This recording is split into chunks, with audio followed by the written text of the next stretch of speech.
teacup martinis.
Testing 1, 2, 3. Nope.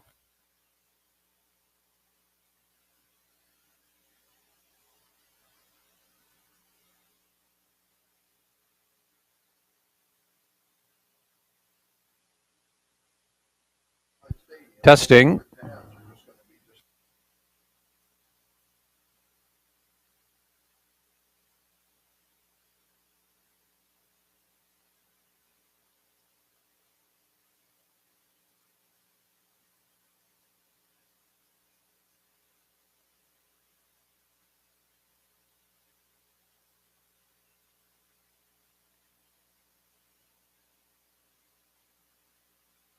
Testing. Testing 1, 2, 3. Testing. Testing 1, 2, 3.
Good afternoon, ladies and gentlemen, and welcome to Exhibition Park Raceway. It's 12:30, 30 minutes to post for this afternoon's first race. First race and all races today will go as programmed. The only changes we have on the card today are equipment changes. No driver or scratches on the card, all 13 to go as programmed. We do have a few equipment changes. We'll pass those along to you in a few moments' time, but we also want to bring your attention to the features on today's card: the Maritimer Stakes, the Milton Downey Memorial, age pacing mares, and the Roddy Gogan Memorial. What a field we have assembled here today in race number 12. When the pari-mutuels do open today, they will open for the first 12 only. Maritimer, 13th race. Those positions will be determined after races 8 and 9 today. So, and just to clarify on that, anybody wondering, elimination winners will draw 1, 2. Second place finishers draw from 3 and 4. Third place finishers draw 5 and 6. And of course, the two fourth place finishers will draw 7, 8 in the final. So, today, top 4 finishers in each will make up race number 13, the Maritimer final here this afternoon. Excited to have 13 dashes here at Exhibition Park.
Parimutuel windows are now open and selling for race number 1, showing 29 minutes of wagering time remaining for our first race.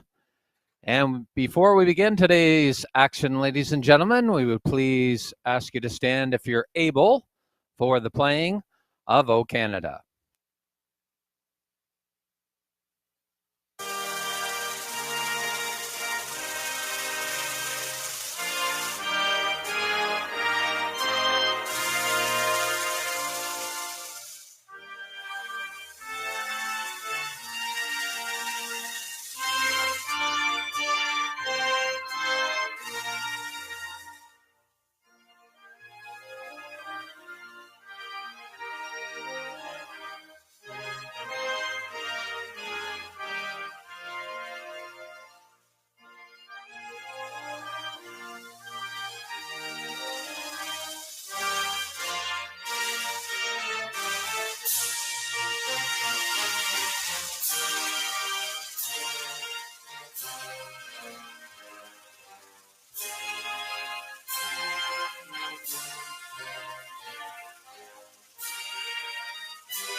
All right, ladies and gentlemen, thank you very much. 26 minutes to post for the opener here this afternoon.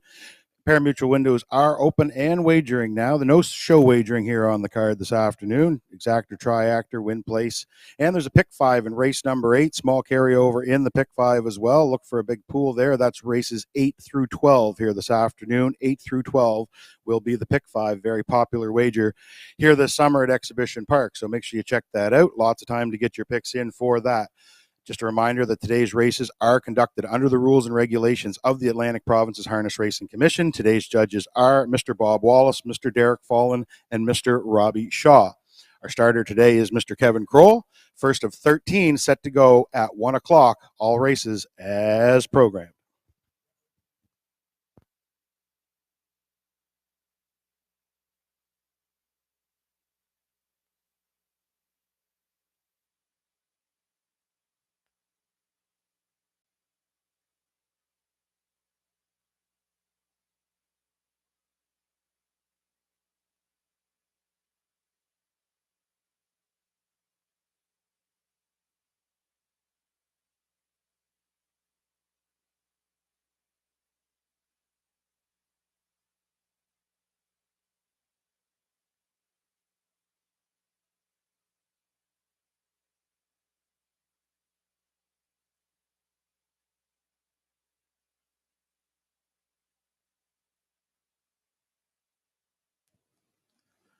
And a note as far as parimutuel sellers today, we do have 6 live sellers here this afternoon. There are 2 located at the bottom of the judges' stand here. There's one in the Horseman's Canteen on the backstretch. For anyone watching the races from the backstretch today, you can wager in the Horseman's Canteen this afternoon. And there's 3 live sellers in the sulky room as well as a couple of self-serves if you prefer that option. So lots of ways to wager here at Exhibition Park. 13 dashes coming your way. They start at 1 o'clock.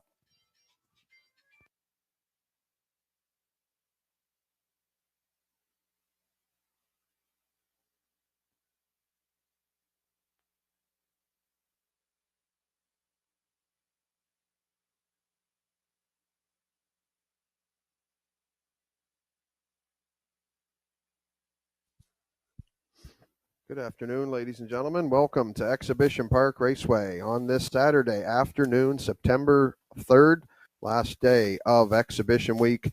Curtis Johnson alongside Scott Waddell. Scotty, been a while since we've been down here. Last time you and I are together, we're up the highway at Woodstock was the last time we were together, which we had a good time up there, didn't we? Yeah, we had a fantastic night up there at Woodstock and, back here in St. John. And I was driving by there this morning and, seeing some of the horse trailers piling in for today. It's been a while since we've had this much excitement, Curtis, around, especially around because we have exhibition, of course, going in the background. We've got tons of fans here already enjoying some barbecued food and setting their lawn chairs up and just, getting ready for a great day of racing. And what a day we have. Yes, absolutely. Action galore, as you mentioned. Yeah. Baker's dozen of action today, 13 races.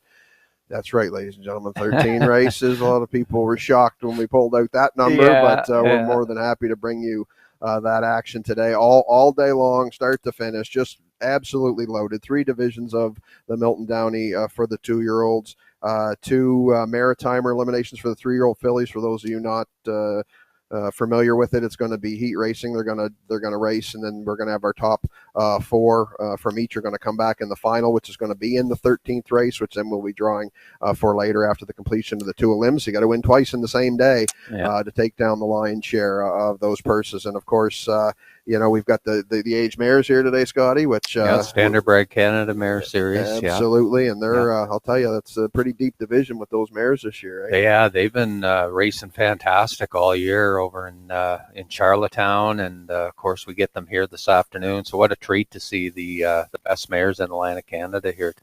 Yes, absolutely. And the Rod Gauguin Memorial. We're here today, a full field of 8, stacked field, of starters in that one. We've got 2 Gold Cup and Saucer finalists competing in that, being Time to Dance and No Plan Intended. Of course, No Plan Intended was runner-up in the Gold Cup and Saucer. We have the winner of the Gold Cup and Saucer Consolation. Twin B Tough Enough is in here today. Stevie Charlton's here with his charge, Beach and Lindy, who won a race in 152-1, old home week pace there back the night before the Gold Cup. Just a fully stacked field, Scotty, all the way around. Batter Up Hanover's here, Langell. Now, of course, with Time to Dance, we had mentioned him. I was talking with Brock a bit about it last night. It's almost like we're almost looking like for a triple crown in New Brunswick. We'll have you if this horse gets the job done today, being he was the winner of the Walterdale. And, of course, as we mentioned, Woodstock, he won the Kelty. So he could be looking for the hat trick here today in St. John. Yeah, and he actually won this exact same race last year with Mark Campbell aboard. He'll have Brody McPhee driving this afternoon, but, I certainly like his chances. He's got post 3 to work with, but like you mentioned, the field is stacked. It's probably the best field that I can remember for many years, Kurt, and it's going to be a heck of a horse race coming up in race number 12, the Rod Gauguin. Absolutely, yes, that's going to be a great race for sure. Some great wagering races today for our bettors here this afternoon. Brock had mentioned upstairs about the pick 5. I know normally we get with the cards, we start that off early, but we actually got a ways to go to get ready for that pick 5 today, Scotty. We have that starts off in race number 8 with a division of the Maritimer. So you can get your handicapping hat on. You got all afternoon to get into that thing because it starts in race 8, 9, 10, 11, and 12, of course, ending with the Rod Gauguin Memorial. Been a popular bet here the last couple of seasons. I'd say she's going to get a little bigger pool today, I think, with all these horses here, and it could be a good payoff for somebody today. Yeah, I expect the on-track wagering to be great here this afternoon, and as we mentioned off camera, there's going to be I believe tons of people watching online here with us, so we welcome those of you watching online, and there's going to be some big pools hopefully we can get in on today, and a good afternoon of wagering for those of you who want to play. Yes, absolutely. And beyond the races that we had already mentioned, we have coolers for every race, don't we, Scotty? Right from start to finish, as we knew, because we were out in the infield there popping them out there earlier. So again, thank you to all those other races that are filled in today. As you can see in the insert of your program, there's a Scotch Gammon Memorial today in memory of Gerald Ryan and Bill Nicholson. Wayne McQuinn Trucking, it's been a very popular staple over the years. Exhibition week, nice cooler there with the truck on it. I think that's my favorite cooler of the day, looking at that. Loch Lomond Veterinary Hospital, of course, and the Metastar and Boyd Tremere Memorial. So rounding all that out, blankets to everybody today. They're beautiful blankets. We've seen them outside this afternoon. So we'll be glad to present all them to the winners today of all of our races. We are at 12:41, 19 minutes to post. All kinds of action going around. Of course, Scott mentioned the Midway. We can hear the bells and whistles and the rides and the games going on. So it's definitely got that old school feel here today in St. John. Scott Bernard's going to be working his tail off selling 50-50 today. So that should be a good prize. Get in on that action. Definitely. And of course, Colleen Clancy's back here with her popular barbecue, yeah. isn't it, Scotty? Right? Yeah. Just right where we're set up, just enough to torture us. Yeah, they're lined up already. Yeah. So I don't know if it's the great smell of her food or if it's coming from the Midway, but Probably both, either way, lots of choices here today. Absolutely. So we're glad you could join us here today. If you're on track, if not, if you're joining us online, we welcome you out there in the internet world. Of course, if you're right here in your vehicle, you can tune in on the radio station 98.3 to hear us here this afternoon.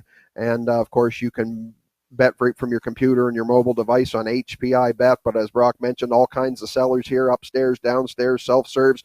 We got a way to make sure you get your bets in today here, ladies and gentlemen. So again, just less than 20 minutes to post for our first race of the afternoon. Field of 5 to contest that event. It's going to be a Milton Downey division. And when they come back out on track, Scotty and I will take a look at that to get some handicapping underway for you today. And when they do, and we make our picks, we'll end up talking about a little girl by the name horse of in there. Our girl Annie. We're going to mention a little bit later if you already haven't seen it. It's a great story. So we'll be back in about 15 minutes to chat with you again, and we'll try to get that first half of the Daily Double for you.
And just wanted to bring your attention to the minute showing on the television sets at 29 minutes. That is incorrect. The correct time, we've got about 16 minutes now to post for our first race. 16 minutes, almost 12:45 here.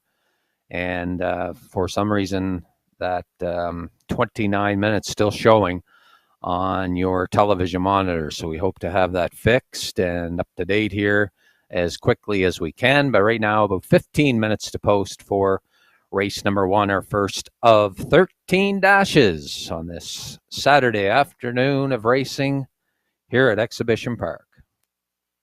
Not just for tonight, not some quick goodbye. Tell me that you want me.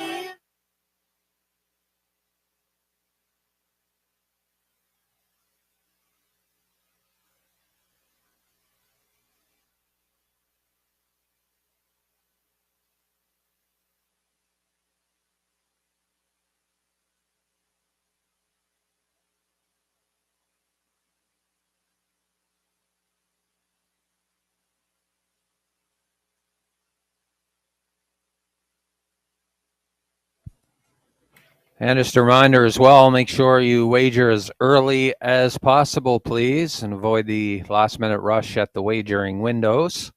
Race number 1 wagering now available. It's the first half of your Daily Double, races 1 and 2.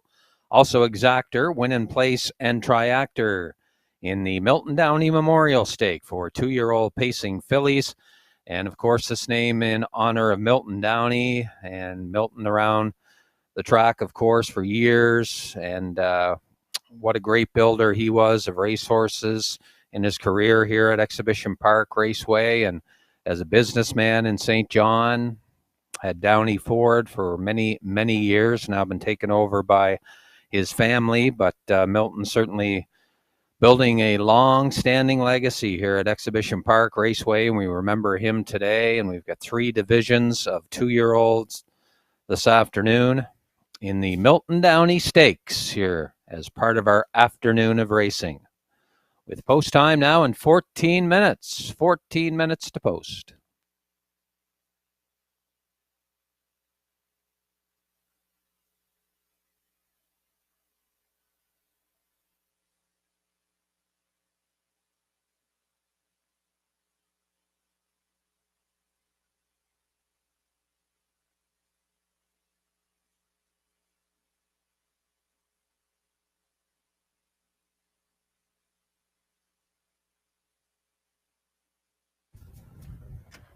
And as Kurt mentioned, we have Scott Bernard around selling 50/50 tickets today on behalf of the New Brunswick Standardbred Breeders Owners Association. So it should be a great prize with the crowd over here by the judges stand and watching the races here today. And of course, with the crowd over in the backstretch area. So should be a great 50/50. So make sure you get your ticket from Scott. He's around all afternoon long, and we'll have the draw coming up later on today.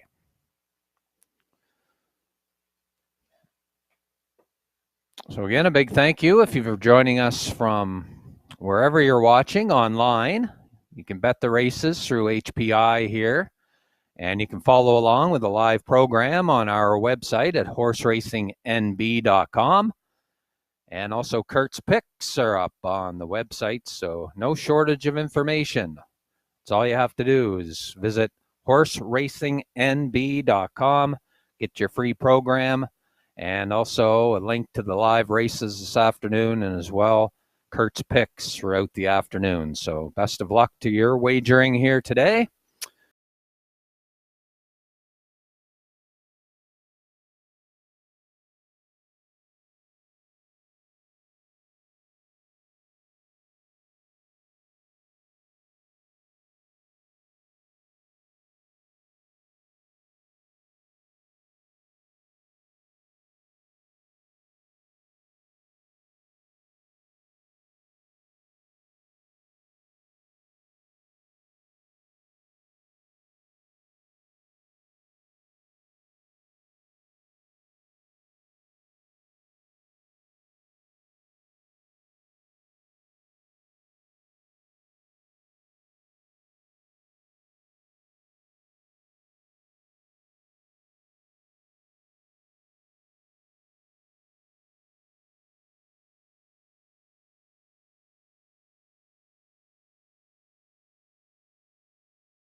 as we talked about in the pre-show there, we're going to have a little story with her.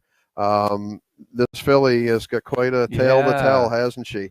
Yeah, she sure if you can does. see online, Nick Oakes had a great piece on her there online, and I was Yeah. reading. I didn't quite know the story on her, even though I'd watched her race. But the fact that she was orphaned as a yearling with her mother passing away, and then basically had a young girl nursing her back. Had to bring her right along, Yeah. and I believe she was even buddied up with a couple of donkeys there, and it was it was a really good story. Definitely a feel good story, especially for our sport. It's great to see stuff like that. Nick too on that story. Absolutely, and here she is now. Not only did she get to the races, she qualified on July 21st. She's undefeated. Bam, she's undefeated, 4 for 4, $17,000 in the bank, and she comes here to St. John today. She's looking great on screen now, going for a purse of $7,000 in the Milton Downey Memorial Stake for 2-year-old fillies. Corey McPherson has driven her to 2 of her victories, and he is in the bike today. So we'll see if she can get it done. Obviously, she's going to have a big fan club, Scotty, but I think I got to give her top call here this afternoon. Yeah, like Brock said, I expect her to get off the front here and Corey to be aggressive with her right from the inside. She is versatile if she doesn't happen to get the front here. So I think either way, we're going to see our girl Annie get her 5th straight win, but she's going to have to definitely earn it. And as we mentioned off the top here, the 3 and the 4 look pretty good here too, Kurt. Gilles Barrio back in town, driving number 3, Rock and Roll K's. And that one just off of a win, and 58-1 for Kenny Murphy in his last start, or her last start rather. And Jeff Holmes, a red hot trainer from Charlottetown, is over for the day, and she's going to be tough from post 3. And you mentioned Singin' Ramona from post 4 and David Dowling, Kurt. Yeah, absolutely. Looking at that filly, I liked her as well. She's 5 for 5 hitting the board. She's got 3 victories to her credit. When I was doing the prelim picks, I looked at it and I said the big thing was look at the last quarters. I mean, here she is right from her qualifier to her 5 starts. Yep. She's 28 and change finishing every single mile. Yep. And 2 starts back on the island, she came 28 flat to win by 4 3/4 lengths and 58-2 over a good track, mind you. Yeah. And she comes here today, races out of the Jamie Smith stable, and I think she's definitely got she's a major player in here as well. So our girl Annie's definitely going to have to earn it, Scotty, today. Yeah, she's got a couple of a couple of fillies there that's definitely ample competition for her. Well, with the thing with Singing Ramona as well, like you look at those quick last quarters, 28 and change, and 3 of them she was cutting the race out, and the other couple of starts there she came from behind and still pace miles in 28. So definitely she's definitely one to consider here. She's 9-5 right now for Dowling, and we know, Kurt, how David likes to get off the gate with one, and I think he'll be leaving here with number 4, Singing Ramona, and trying to get a good seat. Currently 1-4, the favorite, our girl Annie, and she's the better's choice. And if you're looking for some value, number 5, Silent Movie Star, is the long shot on the tote board right now from post 5. Dale Spence does get the driving assignment this afternoon for trainer Wayne Watson, owner Jen Ritchie and Wayne Watson. And she'll score from post position number 5 here this afternoon. But she's earned just over $3,200 in just 4 outings so far. But she'll have to step it up a bit here, Kurt, from post 5. Yes, absolutely. She's she's got work cut out for her, with position and with competition. Great news is, one of those happy fields, as they say. Yeah, everybody gets some money. Everybody's getting a check here this afternoon, so it's great to see. As you can see, Silent Movie Star on screen right now. Dale Spence going to get the call today from trainer Wayne Watson, owner Jen Ritchie, co-owns with Wayne. So we'll see. Change the day. I'll see what that does today for the filly. But they're going to be going to the gate here shortly. It's going to be your last chance to wager here on race number 1 to get this Baker's Dozen program on here at Exhibition Week underway at EPR. Hurry in. Don't be left out. Yeah, and certainly nice to see Dale here with us here at Exhibition Park Raceway. Get a start here in St. John as the field is getting set on the backstretch. Hurry in. Here in race number 1, the Milton Downey Stake. Starters gathering on the backstretch, moving into position for race number 1, the Milton Downey Memorial Stake for 2-year-old fillies. Gate is in position, wings open. wheels are rolling for the first time today. We'll send it upstairs to the booth to track announcer Brock McCachran with the race call. Race number 1. Thanks, Kurt. Off one heck of a race card here at Exhibition Park, folks. The Memorial Stakes, one of the two cards, $7,000 is on the line. Starters are on the turn from the rail out. We have Our Girl Annie and Corey McPherson. Julia with Jason Hughes. Rock and Roll K's Gilles Barrio. Singing Ramona with David Dowling outside. That's Silent Movie Star and Dale Spence. 5 fillies. Everybody's on to kick off Exhibition Day here at Exhibition Park. Here they come. There they go, off and pacing. Great start, 4 wide out of there. In between pacers, Howmack Julia. Outside Singing Ramona. From the cones, Our Girl Annie. She stacks them up 3 wide round the first turn. On the far outside, Singing Ramona. She's looking for the front. She's 3 deep and driving out of the first turn. It's an old-fashioned barn burner onto the route to the opening quarter outside. Singing Ramona looking for the front. Our Girl Annie has the pylon. She wants to get away at least second. Howmack Julia now grabs up and she will take the 3-hole. Our Rock and Roll K's got away fourth. Silent Movie Star can see them all by the opening quarter. 29-2. Singing Ramona and Dowling. They set up shop on the front. They are the leader by 8. Right there on her back, that's Our Girl Annie. Along for the ride in third, Howmack Julia. Rock and Roll K's gets her cue from Barrio. She exits now to the outside from fourth. She takes over third as the fillies come in front of the fans first time around. They're chasing the 2-year-old daughter of sports. This is Singing Ramona halfway home. Right on her back, Our Girl Annie. They were over the half, 59-2. What a pace for the 2-year-old fillies. Here comes Rock and Roll K's. She's third on the outside. Now takes over second by the 5/8. It's Singing Ramona. Rock and Roll K's up to look the leader in the eye on the outside. Our Girl Annie right there with them in third. Howmack Julia fourth. Silent Movie Star fifth. The pace is strong to 3/4. Singing Ramona inside. Outside, Rock and Roll K's not going away. No place to race right now for Our Girl Annie. 3/4 came and went. 129-4. It's still Singing Ramona singing her tune. On the outside, Rock and Roll K's. He likes it a little rock and roll style. Right there, Our Girl Annie's still in it. These 3 will settle it in the stretch. Down the stretch they come. It's the first division of the Milton Downey Stake. What a battle. Singing Ramona wanted the front, and she's going to the winner's circle for Dave Dowling. Second was Rock and Roll K's. Our Girl Annie was third. Time for the mile. The fillies stopped the clock. 159 flat. Singing Ramona.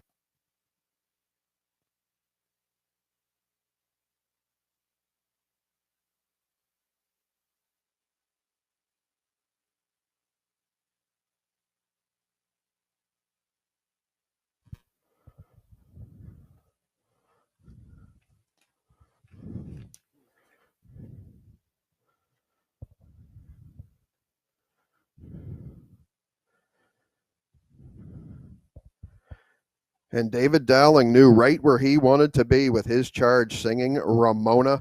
He wanted the front end, and he got it. 2 splits of 29-2, 59-2. Little breather there, 30 seconds, 129-4. Very well rated by Dowling. And of course, when you look at them last quarters, you knew she was going to be finishing her mile no matter where she was sitting.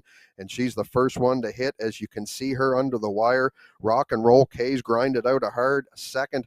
Our Girl Annie finishes third, 159 flat. Singing Ramona and the Superstar, Dave Dowling. We will see them and their connections back in the winner's circle next.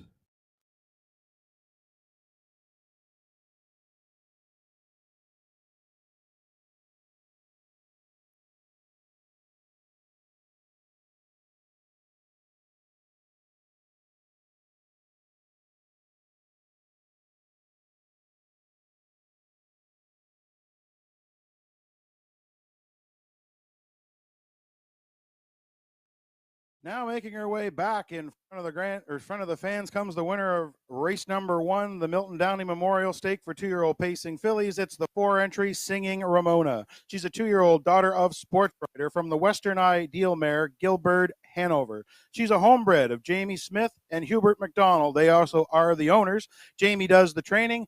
The superstar, Dave Dowling's in town for the drive, singing Ramona, put her on top all the way. She stopped the clock today, 159 flat. That is quite the trip over Exhibition Park for trainer Jamie Smith. That's 15 wins from only 30 starts this year. What a year he's having, and none bigger, folks, than the Gold Cup and Saucer. He was the trainer of Sintra this year. Congratulations to him on the Gold Cup and Saucer win, and congratulations again today on your homebred Sports Rider filly here in the Milton Downey Memorial Stakes.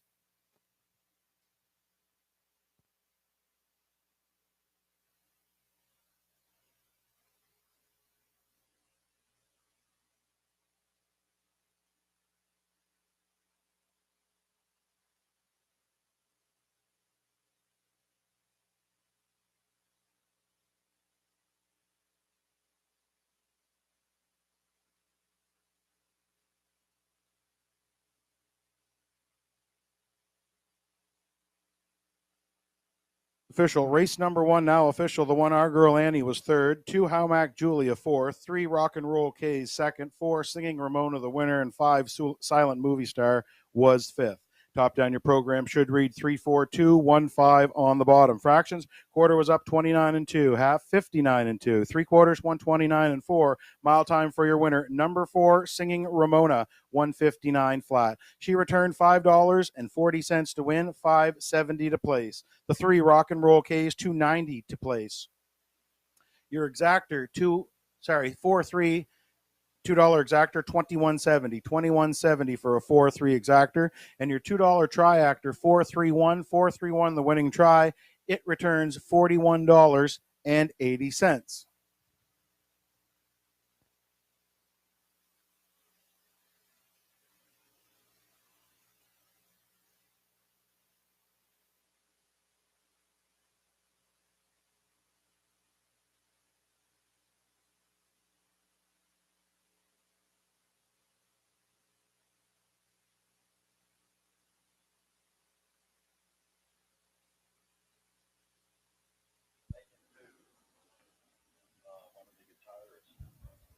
And coming up next is race number 2.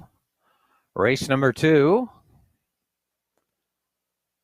featuring exactor, win and place, triactor betting on race number 2 of the afternoon, with post time set right now in 7 minutes. 7 minutes to post. And again, our 50-50 draw happening here this afternoon. Make sure you get in. Should be a great prize.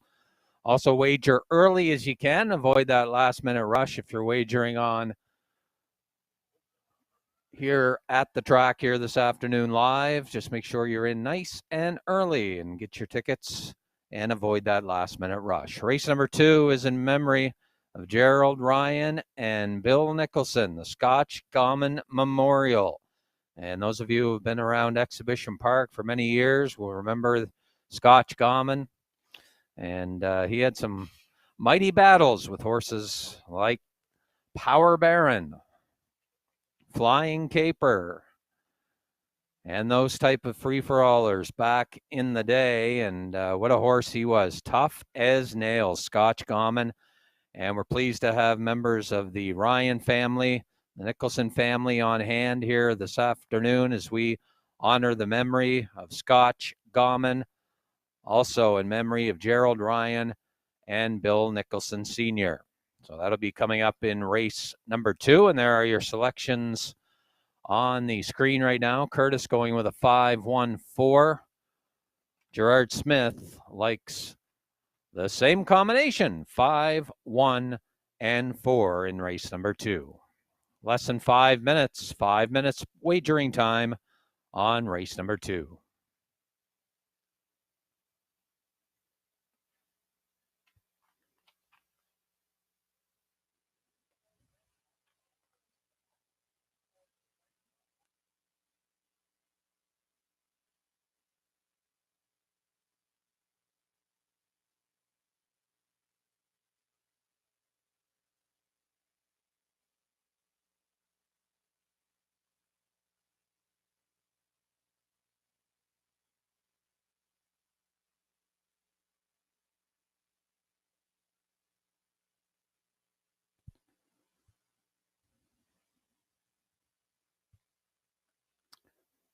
And as we mentioned off the top, cooler presentations to each and every winner of today's races here at Exhibition Park Raceway. We'd like to thank the sponsors of today's races, including Downey Ford, Wayne McQuinn Trucking, Loch Lomond Veterinarian Hospital, the New Brunswick Standardbred Breeders Owners Association, and the Ryan and Nicholson family.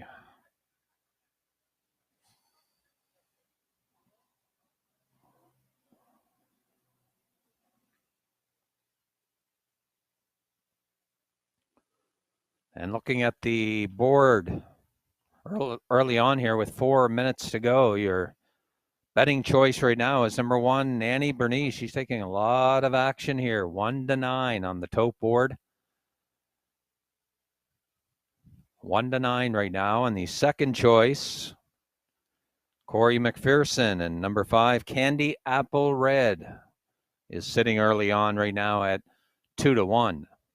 As we'll have the starters coming onto the racetrack here shortly, and they're just leaving the paddock area now. So post parade will be coming up next. Brock will have a look at his selections for the upcoming second, and then Kurt and I will look at the field coming up for race number 2, again in memory of the great Scotch Gaumon and also Gerald Ryan and Bill Nicholson Sr.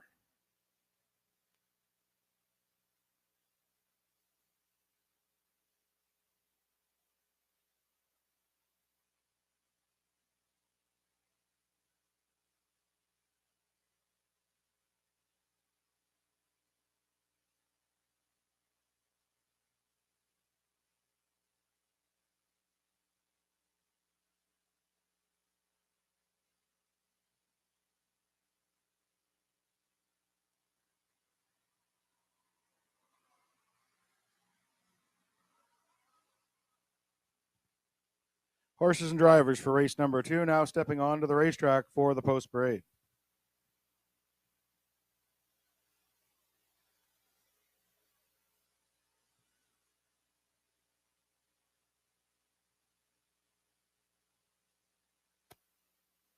The horses and drivers for race number 2 now on the racetrack for the post parade. Race 2 goes for a purse of $1,800. Exactor, triactor, win place are your betting features. Number 1, Nanny Bernice, owned by Janice Hubbard of St. John, New Brunswick. Janice does the training. John Davidson will do the driving from the rail, the 2-year-old filly, Nanny Bernice. Number 2 is Cocan Harry's, owned by Euless Gallant of Cocan, New Brunswick. Euless does the training. Gerard Gallant will do the driving from post 2, Cocan Harry. Number 3, Theodore J. Down, owned by Stephen Downey, Quispam, Sis, New Brunswick. Steve Mason does the training. He will do the driving from post 3, Theodore J. Down. Number 4 is Salzbrook Ripper. He's owned by Miles Heffernan of Prince Edward Island. Ken Wilkie does the training. Greg Bailey does the driving from post 4, Salzbrook Ripper. Number 5, Candy Apple Red, owned by Inner Rush Stable of Prince Edward Island. Eddie Doucette does the training. Corey McPherson's in the bike from post 5, Candy Apple Red. Rounding out the field from post 6 is Love in Paradise, owned by the Ultimate Stable of New Brunswick. Sean McClellan, the trainer driver from post 6, Love in Paradise. These are the 6 pacers to contest race number 2, the Scotch Gaumon Memorial, in memory of Gerald Ryan and Bill Nicholson. Cooler presentation to the winner. I'm a 1-5-2 here in race number 2. I'm going to look for the filly Nanny Bernice off the rail, going to Candy Apple Red in here for second, and I'm going to throw Cocan Harry in for third. I'll try a 1-5-2 here, race number 2. Good luck to playing along here at Exhibition Park. There you have it, Brock McEachern. He's got a 1-5-2 picked in this upcoming second race. The bettors, Kurt, are all over horse number 1, Nanny Bernice. She's 1-9 already here with just a few minutes to go, but she has raced extremely well, a winner of her last 2. And check that last line out in Woodstock. And Johnny just let her pace there, daughter of Art Speak. And she paced her final quarter, drawing away by over 11 lengths, 28-4. That final quarter for a new lifetime record over Connell Park, 2:02. So Nanny Bernice, Brock's favorite pick here in race number 2, Kurt. And looks like it's going to be a race between Nanny Bernice and Candy Apple Red taking some money as well. Yeah, Scotty, on screen right now is my top selection, Candy Apple Red. Yep. I do like Nanny Bernice. I put her in the 2 slot, but I like this 3-year-old filly, daughter of Stonebridge Terrier. You can see her on screen now. Regular pilot Corey McPherson is in the bike today. Trainer Eddie Doucette's back with this filly. She's 5 for 10 top threes this year with the lone victory. 158-3 back in Summerside on June the 26th. I like that start 2 trips ago, Scotty, during Old Home Week. Lady Slipper, Grassroots. She finished third, only beat 3, paced a nice mile, 156-1 on that occasion, 29 seconds to close it out.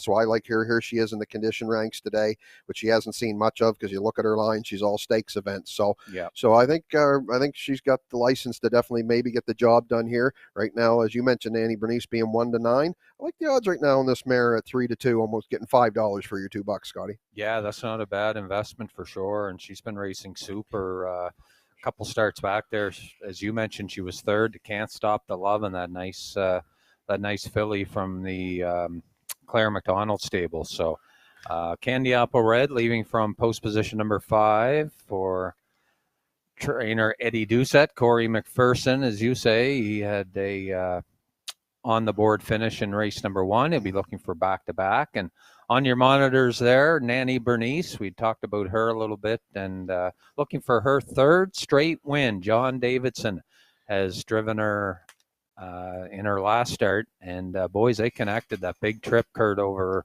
Woodstock, 28-4 that last quarter for a new lifetime mark. And I expect this little filly to go a good mile here. She's going to have to step it up a bit to get to Candy Apple Red's type of miles, but we'll see what she's made of here from post position number 1, Nanny Bernice. Yes, I like her, Scotty. As you mentioned that Woodstock start, she really come into her own in that one, winning in 2:02 flat over Woodstock. Great last half. Bigger last quarter, 28-4, just going away. Of course, Johnny D being in the bike again does not hurt by any means. So we'll see what she does today. Then you're kind of like searching for one to throw in to round out your top 3 and your triactor, which I kind of was looking back and forth at a few of them. I kind of landed on Salisbrook Ripper, coming off of a 3rd place finish last time out, which was the first top board appearance of the year with the son of Big Jim. Greg Bailey gets the call. He drove the last time, so we'll see if he can hit the board 2 in a row, 31-1, and no surprise, Scotty, all big odds other than, of course, the 2 that they're betting being the 1 and the 5. Yeah. Salisbrook Ripper, a big Jim Colton. Love the Big Jim horses for some reason, so why not take a shot at them? 47-1 as we get set on the backstretch here in race number 2.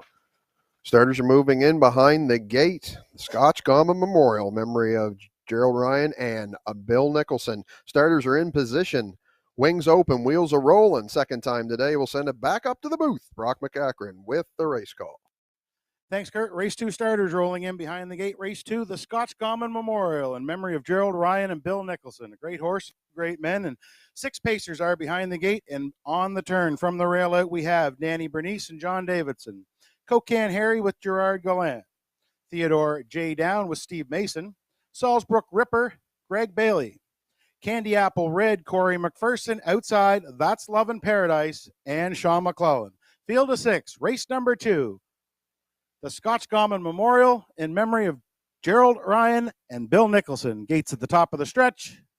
Here they come.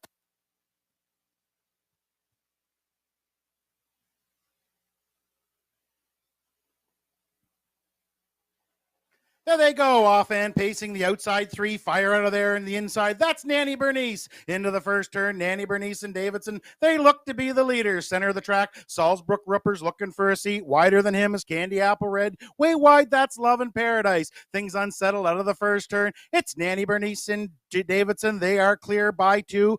En route to the opening quarter, Candy Apple Red now tightens in second. Love in Paradise, she'll wedge her way into the 3-hole. That leaves Salisbrook Ripper back in 4th. Theodore J. Down is 5th, and Cocan Harry, he can see them all by the opening quarter, 29-2. The 2-year-old daughter of Art Speak, Nanny Bernice, she lays down the fractions here for Johnny D. Right on her back, that's Candy Apple Red. Biding her time in 3rd, Love in Paradise. Salisbrook Ripper off the speed from 4th. Theodore J. Down, he's still 5th, and Coke Can Harry is still at the back. Second verse, same as the first. As the horses come in front of the fans, first time around, they are single file and they are chasing the favorite. It's Nanny Bernice and Davidson. They're halfway home. She gets a tap on the tail. She was over the half. A minute and 2 fifths. Honest fractions for this class. Nanny Bernice in command of the racetrack. Right there, Candy Apple Red getting the best trip of them all. Love in Paradise. She's right up tight on the lines in third. Salzbrook Ripper now tightens in from fourth. Theodore J down hits a better stride from 5, and we need to see more from Coke Can Harry on down the backside. It's still Nanny Bernice. Davidson gives her about 2 lengths now. Her lead is 3 on route to 3/4. Candy Apple Red's trying to stay with her. Love in Paradise seems to be tiring in third. Salzbrook Ripper fourth. Theodore J down fifth by 3/4. 1:30-1. She was 30-1 in the third quarter. Nanny Bernice looking to seal the deal on the turn. Candy Apple Red's the only one with a shot in her in second. The battle here is for third. Down the stretch, Nanny Bernice. She steps off through the lane. What a nice filly, folks. Nanny Bernice looking for whip number 3 from 5 starts. Seconds going to Candy Apple Red. What a battle for third, but it's Nanny Bernice at the line for Davidson. Second went to Candy Apple Red. I'll call Salzbrook Ripper over Theodore J down for third. Time for the mile. 2 minutes, 2 fifths. New lifetime record for Nanny Bernice.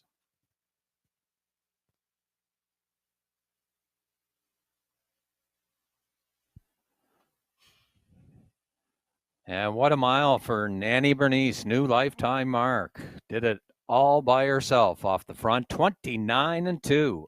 Minute 2 fifths, 1:30-1. The mile 2 minutes and 2 fifths. You see them tipping off the turn here, and Davidson let her pace on there that last half a mile.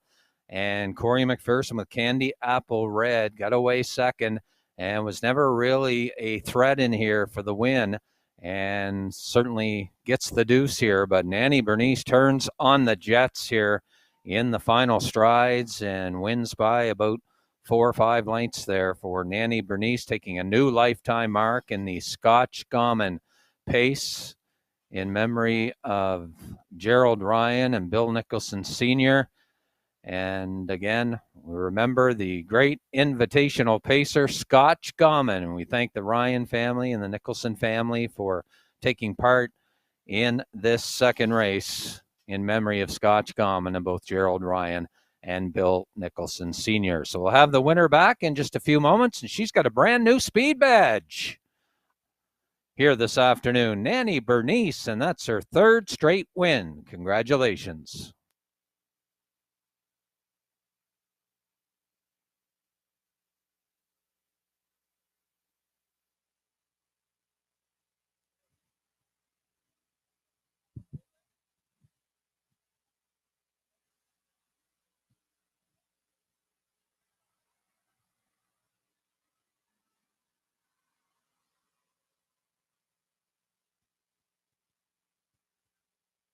Now making her way back in front of the fans comes the winner of race number 2, the Scotch Gammon Memorial in memory of Gerald Ryan and Bill Nicholson. It's the 1 entry Nanny Bernice. She's a 2-year-old daughter of Artspeak from the Camluck mare Favorite Odds. She's owned by Janice Hubbard of St. John. Janice does the training. John Davidson did the driving, put the filly on top all the way. Nanny Bernice, she stopped the clock today, 2 minutes, 2 fifths. That's a new lifetime record for Nanny Bernice. She's now coming out to claim her cooler here in race number 2, the Scotch Gammon Memorial, in memory of Gerald Ryan and Bill Nicholson. Both members of the Ryan family and Nicholson family are on hand for the cooler presentation. They'll be a little gentle with the cooler, this being a 2-year-old filly. Don't always quite take to them that much, but beautiful cooler, great race. Congratulations to the connections.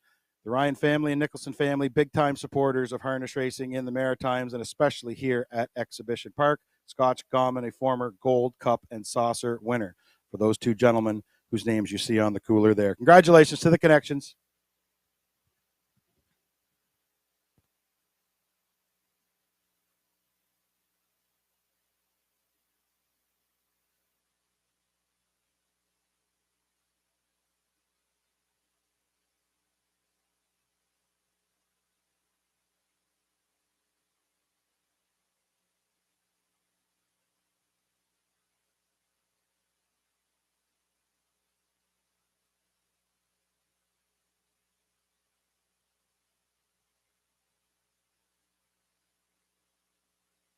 Ladies and gentlemen, I'm going to get you your pays here for race number 2, but I would like to bring your attention to some problem we had with the pari-mutuels. Daily double is a complete pari-mutuel refund. So if you wager on the daily double here in race number 1 and 2, it's a complete mutual refund. It's something to do with the tote system, but all daily double wagers will be refunded. Please do not throw away any daily double tickets. You will receive your money back for the daily double here in race number 1 and 2.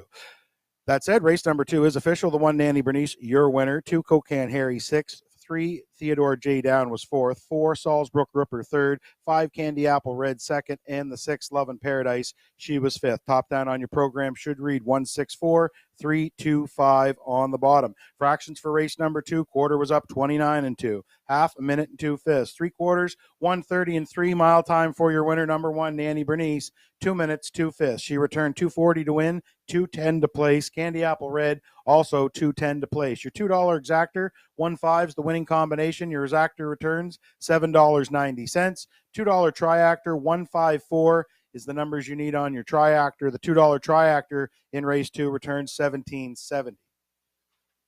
Brings us up to race number 3, grade 7 horse field. No changes on the card. Don't forget, race 8 starts the pick 5. Pick 5 wager begins in race number 8, races 8 through 12. There is just about $200 in the carryover here this afternoon that gets added into the pool. Anticipating a pool of over $1,000 here today in the pick 5, so make sure you check that out. It starts in race number 8 today. Races 8 through 12 for the pick 5 with a carryover going in.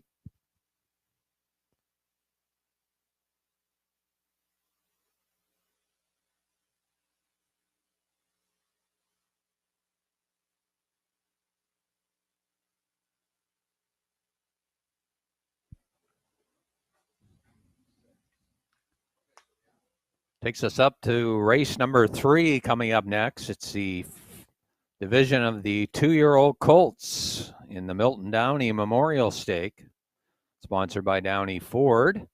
Exactor, win and place, triactor betting available on race number 3, and it's going to be a dandy, folks. Fisherman's Son, the 1 horse, just returned a winner, 155 and 4 over Summerside. What a trip that was in his last outing. And Salzbrook Ian, this colt definitely looks apart as well from post position number 2.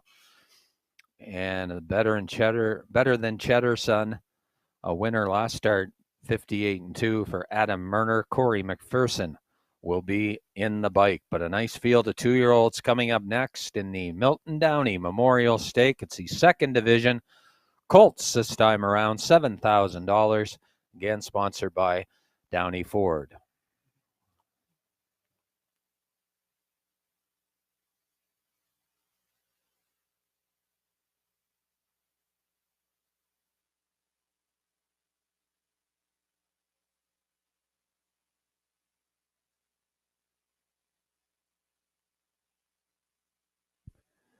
There are the handicapper selections for the upcoming 3rd race on your monitors.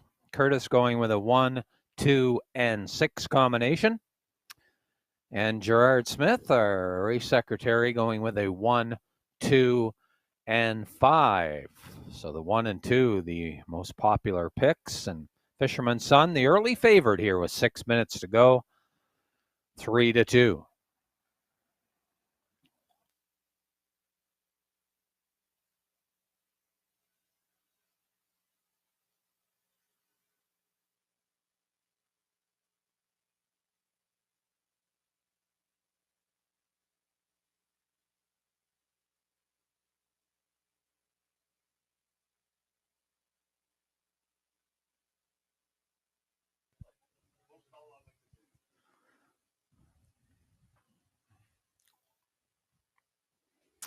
And if you're late joining us, don't forget 50-50 tickets are selling. Scott Bernard going around. $5 a ticket. Should be a fantastic draw today. And I know a lot of people can use some extra money this weekend with back to school coming up next week. And I know it'll be nice to win some extra money this weekend. So again, 50-50 tickets are happening. We'll draw later on in the program, but it should be a great prize today. 5 minutes to post now in the 3rd. These starters just making their way out the barn area. Post parade will be coming up next.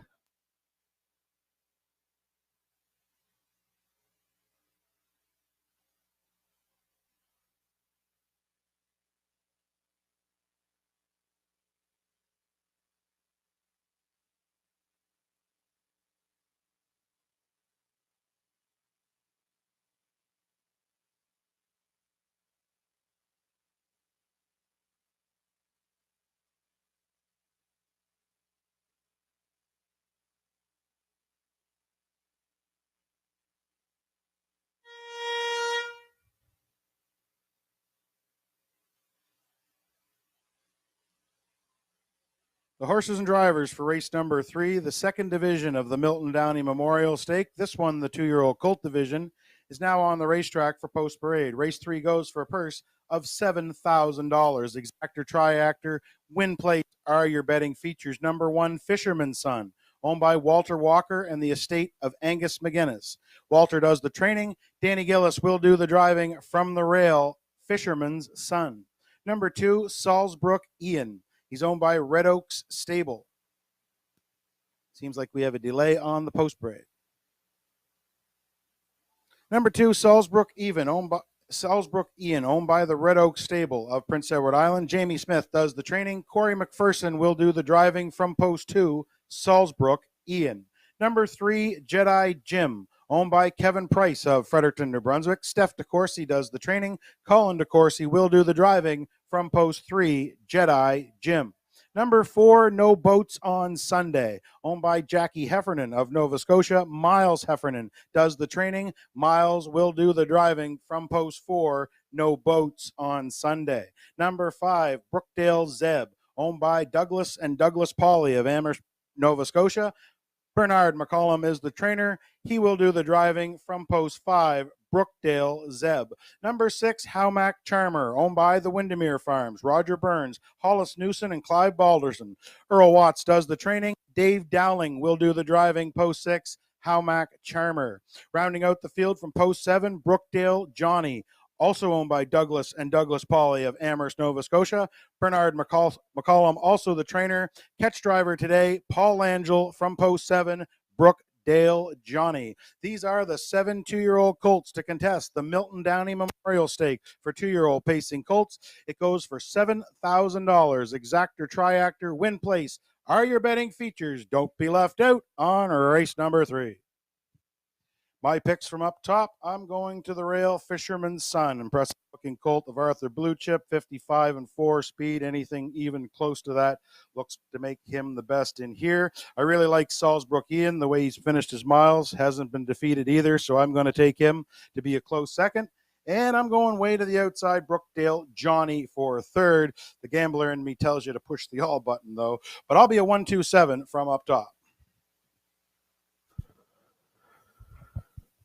Thank you, Brock. And we got his picks from up in the booth, and I'm not going to differ too far, Scotty. I don't know about you, but I think I know we always look for a price, but it might be hard to get one in this race with Fisherman's Son because, just off that last start alone, that's legit right there. 155 and 4, ultra impressive in Summerside on August the 28th. Of course, Danny Gillis drives. Walter Walker trains a 2-year-old son of Arthur Blue Chip.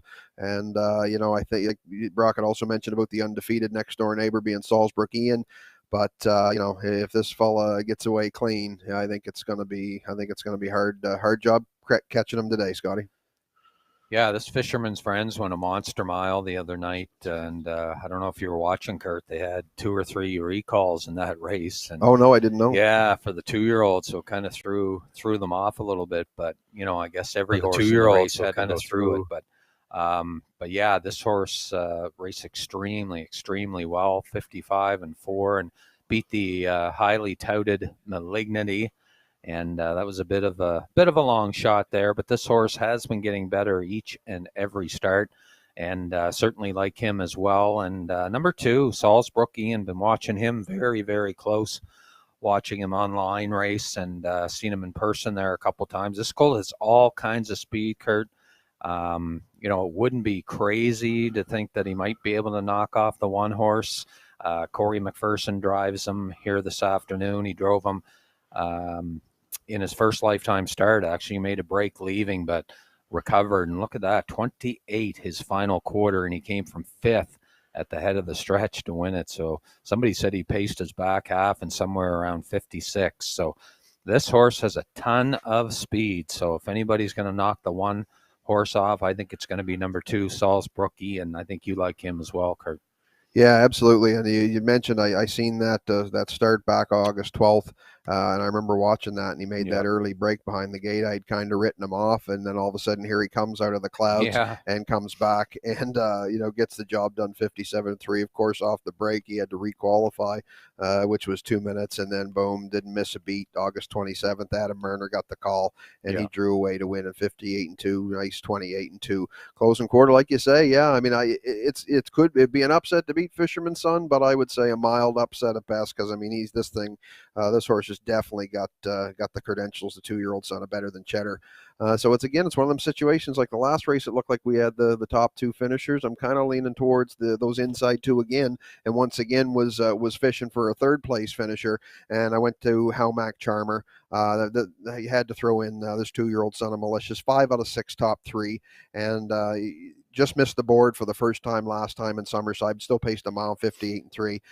David Dowling gets the call for Earl Watts, and I think this would be just a good one to put in to round out your triactor, Scotty.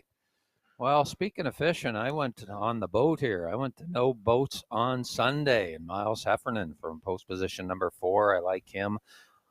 3 back-to-back second place finishes until his last start there. He got kind of burned early on there and then finished back in 4th. But 3 starts before that, pacing Miles in 58, 59. So Miles likes to get on or near the front here. So I think he's going to be aggressive with him, and he's going to be looking for a shot here. He's paying pretty good odds too, 8-1. Starters are gathering on the backstretch. A last chance to wager now. Next division of the Milton Downey Memorial Stake for 2-year-old colts. Field of 7 in this contest, moving in behind the gate. Gate is in position. Wings open, wheels are rolling. Once again, we'll send it upstairs to the booth to track announcer Brock McEachran with the race call. Thanks, Kurt. Starters for the 3rd are on the backstretch, assembling in behind the starting gate. Race 3 is the 2nd division of the Milton Downey Memorial Stake. This one, the colt division. We have 7 colts and 7,000 on the line. From the inside out, the Fisherman's Son, Dan Gillis. Salzbrook Ian with Corey McPherson. Jedi Jim, Colin DeCourcy. No Boats on Sunday, Miles Heffernan. Brookdale Zeb, Booker McCollum. Halmac Charmer, Dave Dowling outside. Brookdale Johnny Paul Langell, 7 colts. Milton Downey Memorial. It's stake time at Exhibition Park. Here they come. There they go, off and pacing. Great start, center of the gate. No Boats on Sunday. He'll fire into the turn. Outside, Halmac Charmer. From the cones, that's Fisherman's Son. Into the first turn, Fisherman's Son inside. No Boats on Sundays on the outside. These 2 hook up round the first turn. Heffernan wants the front. He'll drive on the outside. No Boats on Sunday. Now the leader to the opening quarter. Fisherman's Son stung him a ways, and he now eyes the outside. He might just want the front, and I think he does. Gillis steps on the gas by the opening quarter. Fisherman's Son up to take command by the opening quarter, 30-1. No Boats on Sunday now, 2nd. Salzbrook Ian, he got away 3rd. Brookdale Zeb on the back there on the inside, that's Jedi Jim. Halmac Charmer's underway on the outside, now taking over 5th, and at the back, Brookdale Johnny. He can see them all as they come in front of the fans. First time around, they chase the 2-year-old son of Arthur Blue Chip. This is Fisherman's Son and Danny Gillis halfway home. Right there on his back, No Boats on Sunday. They were halfway home, a minute and 2 fifths, identical 30 1/4, and Fisherman's Son has command of the racetrack. No Boats on Sunday, fancy stepping in the 2-hole. Salzbrook Ian's now off stride on the outside. Here comes Halmac Charmer with a rush and a brush following him. That's Brookdale Johnny on down the backside. Fisherman's Son, Gillis tries to get away en route to 3/4. He lets the Arthur Blue Chip colt roll. He's now opened up by 3. No Boats on Sundays, the closest to him in 2nd. 129-3 on the board. Fisherman's Son looks strong on the turn. No Boats on Sunday hasn't dropped anchor yet. On on the outside. That's Brookdale Johnny battling for the deuce through the stretch, though. Fisherman's Son, he is strong through the stretch. He's driving away. Fisherman's at the line. Second goes to Brookdale Johnny. No boats on Sunday. Third. Time for the mile. 1:59.1. Fisherman's Son.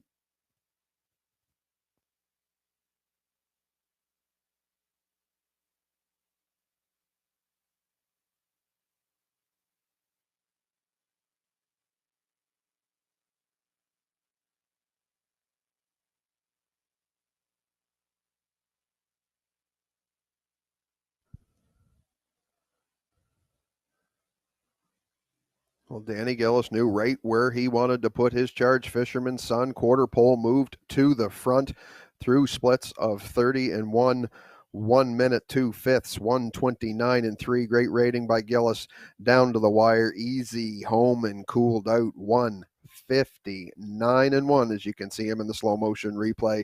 Win by open lengths going away. Brookdale Johnny got up for the deuce. No boats on Sunday. Hang arounds for the show, though.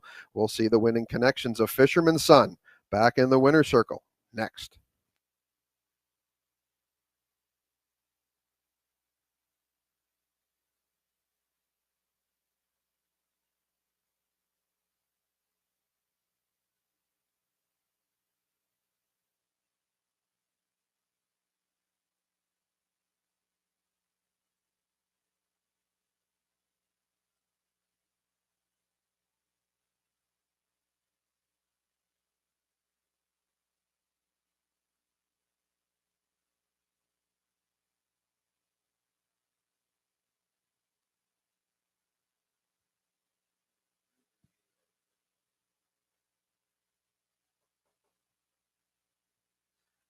Now making his way back in front of the fans comes the winner of race number 3, the Milton Downey Memorial for 2-year-old pacing colts. It's the one entry Fisherman's Son. He's a gelded son, 2 years old, of Arthur Blue Chip. From the Commotion mare, Is That You, Ardella. He's owned by Walter Walker of Inverness and the estate of Angus McGuinness of Mabu, Nova Scotia. Walter Walker does the training. Danny Gillis did the driving. Got the colt through around the first turn, sent him on top to the front. He stopped the clock today. Good trip over Exhibition Park. 1:59 and 1, back half 58 and 4. Nice looking son of Arthur Blue Chip here, folks. I think you will see plenty of them in the winner circles over the next few years. He a great horse himself, son of Shadow Play. Fisherman's Son, congratulations to the connections. Walter Walker, Angus McGuinness, and Danny Gillis, and Fisherman's Son. Hope you don't have any trouble getting them on the trailer to go home, boys.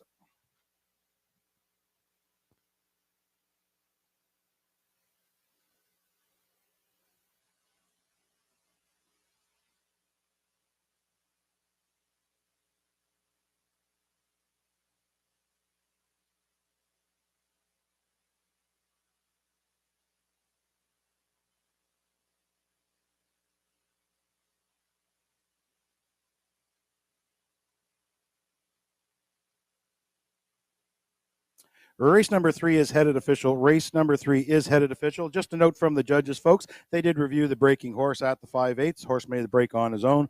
There will be no placings here in race number 3. Top down, number 1, Fisherman's Son was your race winner. 2, Salisbrook Ian finished 6th. 3, Jedi Jim was 7th. 4, No Boats on Sunday 3rd.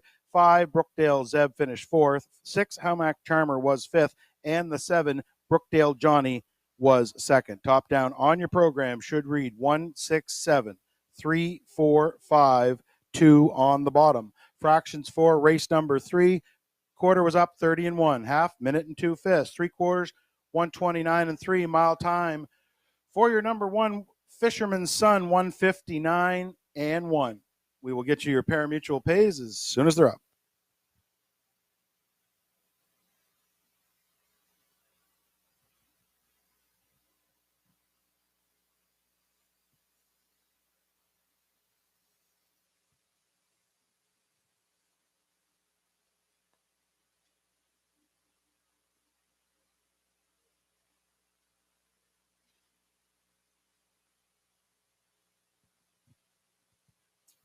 Fisherman's Son returned $3.70 to win, $2.40 to place. The 7, Brookdale Johnny, $7.70 to place. Your $2 exactor, 1-7. What a nice exactor, folks. $104.60. 104.60 for your exactor here in race number 3. And your triactor, the $2 triactor, 174. The numbers you need on the triactor. Very nice pay in race number 3, $294.50.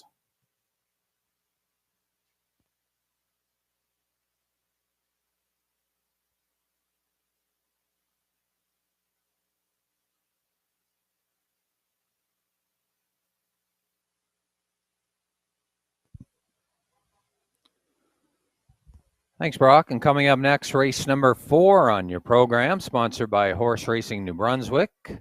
Field of 5 starters, no changes. Exactor, win in place, along with triactor wagering in the 4th race.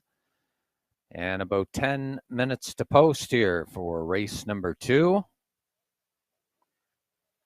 Reminder, wager early if you're on track here with us. Avoid that last-minute rush at the mutual windows. If you have an HPI account, you can also wager online from your mobile device all afternoon long.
And again, a big thank you to those of you watching online with us here this afternoon from wherever you're watching the races.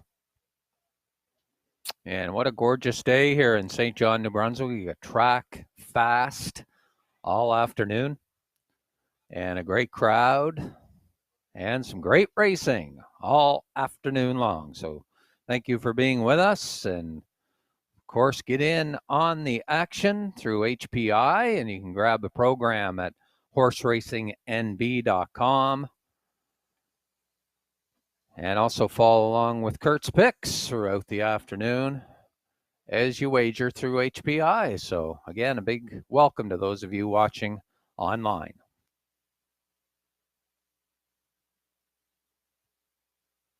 While we await the starters for race number 4, folks, don't forget to take a look at that pick 5. It starts in race number 8. There's free money carryover pool in effect. A couple $100 already in there from the last time we raced. So expecting a big pool today, according to the numbers here from the first 3 races with the crowd we have. I'm thinking, it's going to be well over $1,000 in that pick 5 pool here this afternoon. So make sure you take a look at that. You've got till the start of race 8 to get in, races 8 through 12 here this afternoon. And also a note for you daily double fans, you got your refund in the first. The daily double, the late daily double today is races 11 and 12. 11 and 12 today is your late daily double due to the fact that the Maritimer Stake is race number 13. And of course, we cannot open wagering for that race until the completion of races 8 and 9. So your late double today is races 11 and 12 for you daily double fans looking forward in the card.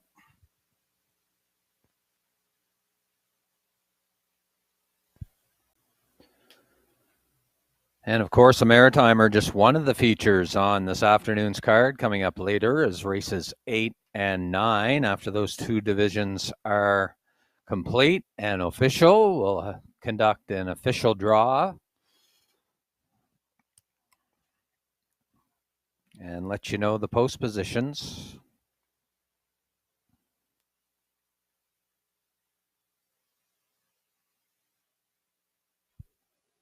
Starters for the fourth race are making their way to the racetrack. Brock will have your post parade coming up in just a moment.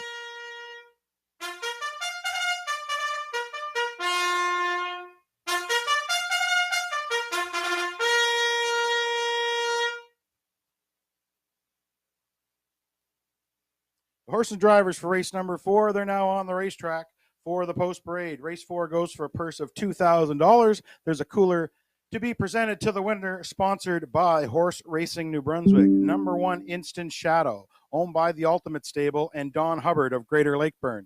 Don does the training. Jason Hughes, the Blue Knight, will drive from the rail. Instant Shadow. Number 2, Bugger Max. He's owned by Gordon White and Dale Orr of St. John. Earl Watts is the trainer. Mark Haig does the driving from post 2, Bugger Max. Number 3, the Trotter Hall of a Ride. He's owned by Janice Hubbard of St. John.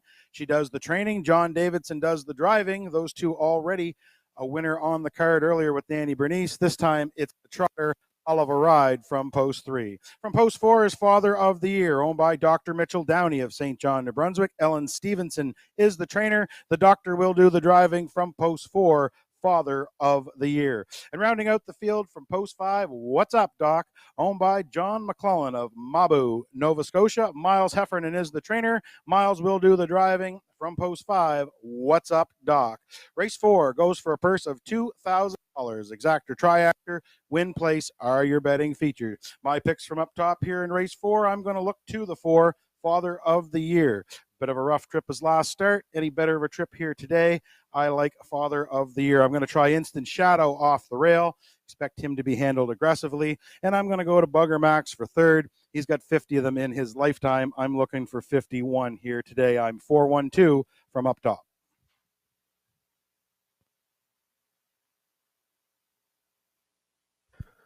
Thank you, Brock. And starters on track for our fourth race. We got his picks from up in the booth. We're going to look at this one. I'm not going to venture too far off, Scotty. I like the 4, Father of the Year, as well, to get the job done here in the fourth race. Comes off of a third place finish in Charlottetown there on the 20th of August. Was out the route the whole way, so he battled a pretty hard mile in that one.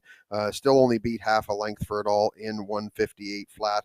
Obviously, if you look at the lines previously on this veteran, he's been racing a lot of nice horses here in the Maritimes over this summer. So I look for the little bit of class relief for him today from the competition standpoint, and I think maybe if the doc gets him into position, we might see him get his picture taken here this afternoon, Scotty. Yeah, he went a heck of a race there. That last start, parked out virtually all the mile and was still coming at the tail end of it, 1:58. And as you mentioned, what a classy horse, racing the Gold Cup and Saucer before. So this horse is one classy veteran, and he's got a good class to work with here this afternoon. The bettors are all over him. Even money right now on number 4, Father of the Year. And I think there's going to be some early speed, I think, Kurt, he's going to have to contend with here, but he should trip it out here. He's got Instant Shadow and Bugger Max to the inside. I know Instant Shadow doesn't show leaving as of late, but he's got the inside post. He's got Jason Hughes aboard, so he could be an early player in here, as could be Bugger Max. Of course, Mark Haig likes to be aggressive with Bugger Max. He's got post 2 to work with, so he's going to be tough as well. But I'm like Brock. I'm pretty much the 4, 1, and 2 here in race number 4. Yeah, and the money being spread around a little bit more in this race. We got everybody taking some money.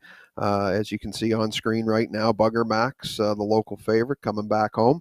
Been having a summer vacation of sorts, we'll say, on the island over there, working vacation, where he's been racing out of the Earl Watts stable. Last time out, he raced on August the 27th, finished 5th, paced a mile 1:59 flat. Been pacing some good miles, the old veteran over there. He comes back to the home track. He knows this track better than most in this race, and I think he gets reunited with his old buddy Mark Haig, so that's going to be a reunion, and we'll see what happens here today. But as you mentioned, he probably can fire good for position. I agree with you. I think Jason Hughes is going to have the gas pedal pressed on Instant Shadow, but I mean, Mark always, he'll look for the opportunity to get him spotted well, and we all know that if he's there late in the mile, he can definitely be a factor.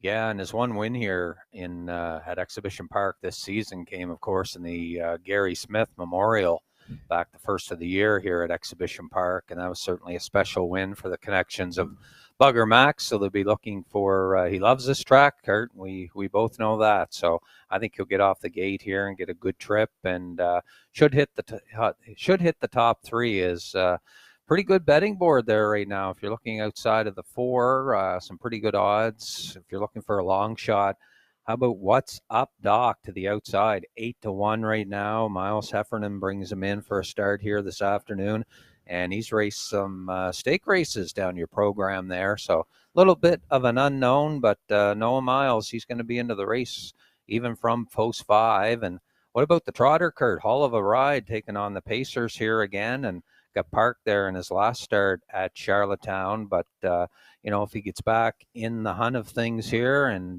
gets a good trip and comes charging early, you never know. He could be a piece of it. Yeah, he's 6-5 right now. Of course, he's been a popular horse in New Brunswick this year, so he's got some fanfare. So we're gonna, see him definitely take some money, along with when we mentioned Bugger Max being a favorite as well around these parts. And we are going to be going to the gate here right shortly. They're moving into position. It is post time. Last time chance to wager on our race number 4, field of 5 to contest this event. In position behind the gate, wings open, wheels are rolling. Once again, we'll send it upstairs to Brock with the race call.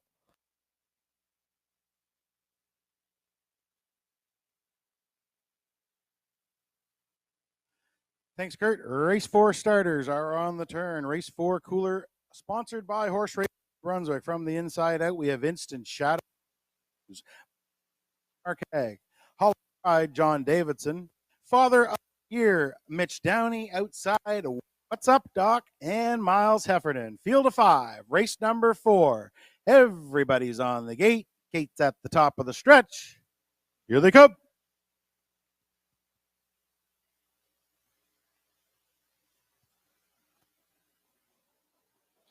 They go off and pacing from the pylons. Instant Shadow fires into the turn to his outside. That's Bugger Max. Hall of a Ride trotting into the turn, third. Father of the Year, he's got a seat way in fourth. And What's Up Doc, he's at the back. They're just like in your program. 1 through 5 out of the turn. They're chasing the 9-year-old son of Shadow Play. This is Instant Shadow in the Blue Knight, Jason Hughes. He sets up shop on the front end. Instant Shadow to the quarter. Bugger Max right there on his back. Hall of a Ride trotting well in third. Father of the Year sees it from fourth.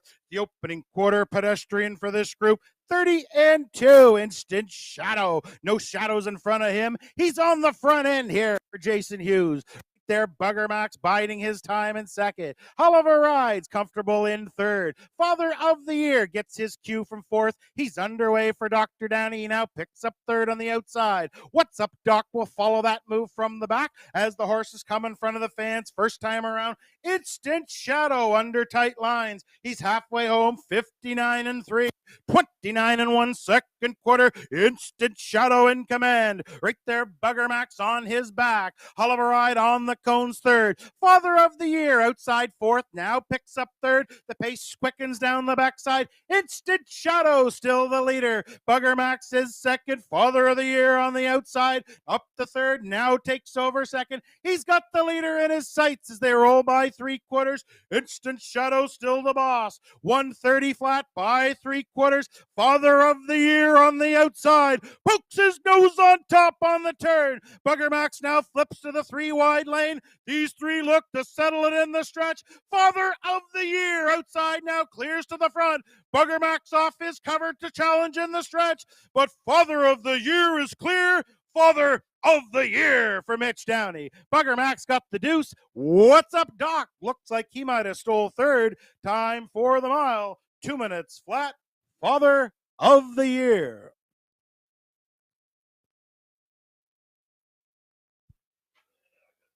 And a nice first up effort here by Father of the Year as Instant Shadow cut the early fractions, 30-2, 59-3, 130.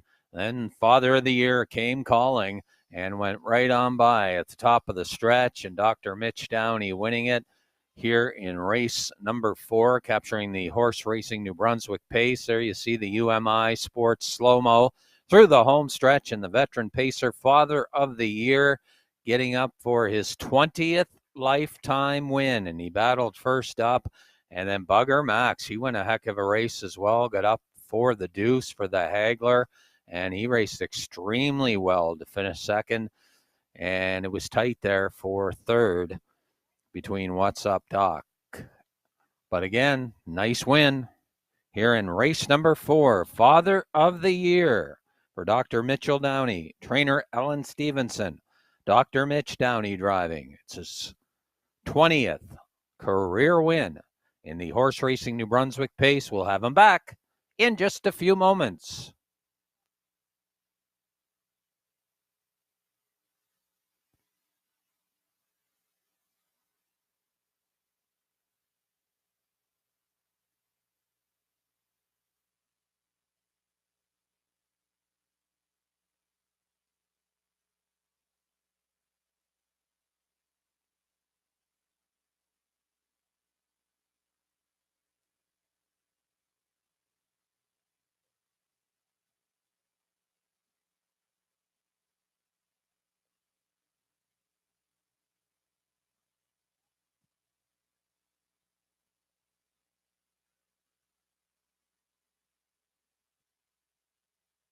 Now making his way back in front of the fans comes the winner of race number 4. It is the 4, Father of the Year. He's a 9-year-old son of Royal Majesty from the Ponderosa mare, She's Determined. He's owned by Dr. Mitch Downey of St. John, New Brunswick. Ellen Stevenson does the training. Dr. Downey did the driving. No trip required today. Father of the Year. First over, stops the clock, 2 minutes flat. That's win number 3 on the season from only 13 starts. This is his first year back in a couple seasons. Win number 20 on his career, only 60 lifetime starts. Congratulations to the connections. Father of the Year, Dr. Mitch Downey, Ellen Stevenson, and of course, Sue and Mike. They're in the winner's circle as well. Congratulations to the connections here in race number 4. Cooler sponsored by Horse Racing New Brunswick.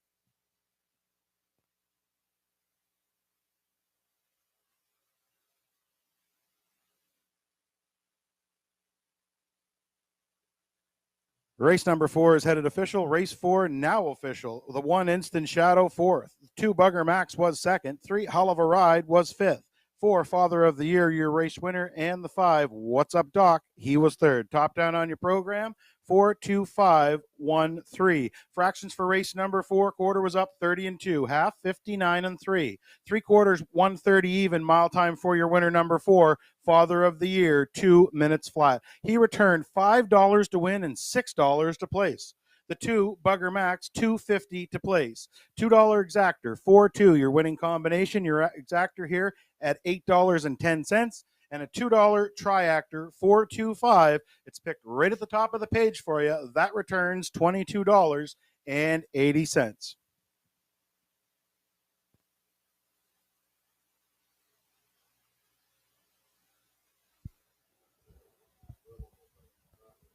Thanks very much, Brock. And that'll bring us up to race number 6. And a filly division of the Milton Downey Stakes, going for a purse of $7,000. And your betting options here are exactor, win, and place, along with triactor betting. Race number 6, field of 6, 2-year-old pacing fillies in another division of the Milton Downey Memorial, as we pay tribute to Milton Downey here on this beautiful Saturday afternoon of racing here at Exhibition Park Raceway. And don't forget, starting in race number 8, it's the Pick 5 coming at you here this afternoon, starting with race number 8. So have a look at your program and try a shot at the Pick 5 here, starting this afternoon in race number 8.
There are the handicapping selections in the upcoming fifth race,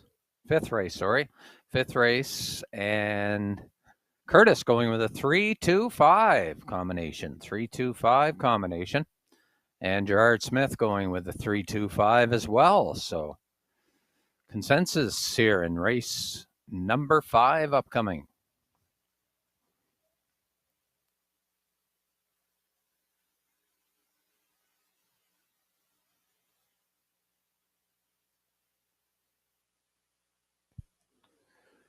And we'd like to thank the sponsor of race number 5, Wayne McQuinn Trucking. Wayne McQuinn Trucking, always supporting our final Saturday of Exhibition Week here at Exhibition Park Raceway with a cooler, and he's kind enough to support a race here again this season. And we'll have the Wayne McQuinn Trucking Pace as race number 5 coming up in 6 minutes.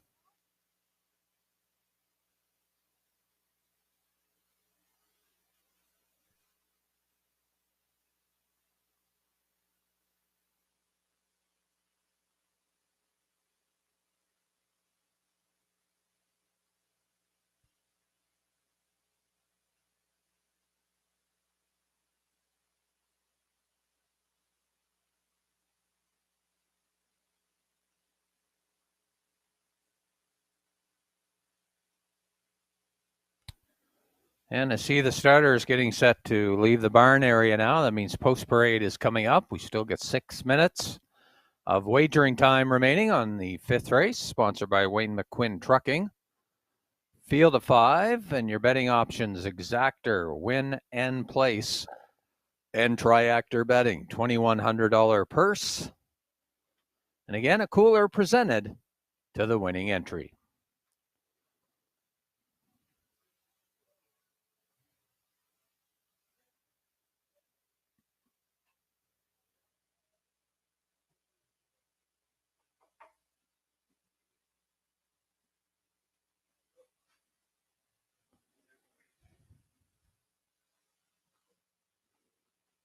And coming up next, the post parade of race number 5.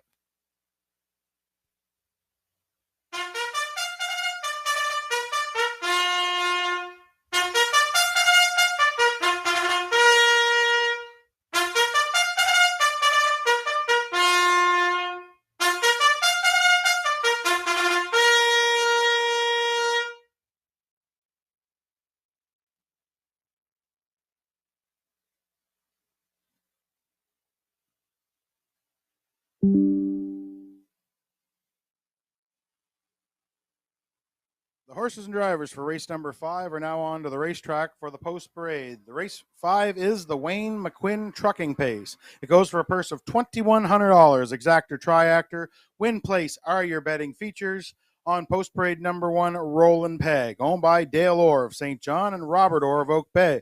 Gordon White does the training. Mark Haig will do the driving from the rail. Roland Peg. Number 2, Big Time Brawler, owned by Dr. Mitchell Downey of St. John. Ellen Stevenson, the trainer. Dr. Downey will do the driving from post 2.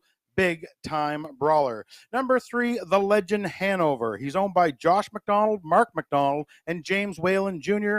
Ern Carver of Prince Edward Island. Mike McGuigan is the trainer. Mike McGuigan will do the driving from post 3, The Legend Hanover. Number 4, JJ Brienne. She's owned by John Davidson Jr. of St. John. John Davidson Sr. does the training. He's in the bike from post 4, JJ Brienne. Rounding out the field from post 5, that's Montrose Hope. He is a homebred of Harvey Holmes of Alberton, Prince Edward Island. Lucy St. Amour does the training. Jason Hughes, the Blue Knight, is in the bike from post 5, Montrose Hope. It's the Wayne McQuinn Trucking Pace. Very sharp cooler in the infield. That's going to the winner here in race number 5, along with the lion's share of the $2,100 purse. Exactor, triactor are your betting features. Don't be left out on number 5. I'm going to the outside here today. I'm going to try Montrose Hope. He's raced well in the past for Jason Hughes. Short field today. I don't think he'll be too far back. I'm trying him on top. Can't overlook the Legend Hanover in the center of the gate. Looks like a very tough competitor in here with those speed miles on his card from Woodbine. And for third, I'm going to take JJ Brienne, likely to be part or the early speed in here. I'm looking for her to hang around for third. I'm 5-3-4 here in race number 5, the Wayne McQuinn Trucking Pace. Thank you, Brock. And we got 5-3-4 from the booth. So Scotty and I downstairs here, we'll take a look at this contest. Should be another great race here this afternoon on screen. I'm just going to flip-flop it a bit from Brock. I'm going to go with the Legend Hanover on top. I'm going to put this fella in the front spot here, coming off a win 157-1 last time out for Michael or Jason Hughes on that occasion. Drove for Michael McGuigan. Michael's here today to drive the horse, and if you look, he drove him in his first start, coming off that qualifier that was a third place effort in 156-1. Definitely has the license to compete in this one. The 4-year-old son of some beach somewhere, as you can see him on screen now. So it looks like the front running game is his style since he's come to the Maritime. So look to see McGuigan put him into play early and often, and the public is behind him as well, Scotty. He's right down there, stone cold favorite at 1-9. Yeah, I think he should be top billing here, Curtis. You look down your program, this horse loves to front run, and I know Mike's going to be aggressive with him here. A winner last start for Jason Hughes, 157-1. He's a son of the great Some Beach Somewhere, and this is his third start in the Maritimes, looking to go 2 for 3. And I like his chances here. I think Mike's going to go right to the top with them and get away with the lead, and I don't think they'll catch him, Kurt. But you're not going to get much money on return of investment here on number 3, Legend Hanover. I think he'll go off probably close to 1-9 here in race number 5.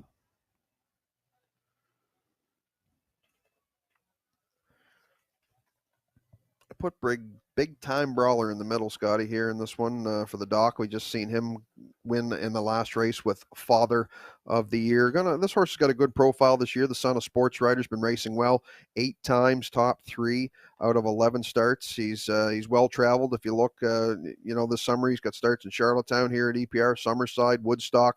So he's been around. He's finishing his miles great lately with 28 and change, 29-2, 29 flat. Come off the pace, rallied for the third place finish last time out in Woodstock. So he's had a little break, little month off for August, and now he's back to ready to rock here for September. He draws inside with the doc driving, and I think if he gets him spotted well, I think he's definitely one that can hit the ticket. Yeah, no, I totally agree. Right now, you're getting 6-1 on number 2, Big Time Brawler, and he's a handy horse. You look down your chart lines, and he's had 11 starts this year, and he's got 8 out of 11 in the top 3, so he hits the board well over 50%. So you got to like him here. He should get a good trip from post 2, might even get a 2-hole trip behind number 3, the Legend Hanover. But I like him as well, Kurt, for second here, Big Time Brawler.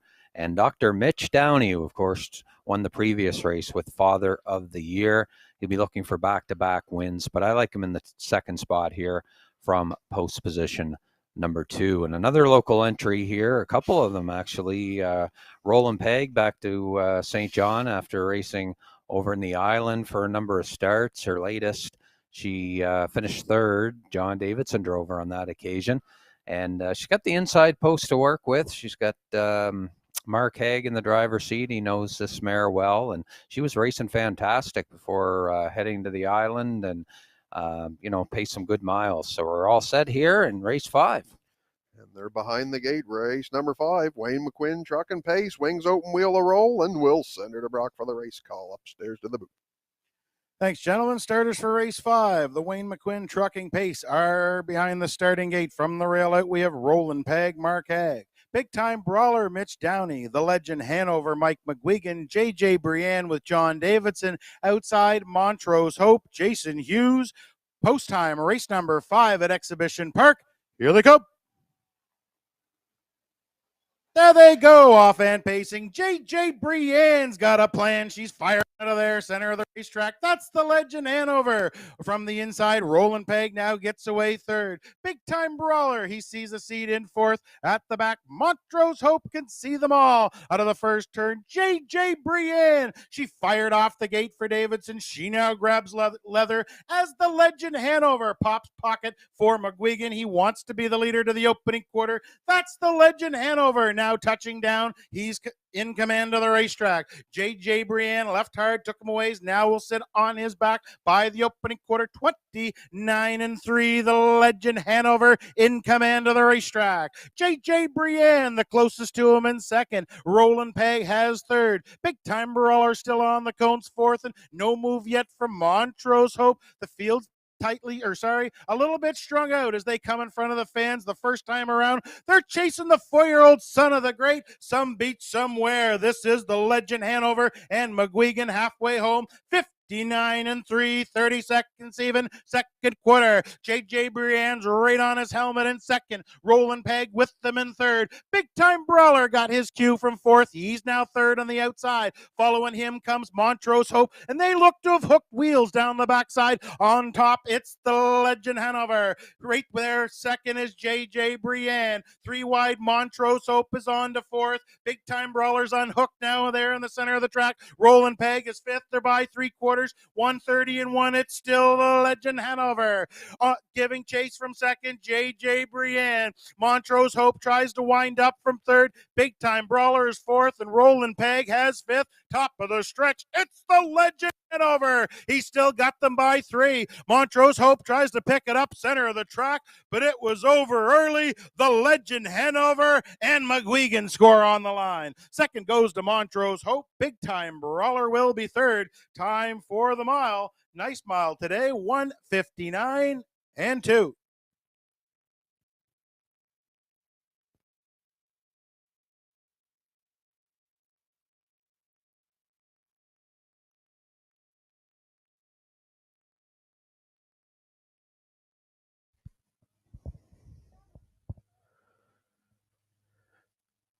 And great drive by Mike McGuigan here in the 5th race on the Legend Hanover. He quarter pole moved right back to the front, right where he wanted to be. Hit the front end, 29-3, 59-3, 130-1. Great rating by McGuigan down to the wire. Home and cooled out. Took a little peek over his shoulder at the head of the stretch to see if anybody was coming, but he knew he had it well in control. Hit the wire in 1:59-2.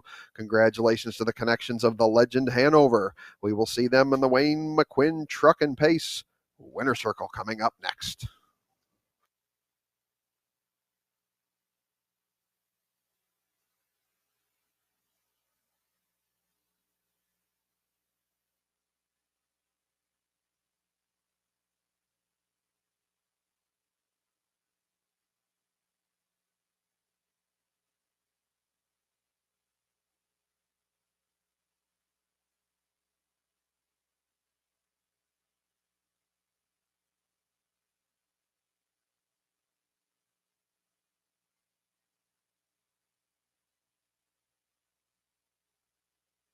Ladies and gentlemen, hold all tickets. There is an inquiry underway here. Racing action heading to 3/4. Judges are reviewing the racing action heading to 3/4.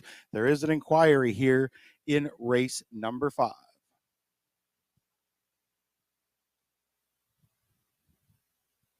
Don't believe it's going to affect this fellow, though. Coming back now, in front of the grandstand comes the unofficial winner of race number 5, the Wayne McQuinn Trucking Pace.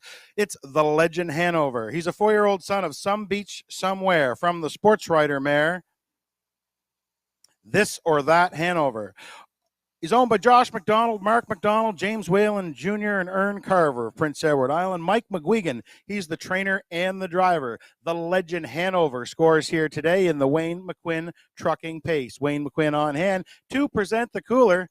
And a legend himself, I see Steve Mahar to the right there, folks. So glad to see all the faces here tonight at Exhibition Park. Congratulations to the Legend Hanover, the connections, Josh McDonald, Mark McDonald, James Whalen, Ern Carver, and Mike McGuigan.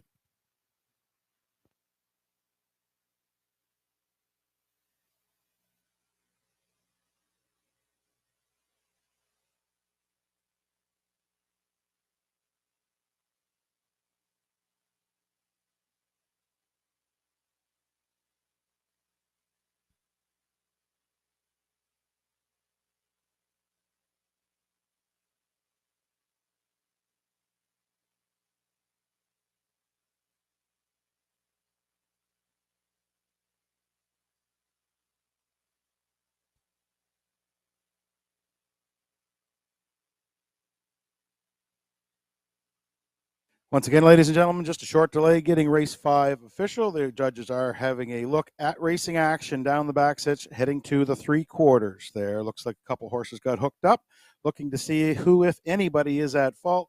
They will have a decision here in a few minutes' time. So, inquiry underway here in race 5. Please hold all tickets.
All right, ladies and gentlemen, judges have reviewed the videotape. There will be a placing here in race number 5. Horse number 2, Big Time Brawler, finished 3rd. He will be placed 5th for interference to the 1 Rollin' Peg down the backstretch. Those 2 horses hooked wheels. Judges determined Big Time Brawler is at fault in this scenario. Therefore, he finished 3rd. He will be placed 5 behind Rollin' Peg. That means horse 4, JJ Brienne, was 4th. She'll be placed up to 3rd. And, of course, Rollin' Peg, 5th, placed 4th. So those are the judges' decisions here in race number 5.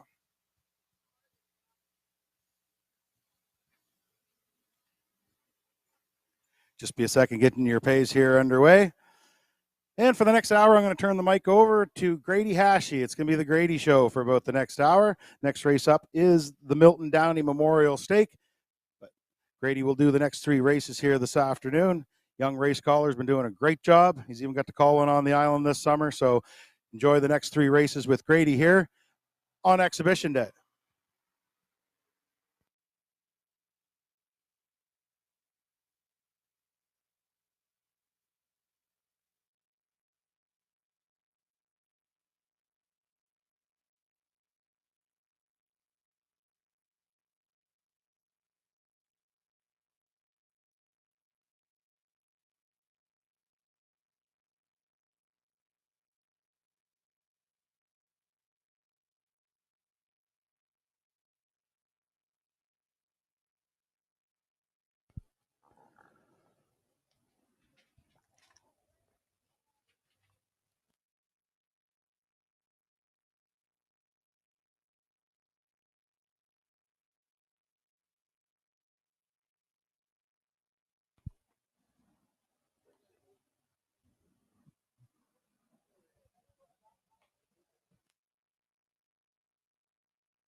And our next racing action coming up, race number 6, and it's another filly division for the Milton Downey Stakes, purse of $7,000, field of 6. Your betting options, exactor, win and place, along with triactor wagering. Race 6. And we're still waiting for the pays and everything here to come up for race number 5, and then we'll be all set for race number 6, hopefully to come on the track shortly. And Keep in mind as well, race 8 is the start of the pick 5. So look ahead, pick the winners starting in race number 8, pick 5 straight winners. And you'll be off to the races with our pick 5 here this afternoon.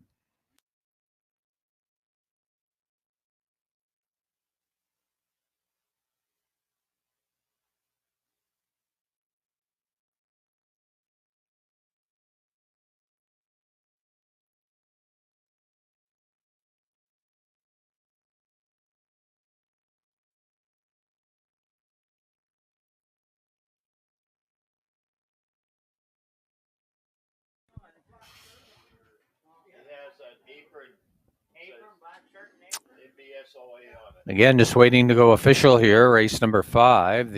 Meanwhile, the starters for race 6 appear to be on their way to the racetrack. So we'll have Grady Hashie with his post parade. Coming up, race number 6. Another Milton Downey Memorial Stake for 2-year-old pacing fillies. They'll be on the track in just a moment.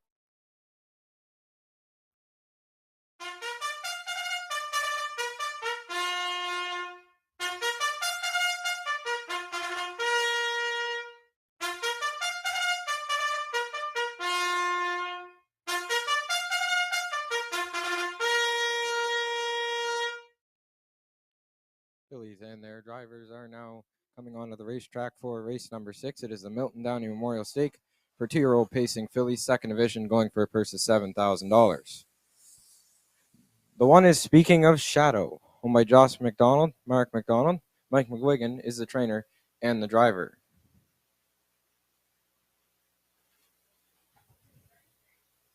The 2 is It's Up to You, owned by Reg McPherson. Kevin McLean trains. Gilles Barrio will drive this afternoon.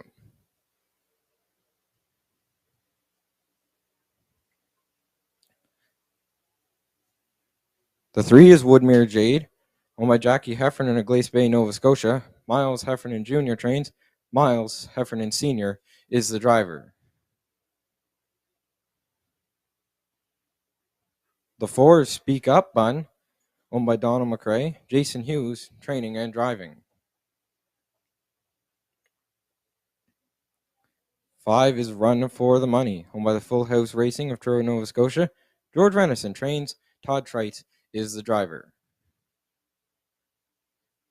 And on the outside from post 6 is Elm Grove Red Wine, owned by James Quinn, Carl Peterson, and Brittany Watts. David Dowling is the trainer and will also do the driving. 6 fillies for the Milton Downey Memorial Stake for 2-year-old pacing fillies, second division, for a purse of $7,000. Win, place, and show, exacta, triactor are your wagering options here on race 6. They'll go to the gate in 7 minutes.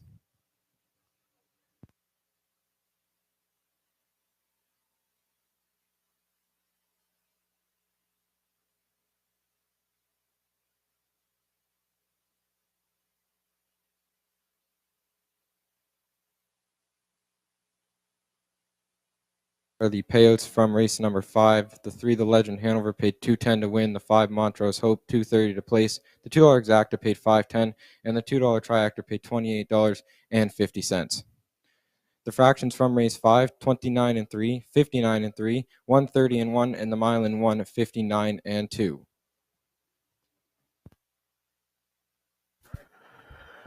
And starters now on track for race number 6. Another division of the Milton Downey Memorial Stake, 2-year-old filly division. On screen right now is Top Selection, Scotty of mine, Speaking of Shadow. Looks like I'm going to look for Mike McGuigan to double up here this afternoon, as we just seen him win the last race with the Legend Hanover, going with Speaking of Shadow here. The 2-year-old daughter of Art Speak comes in off of a second place finish, most recently in Summerside, in a division of the Lady Slipper Gold.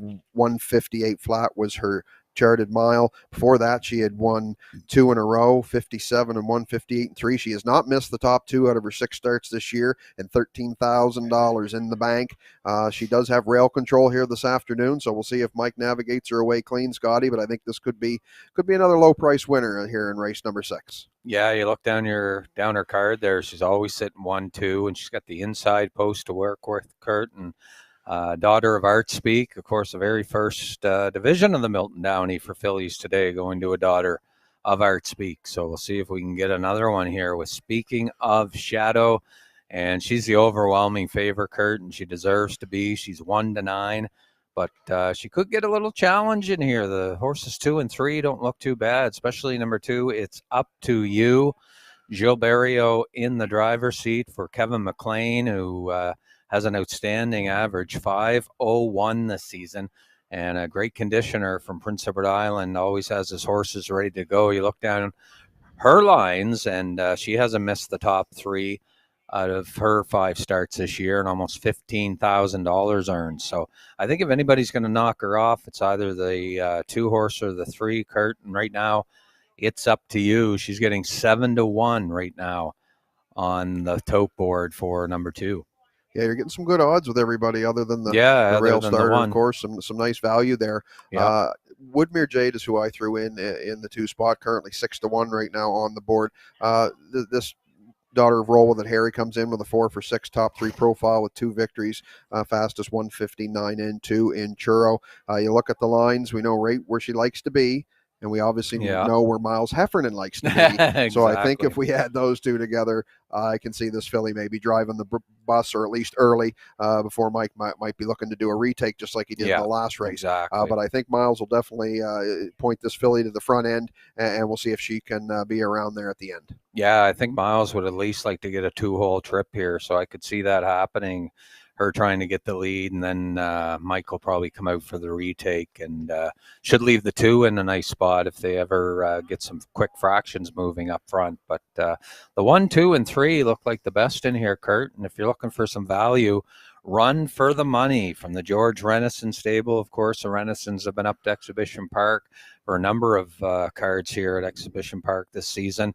And Run for the Money, a 2-year-old daughter, a sports writer, and she's leaving from post position number 5. She's the longest shot in the board right now, 18-1. And nice to see Rockin' Todd back here with us at Exhibition Park as well. He'll drive this filly from post position number 5. So if you're looking for a little value, you might look at number 5, Run for the Money. Just a little bit of movement on the odds now. And speaking of shadows, still favored, but at 2-5 on screen now. Scotty's my 3rd place selection, Elm Grove, a red wine. Going to use her, take a shot on her. She's 4-5 this year, top 3s, with 3 victories out of her 5 credits. She's the richest in the field at 22,000. So, secretly the richest in the field, and just kind of sneaky odds there at 9-2. If you're looking, of course, how can you go wrong with the superstar? And he trains this filly as well. So looking for her. She's got to navigate that trip from the outside post 6. Say that's a bit of the public being a little bit leery to bet her, but there's no question that she's got the license to compete. Here we go now. We are moving in for a race, number 6, the Milton Downey Memorial Stake for 2-year-old filly division. And we'll send it upstairs for the first time today to Grady Hashi, who's going to call a couple here this afternoon. Take it away, Grady. Thanks, Kurt. They're lining up in the 6th. Speaking of shadow, It's Up to You, Woodmere Jade.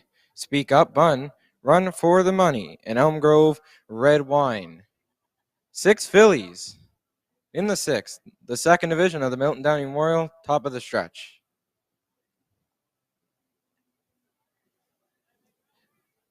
Here they come. There they go. They're off and pacing. Speaking of shadow, towards the inside, It's Up to You. We'll leave with her from the outside. Elm Grove Red Wine is also out there. Woodmere Jade will cut the corner. She's now moving up 3rd. Elm Grove Red Wine will now settle away to be 4th. Then in 5th is Speak Up Bun, and trailing the field is Run for the Money. Into the backstretch they go. Speaking of shadow, and Mike McGuigan have the lead. 2nd towards the inside now is It's Up to You. She's right up on the helmet. Right there from 3rd is Woodmere Jade. Then Elm Grove Red Wine is 4th. 2nd from last from 5th is Speak Up Bun. And trailing the field is Run for the Money as they just pass the opening quarter. And it is, speaking of shadow, she was at the quarter in 30 2/5. Speaking of shadow, rounding the turn with the lead by about 2. 2nd towards the inside is It's Up to You. Racing from 3rd, Woodmere Jade. Elm Grove Red Wine is 4th. No movement yet as they head by 3/8 and come off the turn and straighten down the stretch with the opening half mile in their sights. It is, speaking of shadow, controlling the fractions. 2nd towards the inside, It's Up to You. Woodmere Jade is 3rd. No one moves yet. 4th at the inside is Elm Grove Red Wine, and there she goes. She now gets underway. First up, Dowling with Elm Grove Red Wine will now go first up, moving up 3rd. On that cover will come Speak Up Bun, and Run for the Money will look to move up the inside as they head round the turn. Speaking of Shadow, the half in 101 and 2. They backed it up to 31 seconds in the second quarter. Into the backstretch to go. Speaking of Shadow with the lead. From the outside, Elm Grove Red Wine is grinding it out first over. It's Up to You is right there from third. Outside fourth now Woodmere Jade. Then it's Run for the Money, and trailing the field is Speak Up Bun as they arrive at three quarters. Speaking of Shadow has put away Elm Grove Red Wine as they're down to less than a quarter of a mile to go. Three quarters in 1:31 and 2. 30 seconds in the third, and it is Speaking of Shadow rounding the final turn. It's Up to You will now come out for the stretch drive for Barrio. Now moving up third is Run for the Money. Elm Grove Red Wine is backpedaling as they will turn for home. Speaking of Shadow from the outside, It's Up to You is now taking the lead. Speaking of Shadow on the inside, It's Up to You is grinding it out. Here's Run for the Money looking for the upset deep in the stretch. Speaking of Shadow, It's Up to You, Run for the Money at the line. I believe it may have been It's Up to You. We're going to need a photo. It's Up to You, Run for the Money. And speaking of Shadow, all three of them right there at the wire. Time for the mile in 2:03 flat. And what a finish here in race number 6. And of course, speaking of Shadow, went right to the front. It's Up to You, set in the 2-hole. Then Mike McGuigan got a small breather there in the second quarter, and they came moving from the backfield. But look at that down the home stretch. We'll see it in slow-mo. And on the outside, It's Up to You looked to have cleared quite easily. But wow, look at Run for the Money. And Trites angles her out to the outside. Speaking of Shadow, is still right there on the inside as they get through to deep stretch, and they're coming 3 across the racetrack here to the finish, and it was close. I got a call, maybe It's Up to You over Speaking of Shadow, maybe Run for the Money, but we'll leave it up to the photo finish here in race number 6 to determine the winner. And we should have that for you momentarily, but what a race. 3 wide down the home stretch. And how about the long shot? Run for the Money right in the picture.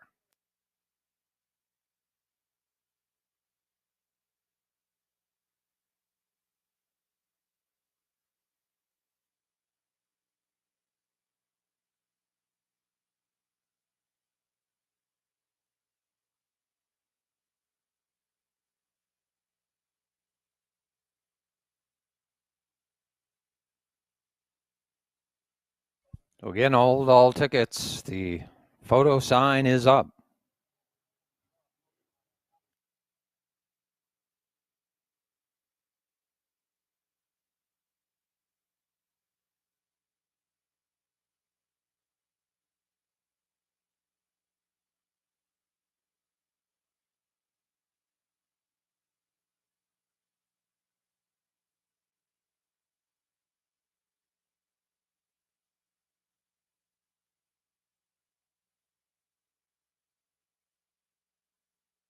You, It's Up to You is the winner in the photo parade. The 2, It's Up to You. There you go. Kevin McLean gets another training win here this afternoon to bolster his training average. Reg McPherson owns. Daughter of Roll With It, Harry, got a beautiful trip, and Barrio gets her up to win it here. Post parade, or the winner circle celebration coming up next.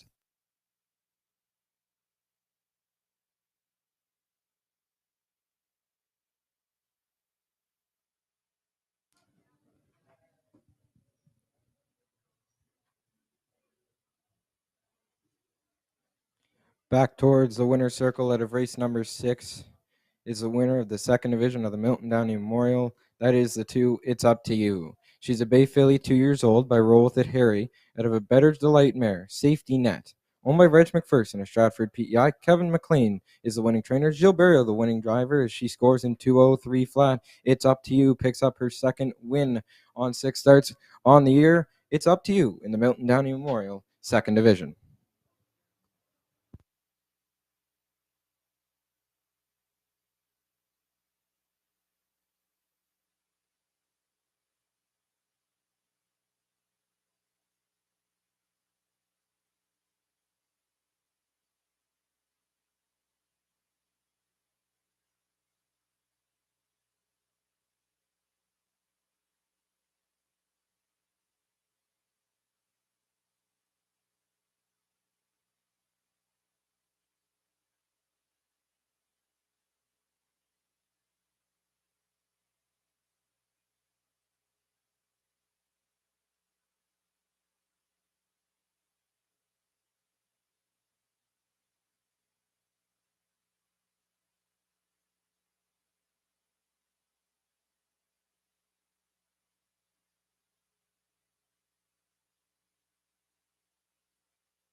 Official results out of the 6th.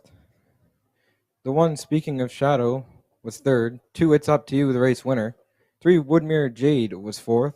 The 4, Speak Up Bun was 5th. 5, Run for the Money 2nd. And the 6, Elm Grove Red Wine was 6th. Fractions of 30 and 2, 101 and 2, 131 and 2, and the mile in 203 flat. It's Up to You, pay $8.50 to win. Run for the Money, $10 to place. The 2 exacta with the 2 all combination paid $7.60.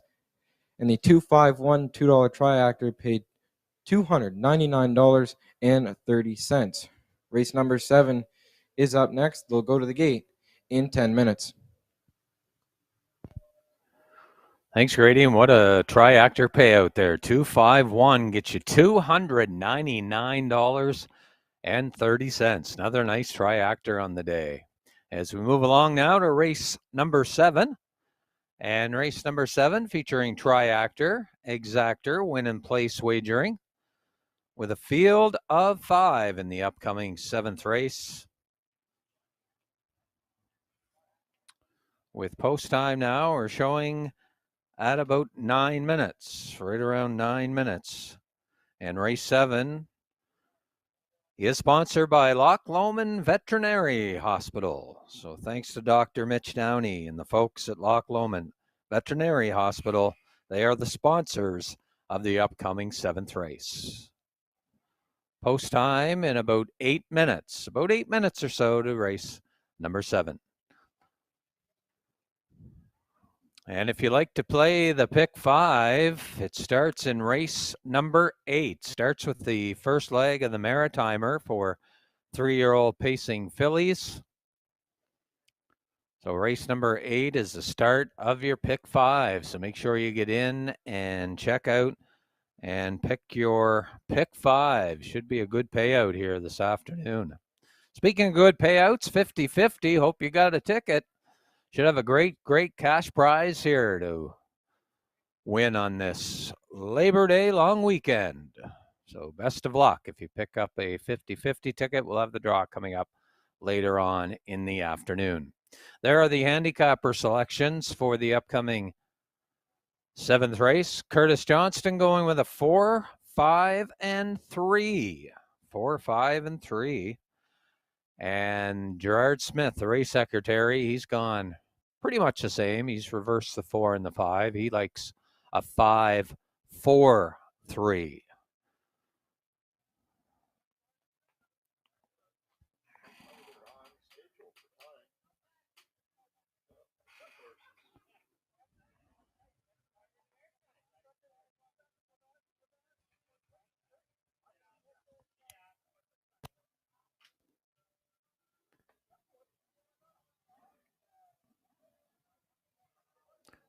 There's the starters for race 7. They're leaving the barn area now, getting on the track. Post parade is up next.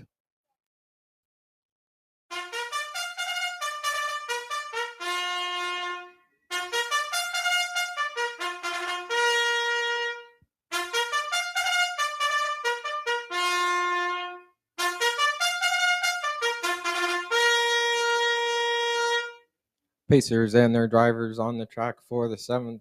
The 1 is Ultimate Flying Nun, owned by the Ultimate Stable. Don Hubbard trains. Dale Spence is the driver. 2 is Pickpocket Princess, owned and trained by Wayne Hubbard. Jason Hughes will drive this afternoon.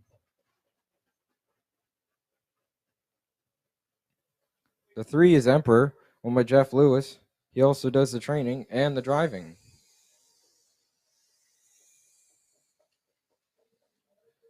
The 4 is Euchred, owned by Kayla Habich Walker. Walter Walker trains. Redmond Doucette is the driver.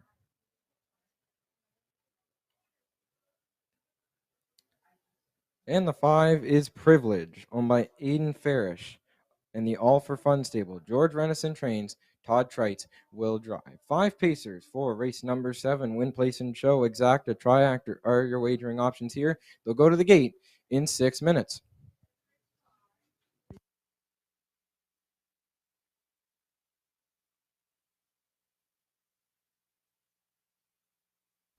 And for those of you that can see that win photo from the previous race, what a finish there. And it's up to you. In between horses, just nipping out, Run for the Money. And how about the race she went? Came from off the pace and almost had the big upset there in the previous race. And the pace setter, speaking of shadow, in the picture as well, just a head back. So what a win photo there in race number 6. Tight finish. And congratulations, it's up to you winning it. And right now we take a look.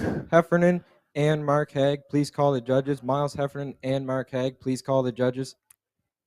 And we'll take a look now at number 4, Euclid, on your television monitors now. And Euclid was a winner over Inverness just a few days ago. Actually watched this fellow race the other night, Redmond Doucette, in the driver's seat. He cut the race down the half, 57-3, won it in 1:57-1, just by half a length though, almost getting collared at the wire. But Euchre, what a classy old veteran this pacer is, son of Shadow Play, Walter Walker. He had a win earlier on in the program. Redmond Doucette looking to get Euclid another win, and what a career he's had. If he wins this afternoon, how about that? It'll be his 75th career victory. So wow, what a career Euclid has had, and he's getting a lot of the respect right now at 4-5. And the slight favorite right now, Kurt, is number 5, Privilege, with Todd Treitz in the driver's seat from the outside post. George Renison trains, and George almost got it done in that previous race there with Run for the Money, but Privilege from post 5 getting a lot of respect here with Todd Treitz for owner Aidan Farish and the All for Fun stable. And she's been racing really well over the season, and started it off at Rito Carlton and came to the Maritimes. George Renison and the gang collaring this horse from Ontario, and he's raced superb down here. And he's got post 5, but right now the favorite at 1-2. Yeah, Scotty, I thought the outside 2 would probably take the bulk of the support by the patrons, and then that is correct. Like as you mentioned, 4-5 on Euclid, Privilege at 1-2. So we'll see. They both got to navigate that outside positioning, but I mean, looking at it, they both have ample gate speed when called upon to use it and to be put in play early. Doesn't look to be a whole lot of early speed to their inside that I think could hang them for any length of time. We will definitely see. Anything can happen, but I think it could break down to those two, maybe to settle it. Of course, as you were talking about, Euclid, you pretty much covered him for sure. 74 lifetime wins. Yeah, he's a classy horse. He knows how to get it done. He won another race in between me doing the picks the other day. I had picked it. Next thing you know, he said online he had won it yeah. in Inverness. I was like, wow. So so he comes here to get his basically 3rd win in a week. Which is definitely possible, but yeah, because you can see on screen Privilege right now. I think he's going to be a challenge. He's paced it consistently in the 55 range in the last few weeks for trainer George Renison. So the son of Sunshine Beach. We'll see what kind of trip that he navigates here today. But again, definitely those two taking the bulk of the support, and no surprise.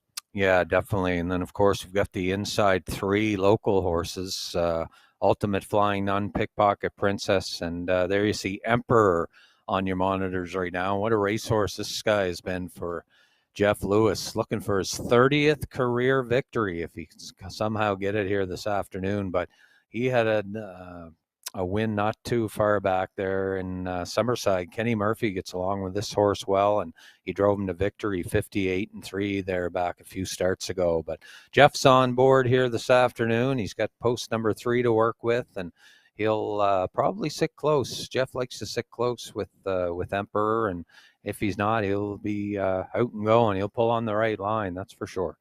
And Pickpocket Princess, I see Kurt has Jason Hughes on board. He drove over the last start there, and actually left from post 5, got a better post to work with. So you think the Blue Knight might try and fire this mare off the front here? Well, he could put her into play early, Scotty, or try to at least bust her out of there. He does, he does get along historically with the Wayne Hubbard stable. He gets along well with Montrose Hope, and I think he gets along good with this mare as well. So we'll see, how she's good value now, 14-1. I mean, if you are looking for somebody to beat those outside 2, I mean, there's some great value on her at 14-1. Of course, she's got 2 wins this year out of her 10 starts. Fastest was a nice trip and 158 flat in Woodstock. So we'll see. She does have the post advantage on those 2 tough ones on the outside, but we'll see how she all shakes out. Starters moving in now for race number 7. Gate is in position, wings open, wheels are rolling, and we'll send it upstairs to Grady once again with the race call. Thanks, Kurt. Pacers and their drivers lining up for the 7th. From the inside out, Ultimate Flying Nun, Pickpocket Princess, Emperor, Euchard, and Privilege. Field of 5, they're on the turn for the 7th.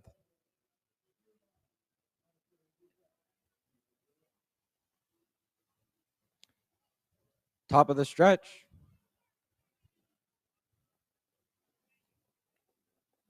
Here they come.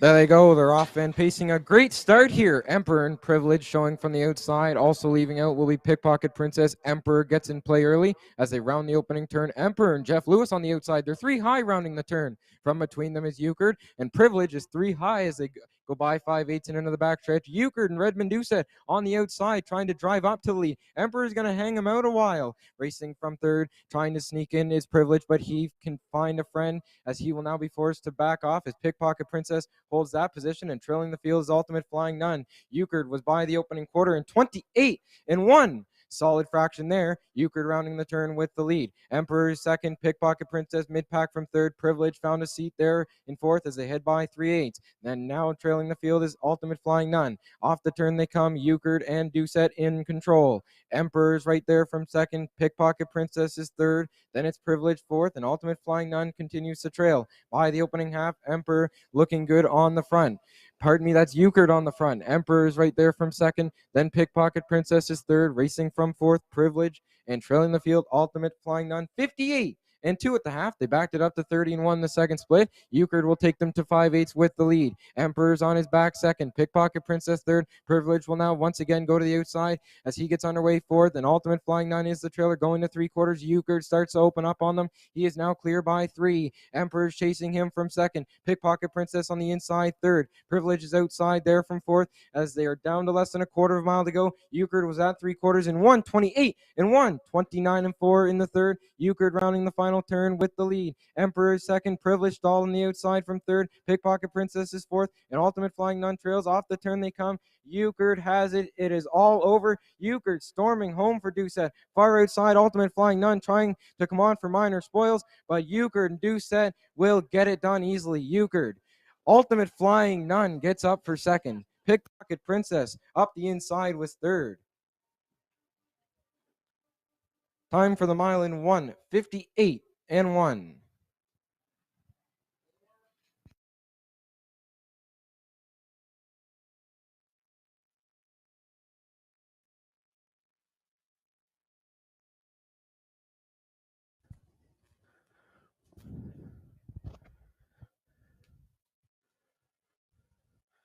And Euchard put on the front end today by Redmond Doucette. As you can see him on screen, he knew what we had to do. 28 and 1 through the splits, 58 and 2, 128 and 1. Another well-rated mile here this afternoon.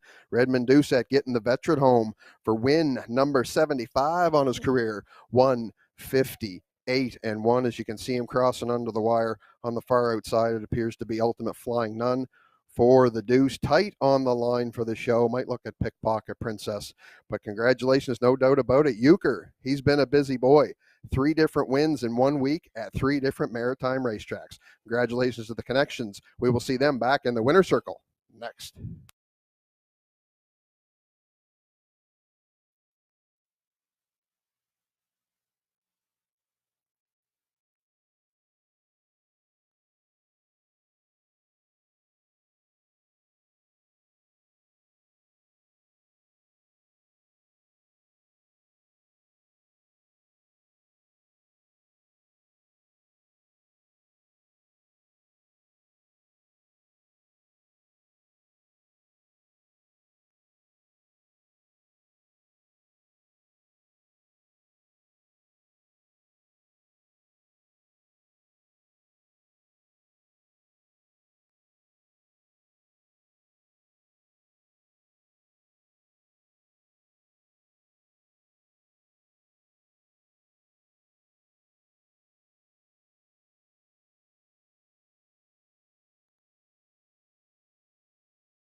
Into the winner's circle, out of race number 7 comes the 4. That is Euchred. He's a brown gelding, 10 years old by Shadow Play.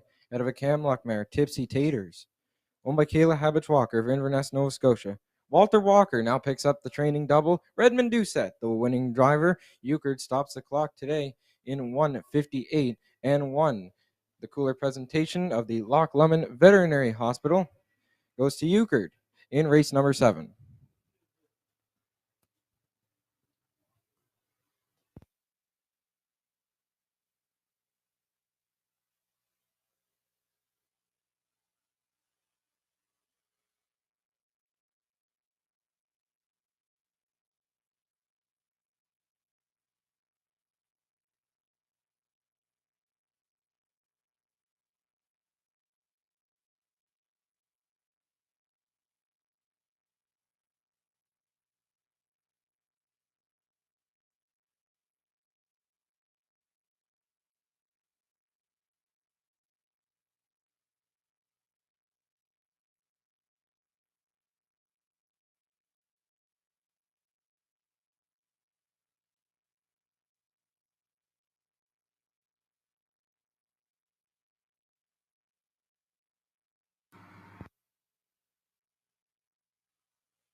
Judges, Dr. Mitchell Downey, call the judges.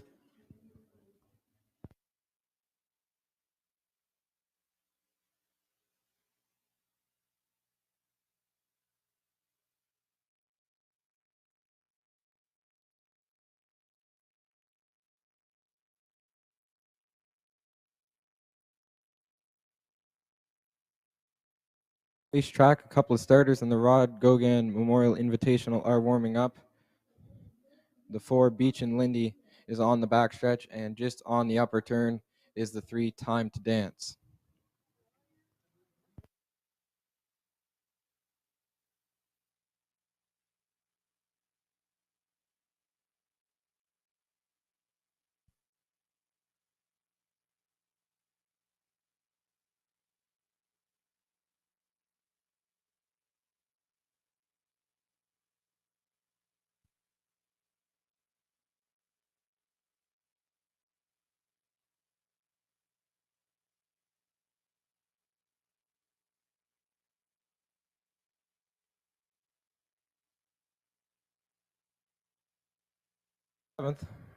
The 1 Ultimate Flying Nun was second.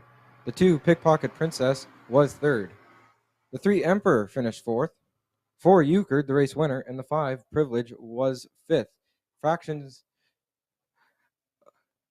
of 28 and 1, 58 and 2, 128 and 1, and the mile in 158 and 1. In review from the top, 2, 3, 4, 1, 5. Euchred paid $3 to win. Ultimate Flying Nun, $4 to place. The $2 Exacta paid $78.40, and the $2 Try, $143.70. Race number 8 is up next. It's the first elimination of the Maritimer Stake. They're going for a purse of $7,000. The top 4 finishers will be back later this afternoon for the final. Field of 6 will go to the gate in 12 minutes.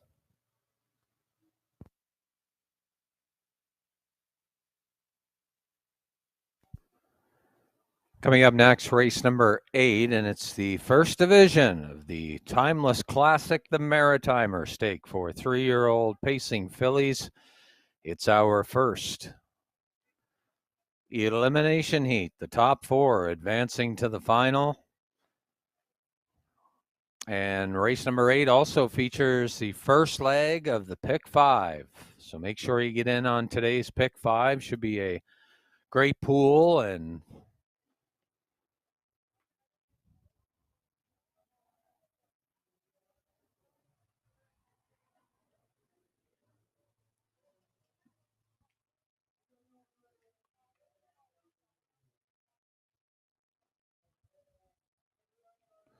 so if you're with us here for the first time here this afternoon, watching the races here at Exhibition Park Raceway, and you've never seen the Maritimer Stake, It is a 2-race event where the eliminations decide the 8 finalists.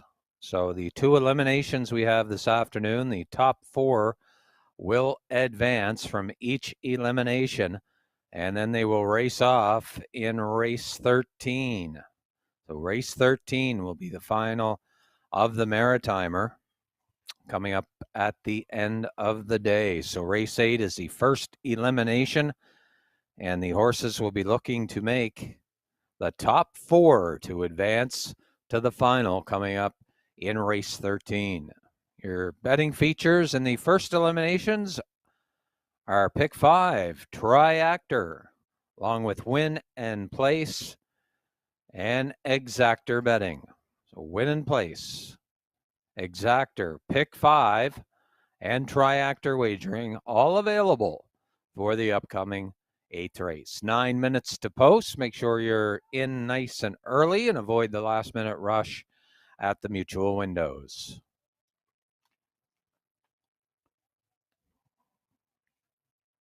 And as the race car goes on, certainly getting into the meat and potatoes, so to speak, of our race card here with the aged pacing mares coming up in the Standardbred Canada race in race number 10. Some nice mares in that race coming up in race 10. And race number 12, of course, is in honor of Rod Gauguin. And what a fantastic field coming up in race number 12. We've got a full field of 8 starters: Blood Money, Marito Hanover, Time to Dance, Beach and Lindy, Twin Be Tough Enough, Batter Up Hanover, Island Beach Boy, and No Plan Intended. What a field for the Rod Gauguin Memorial. And I know he'd certainly be proud to have these horses in his memorial race here this afternoon. So what a race coming up later on in race number 12. 8 minutes now to post in race number 8.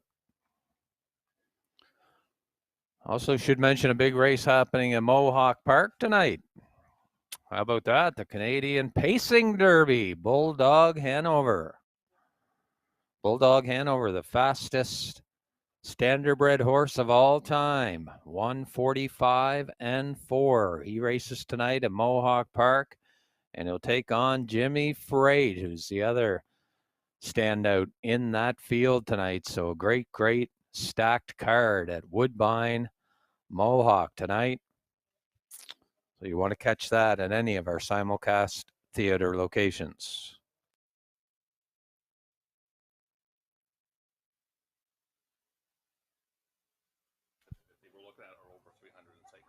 Okay. So I don't have an exact amount, but it's going to be over 300. I'm pretty sure it might be 290.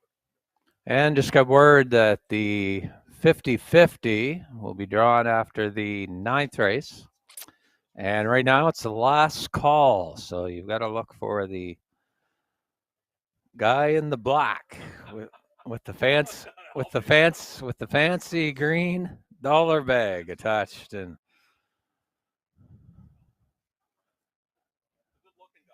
the good-looking guy, he says, in the got the dollar store bag going, and the black shirt and the jeans, and 50-50 stapled all over him. So you can't miss him. He's down here right now by the judges stand if you're looking for a ticket, by the way.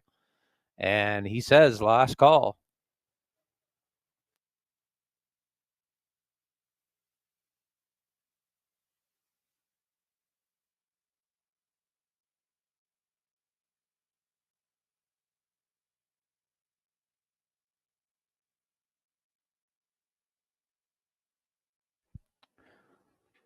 And the prize today, over $300. So make sure you get in. That'd be some nice money to have this weekend for back to school and maybe a barbecue or whatever you want. Some extra money here in the 50-50 draw. Should be over $300. So get in.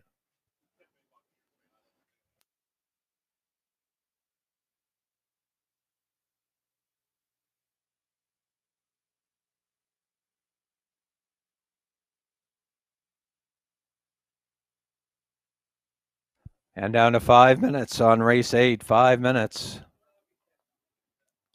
First elimination of the Maritimer, top 4 advance to the final, coming up in race 13. And start of your pick 5 wagering.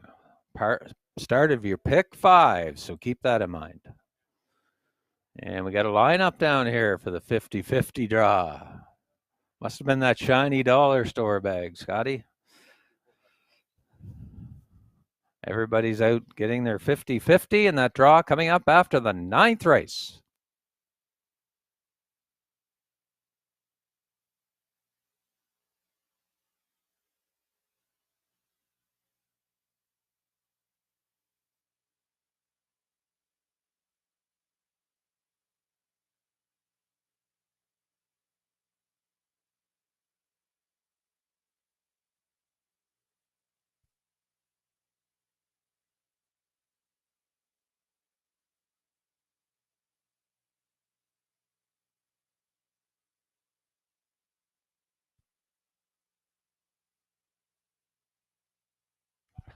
And the starters for elimination 1 just leaving the paddock in the barn area. So post parade with Grady Hashie coming up.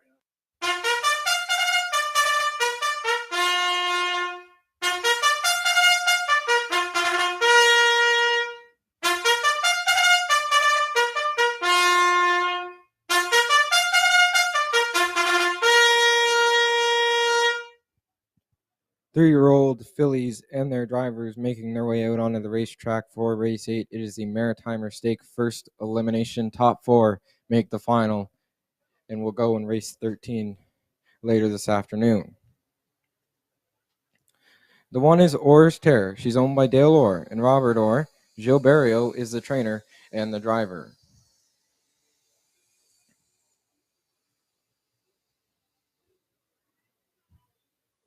The 2 is The Real Princess, owned by Eddie Doucette, Blaine Tebow, Gordon McLeod, and Grant Mann. Eddie Doucette trains. Corey McPherson is the driver. The 3 is JJ Scarlett, owned by WWGG McKinnon Stable of Inverness, Nova Scotia. Walter Walker trains. Redmond Doucette is the driver. The 4 is Ultimate Longshot, owned by Windermere Farms, River Valley Management, and Clive Balderston. Earl Watts trains. David Dowling is the driver. 5 is Woodmere Jazz, owned by Reginald McPherson. Kevin McLean trains. Dale Spence driving. And on the outside from post position 6 is Brookdale Sienna, owned by Keith Campbell and James Douglas Campbell. Keith Campbell trains. Paul Langell is the driver. Those are the 6 fillies for the Maritimer Stake. First elimination, win, place, and show, exacta, triactor, in the pick 5, races 8 through 12. Starts right here in race number 8. The pool for the pick 5 is currently sitting at $598. 4 of those races in there are stake races. So get in, get your tickets for the pick 5, large pool, and 4 stake races.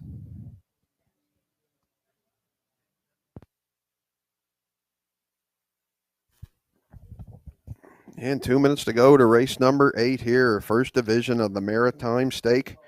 For 3-year-old fillies, we're going to take a look at this contest. No major surprise who the public support is behind, and that's the 2 entry of the Real Princess. The 3-year-old daughter of Source of Pride comes in undefeated in her 3-year-old season thus far. 9 starts, 9 wins. $66,000 in purse money, Scotty. That's pretty impressive. And now with her last win, it put her up over $100,000 in the 2 seasons combined from 2 to 3. Yep. And she's definitely probably will go off as the favorite. Some quality fillies in here to give her a challenge. But like I said in the prelim picks, I said to keep that undefeated streak alive coming out of today, she's going to have to win twice. Yes, she is. And Blaine Tebow actually bred this filly and kept part of her. And she went through the yearling sale at $10,000. So what a steal for the Real Princess. And she's got over 100,000 made, like you said, in 2 years. 9 race win streak on the line, and she's got to win twice to capture the Maritimer here this afternoon. And hard to bet against her, Kurt. She's got post 2 in here, and I think Corey's going to go right to the front with her, and it's we'll see what kind of strategy plays in here, where she's got to race twice. I don't think they're going to be going any torrid fractions here in the first elimination. And I know JJ Scarlett likes to leave as well from post 3. So it's going to be interesting how it shakes out, but just can't see them beating the Real Princess here in the 8th. Yeah, I agree, Scotty. I think she's definitely not done much wrong this year, and a lot of her, as you mentioned, you think she'll bust out. A lot of her winning was done on the front or pretty close to it this season. I thought back there at the start of Old Home Week on August 13th, thought maybe they were going to get a shot to get at her because she had to take back early, and Corey had to rumble up first up with her, but it didn't matter. Still same result. She ended up being a winner, 155-3. So we'll see if she gets the job done here this afternoon and move on to the final. That will be in race number 13. Went to the rail starter Orr's Terror for the runner-up spot here, Scotty. The St. John-owned filly, daughter of Stonebridge Terror, comes back to EPR after racing in the island this year. Mostly, she's got $25,000 made on her papers this year out of 13 starts, which is pretty good. Dale Orr Cones with Robert Orr. Gilles Barrio, as we seen the winner's circle earlier, he's on screen now with her. It's her best post draw. I mean, she's been getting some decent draws, but you can look at right down the page, Scotty. I mean, there wasn't a 2-hole or a rail to be seen, and she gets it today. So I think you're going to see Barrio take advantage and try to get her spotted well. And with her toughest competition to her next door neighbor, I think he's going to try to be as close as he can to her getting started. Yeah, she's a tough little filly too. She can hang on the outside, and she could be a late player in the final if she makes it, which I think she will. And she's got post position number 1, and I think Jill's just going to try and get a good trip there and get her into the final, and then you never know what's going to happen. So Orr's Terror, she's paying 5-2 right now if you're looking for an upset here, and JJ Scarlett right now at 5-2 as well. And little bit of an outside shot here. Woodmere Jazz has raced pretty good this year for Kevin McLean, so it could be an outside shot as well. Starters are moving in the first division, the first elimination of the Maritimer Stake for 3-year-old fillies in behind the gate. Race 8, wings open, wheels are rolling. We'll send it upstairs once again to Grady with the race call. Lining up in the first division of the Maritimer, Orr's Terror and Gilles Barrio, the Real Princess Corey McPherson, JJ Scarlett for Redmond Doucette, Ultimate Long Shot David Dowling, Woodmere Jazz and Dale Spence, and on the outside, Brookdale Sienna for Paul Langell. Field of 6 for the first elimination of the Maritimer. Top 4 make the final. They're at the top of the stretch.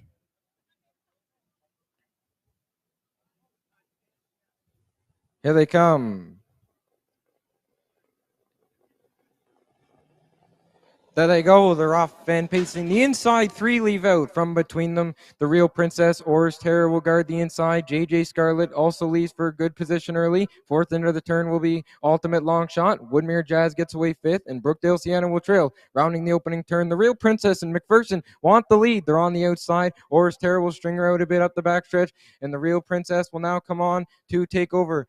Now second is Orr's Terror, then racing from 3rd at the inside, JJ Scarlett. Ultimate Long Shot is 4th. Woodmere Jazz second from last from 5th, and Brookdale Sienna is the trailer. The Real Princess had them at the opening quarter in 29-1. The Real Princess rounding the turn with the lead. Orr's Terror is right there from 2nd. JJ Scarlett is 3rd. Ultimate Long Shot keeping up from 4th.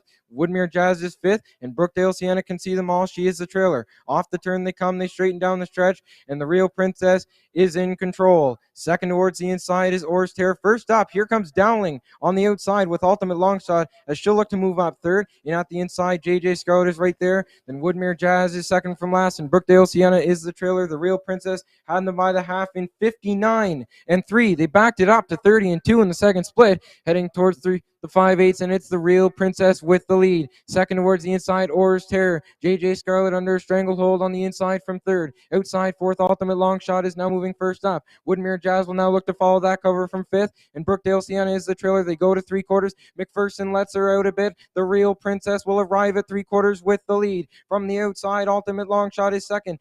Racing from third is Oars Terror, 3/4 in 1:29 and 3, 30 seconds flat in the third, and it's going to be a sprint home. The Real Princess has the lead. Oars Terror's right on her back from second and will look to come out in the stretch. In at the inside, JJ Scarlett is third. Ultimate Long Shot is faded to fourth as they turn for home. The Real Princess, Oars Terror may have her. It's the Real Princess. Oars Terror on the outside coming on. Here's JJ Scarlett there as well. The Real Princess will remain undefeated in 2022. The Real Princess in the first elimination of the Maritimer.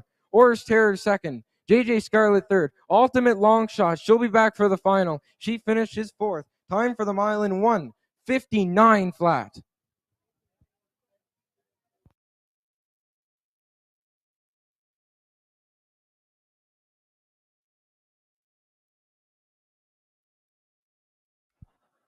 And the Real Princess cutting the fractions here, 29 and 1, 59 and 3. Third quarter, 30 seconds, 129 and 3. And then you seen Oars Terror had that perfect pocket trip. Barrio thought he'd give the Real Princess a try there with Oars Terror in the home stretch. And she looked like she was going by there for a sec. But this Real Princess, she's got a motor in her. And Corey used her there at the last eighth of the mile to secure the win. And Oars Terror second, J. Scarlett in the top three. So again, the Real Princess 10 for 10 in 2022. And she's on to the Maritimer final coming up in race number 13. So congratulations, the Real Princess. Owners Eddie Davis, Blaine Tebow, Gord McLeod, Grant Mann. Trained by Eddie Doucette, Corey in the bike. They'll be back for the Winner's Circle celebrations in just a moment.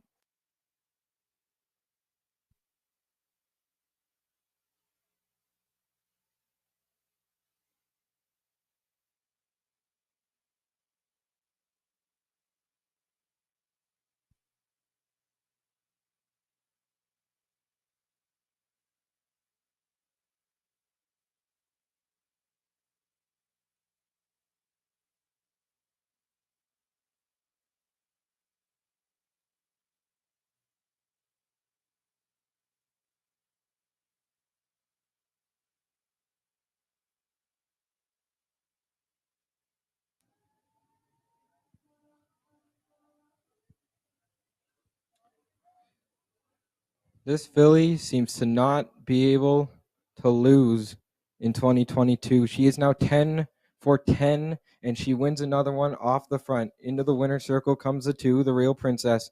She's a bay filly, 3 years old, by Source of Pride. Evan Art Major mare, devilishly good. Bred by Blaine Tebow of Kensington PEI. He remains a co-owner. He co-owns along with Eddie Doucette and Gordon McLeod. Eddie Doucette trains her regular driver, Corey McPherson, in the driver's seat for the Maritimer first elimination. The Real Princess scores in 1:59 flat. The Real Princess in the first elimination of the Maritimer.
The one Oars Terror was second. The two, the Real Princess, was the race winner. The three, JJ Scarlett, was third.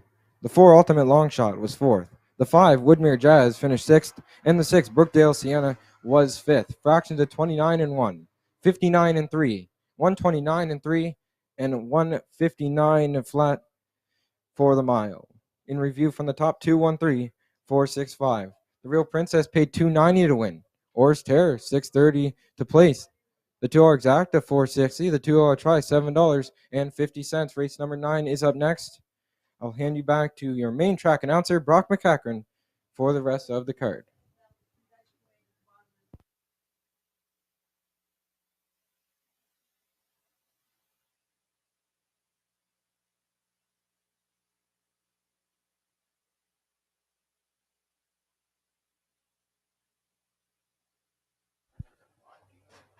And up next on the program is the second elimination of the Maritimer.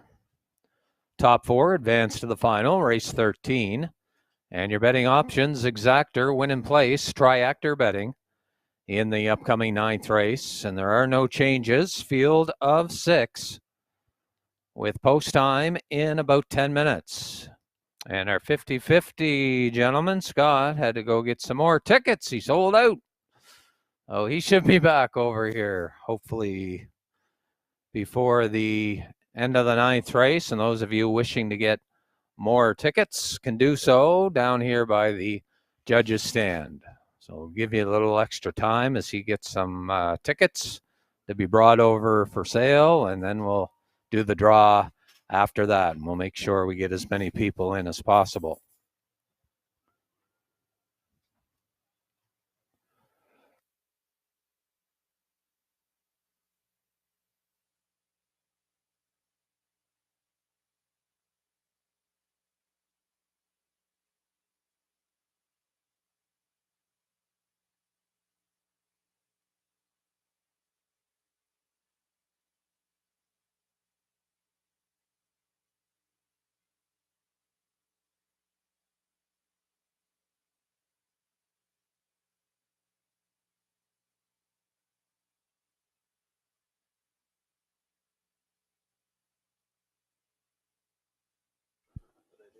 And for those of you watching online this afternoon, don't forget to join our Facebook page, the official fan page of Horse Racing New Brunswick, available on Facebook. So check it out and join and get all the news from around Exhibition Park Raceway and some other tracks as well. So join our Facebook page. It's the official fan page of Horse Racing New Brunswick. Also, we have platforms on Instagram as well. So check us out on the social media platforms.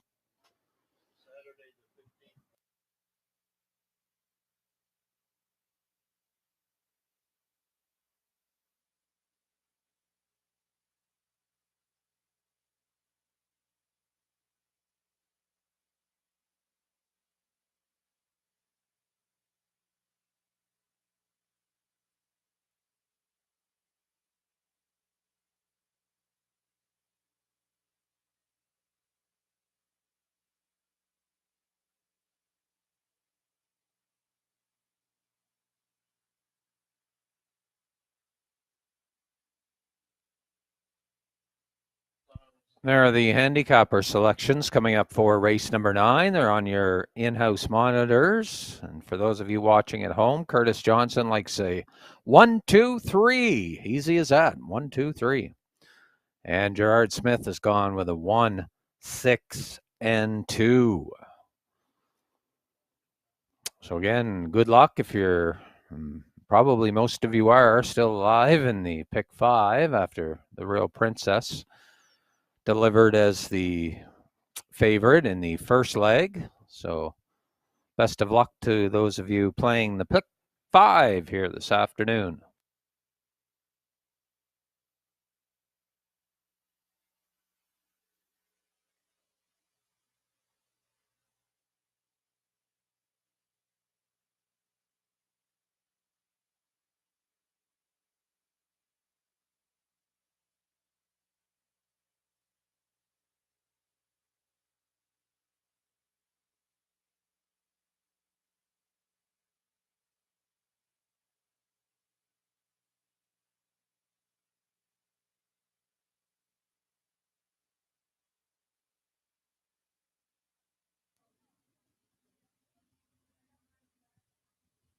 Great job done there by Grady Hashie in the last 3 races.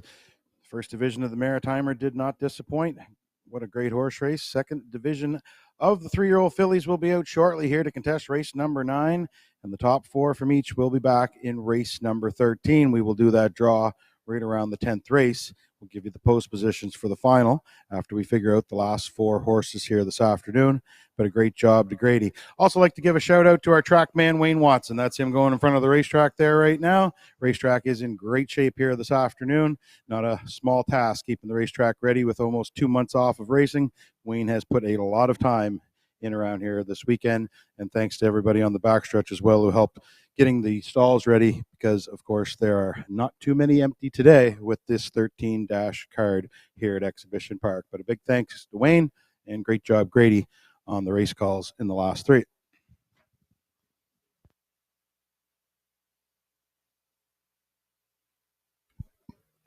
And the starter should be leaving the barn area here shortly for post parade. We're still showing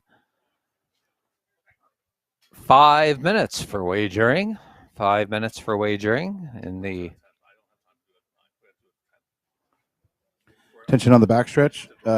Dr. Mitch Downey, call the judges, please. Dr. Mitchell Downey, please give the judges a call. Thank you.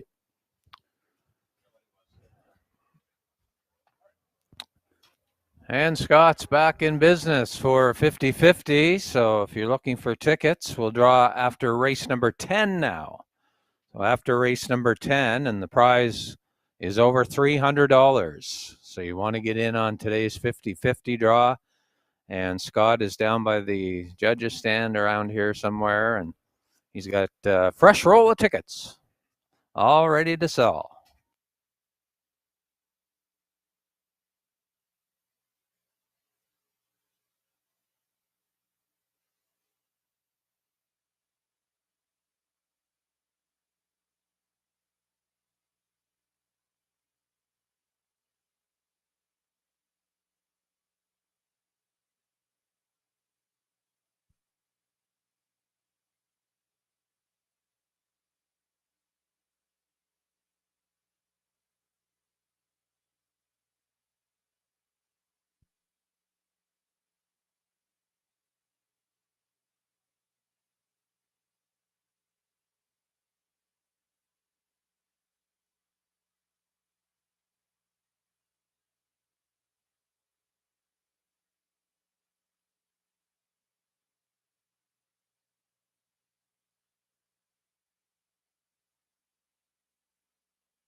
And now down to 3 minutes, and just a bit late getting the starters out here for race number 9. As we look ahead to race number 10, it's the aged pacing mares. Leg 2 here in New Brunswick, sponsored by Standardbred Canada, with a field of 5. And then race number 12, the Rod Gauguin Memorial. What a fantastic lineup we've got for race number 12, going for $8,000. Blood Money, Marito Hanover, Time to Dance, Beach and Lindy, Twin Bee Tough Enough, Batter Up Hanover, Island Beach Boy, and No Plan Intended. Those are the starters for the 12th, the $8,000 Rod Gauguin Memorial. Then we'll finish the day out today in style with the final of the Maritimer. The best 8 fillies will duke it out for the championship of the Maritimer coming up as race 13.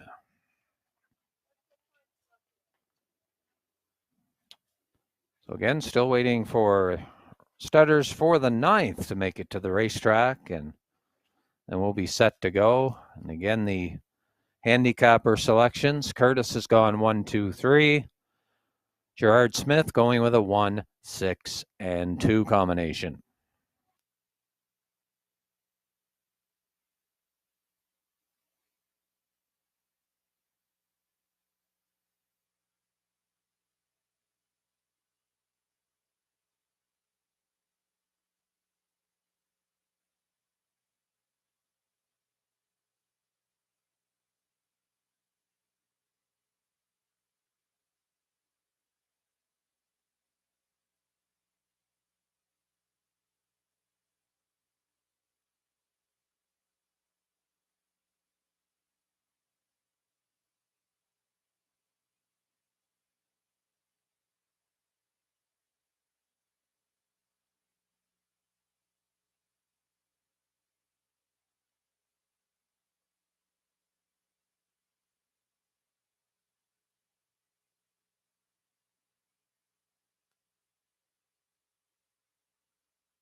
And we're told our barbecue, just 2 or 3 sausages left. So if you're interested, come on down to the barbecue here by the judges' stand. There's not much remaining as the starters for race number 9 make their way to the track. Post parade is coming up next. Elimination 2 of the Maritimer.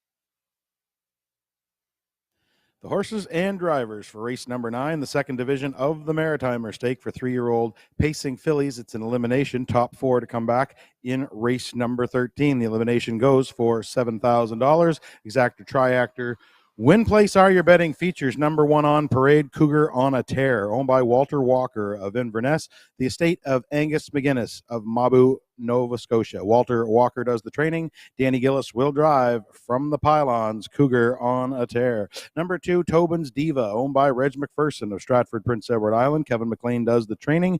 Dale Spence will drive from post 2, Tobin's Diva. Number 3, Can't Stop the Lovin', owned by Windermere Farms, River Valley Management, and Clive Balderson of New Brunswick. Earl Watts does the training. Dave Dowling will do the driving from post 3, Can't Stop the Lovin'. Number 4, Elm Grove Quest is owned by Norm Legier of Shediac and Al Jones of Riverview. Al does the training. Todd Trites will do the driving from post 4, Elm Grove Quest.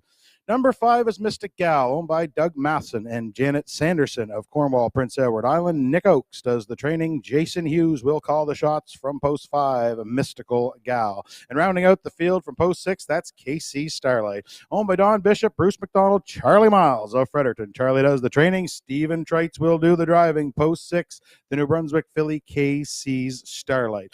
These are the 6 fillies to contest race number 9. And a shout out to Elm Grove Quest, I'm sorry too. She is also a New Brunswick filly. But these 6 fillies will go postward here. $7,000 on the line. Top 4 coming back in race number 13 to contest the Maritimer final. Pick from the top, I've gone 2-1-3, looking for Tobin's Diva to upset Cougar on a Tear, and I like Can't Stop the Lovin' for third. 2-1-3 from the top here in race number 9. And last call for 50-50. Scott has a few tickets down here behind the judges' stand. He's selling them right now. So, again, if you want in, some tickets left. And starters on track for the 9th race of the afternoon, the second division of the Maritimer Stake, 3-year-old filly elimination. We heard the picks from the booth. We're going to be downstairs here in the dungeon with Scotty and me. We're going to take a look at the race here, and I went with the rail starter, Cougar on a Tear, to get the job done here in race number 9. I like this filly's profile. Daughter of Cougar Hall comes in. She's was third her last race in North Sydney. She made a break behind the gate early and then recovered back to finish third, only beat a length. The 2 trips I like Scotty on her lines are those 2 trips during Old Home Week, 6 days apart on the 13th and the 19th, back-to-back wins in 155 and change. She's a 4-time winner this year out of 11 starts. 1 win, 2 seconds, $22,000 in the bank. Walter Walker owns in the estate of Angus McGuinness. Walter Walker trains, of course, and Danny Gillis gets the call here this afternoon. Public heavy on this one at 1-4, Scotty.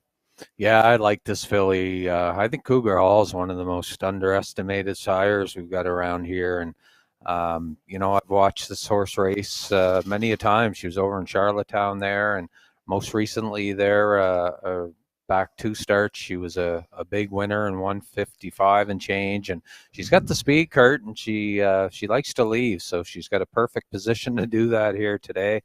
Over almost $23,000 earned, and I know there's a lot of people rooting for this filly from post position number 1. So I think she's the best, and right now getting 1-4 respect here on the tote board, and I know Brock likes number 2, Tobin's Diva. I like her too. You look down her program there. She's 8 of 12 in the top 2 and almost 23,000, almost the same amount of money as the 1 entry, and another one out of the Kevin McLean stable. Dale Spence aboard, and certainly like this filly. She's a daughter of Aradero Hanover, and I think they'll look to sit up pretty close with this filly, Kurt, from post position number 2. Right now, getting 7-2 odds. Yeah, I like her as well, Scotty. I said in the prelim picks that she had a great month of August with the win and 3 seconds.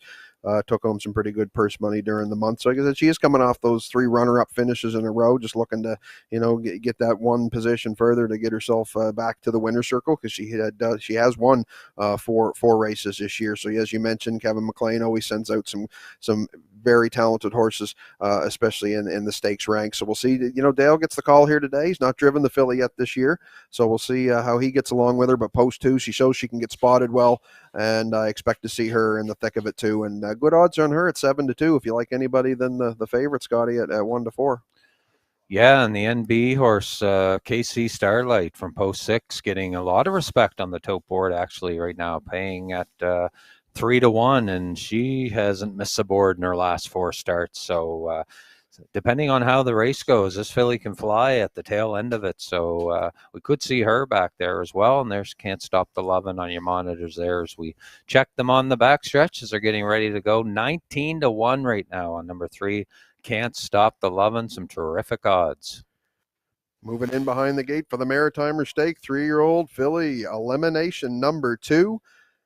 Gates in position, wings open, wheels are rolling. We'll send it upstairs to track announcer Brock McCachran with the race call. Thanks, Kurt. Maritimer fillies rolling in from the rail out. Cougar on a Tear, Danny Gillis. Tobin's Diva with Dale Spence. Can't Stop the Love and Dave Dowling. Elm Grove Quest, Todd Treitz. Mystical Gal, Jason Hughes outside. KC Starlight, Stephen Treitz. It's Maritimer, second elimination. Here they come.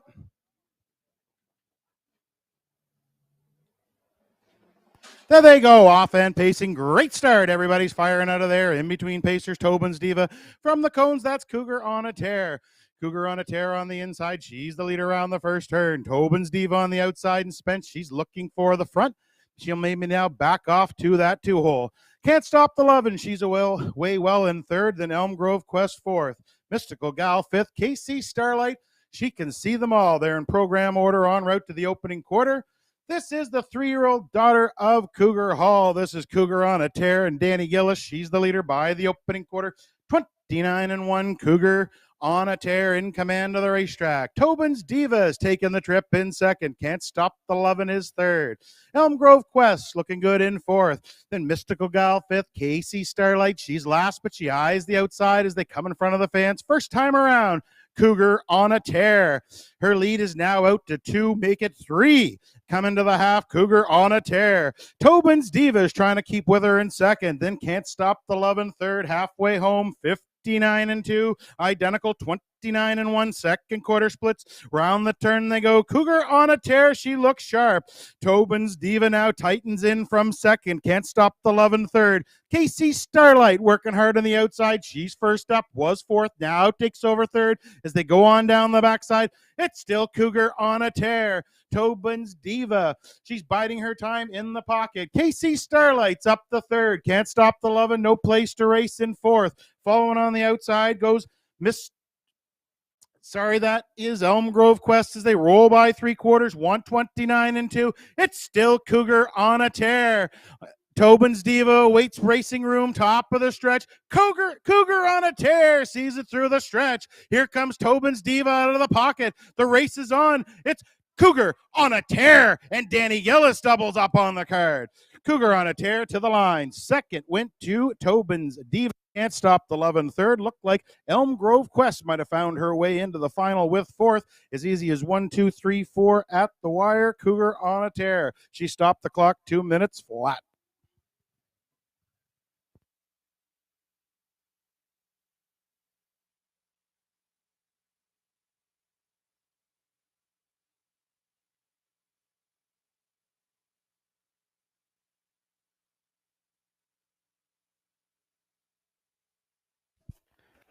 And driver Danny Gillis and trainer Walter Walker hooking up again here this afternoon. Second elimination of the Maritime Stake, 3-year-old filly elimination, and you can see her getting down to the wire. Danny put her right back, right on the front end, 29-1, 59-2, well rated, 129-2, right down under the wire. Comfortable winner to win the division, the second elimination of the Maritimer Stake, hit the wire in 2 minutes flat. So that's the second of the day for Walker, or will be third training win. Second for Danny Gillis as the driver. See if he can complete the hat trick today in the 13th. Congratulations to the winner, Cougar on a Tear. We will see them back in the winner's circle next.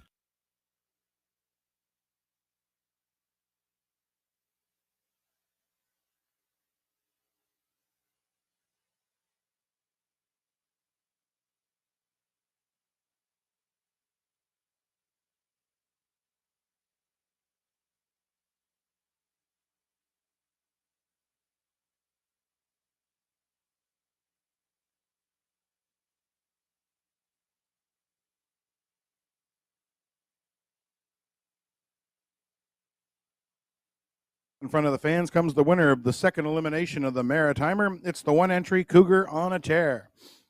3-year-old filly by Cougar Hall from the Western Terror mare, Toxic Terror. She's the third winner on the day from the Walter Walker barn, and the second winner driven to victory by Danny Gillis. For Cougar on a Tear, this is win number 8 of her career, puts her earnings almost to $40,000. We're going to see her back here in race 13 in the final. She's owned by Walter Walker of Inverness in the estate of Angus McGuinness, Mabu, Nova Scotia. Congratulations to the Connections here on capturing the second division of the Maritimer Stake.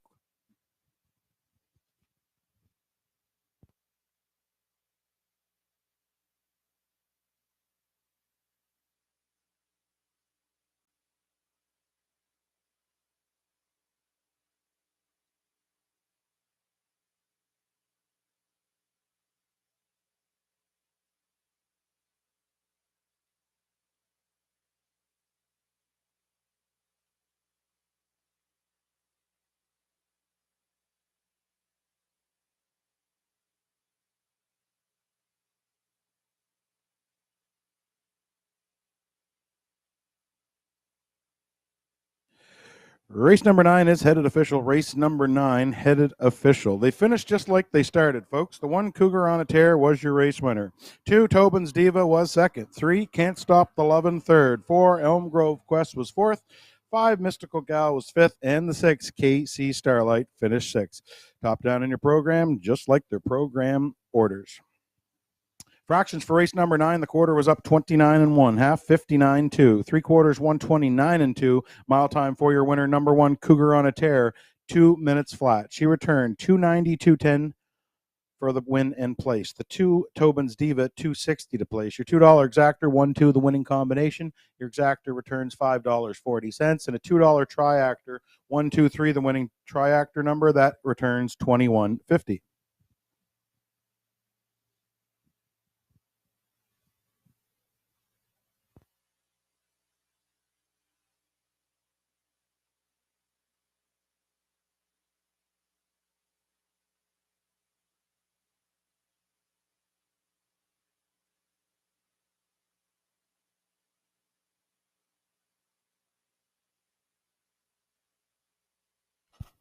Up next, race number 10, and it's the Atlantic Age Pairs or Pacing Mares. Second leg here in New Brunswick, sponsored by Standard Break Canada. And we've got a field of 5. Win and place, triactor and exactor betting. And best of luck if you're still alive in the pick 5 wagering here this afternoon. Field of 5, and we'll go postward in about 9 minutes. Also, 50-50 draw will be held after this race. 50-50 draw, expected to be in excess of $300 this afternoon. So best of luck if you've got a ticket. We'll have that draw coming up after race number 10.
And we'll also be drawing for the post positions in the Maritimer coming up.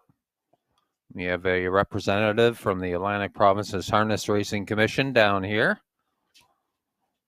And we will be drawing the post positions momentarily.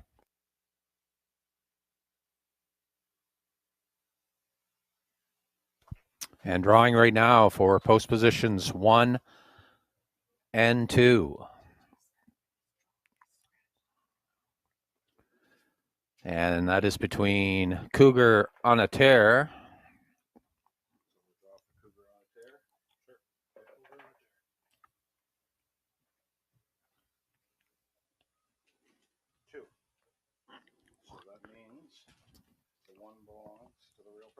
So the Real Princess will leave from post number 1.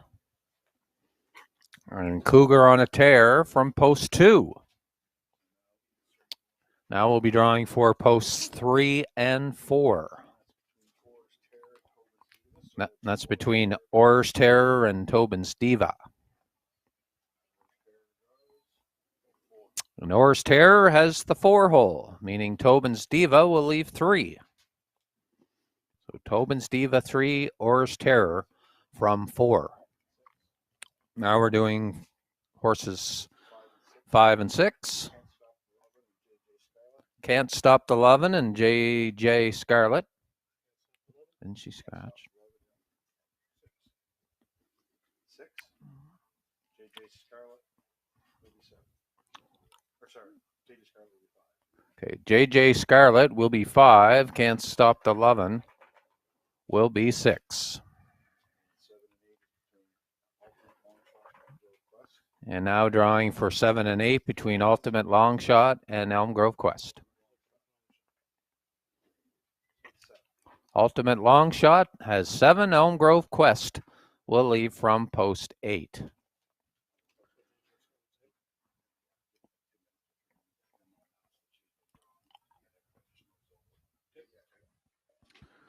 So again, we'll have that lineup for you in just a moment again, but the draw for the Maritimer final is now complete. Brock will go over those post positions once again with you for race 13. That's how you will bet the horses, whatever they drew. So we'll go over that lots of times so there's no confusion for the final of the Maritimer.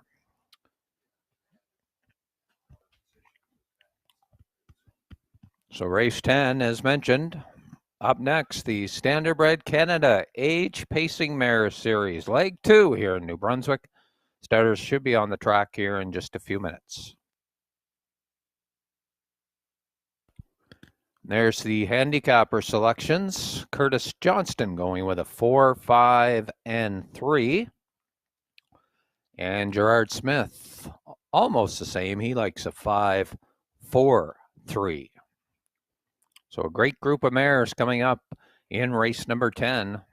We'll draw the 50-50 number. The winning driver will select today's winning number and the prize over $300.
Go over those posts again with you one more time if you want to turn your programs to race number 13.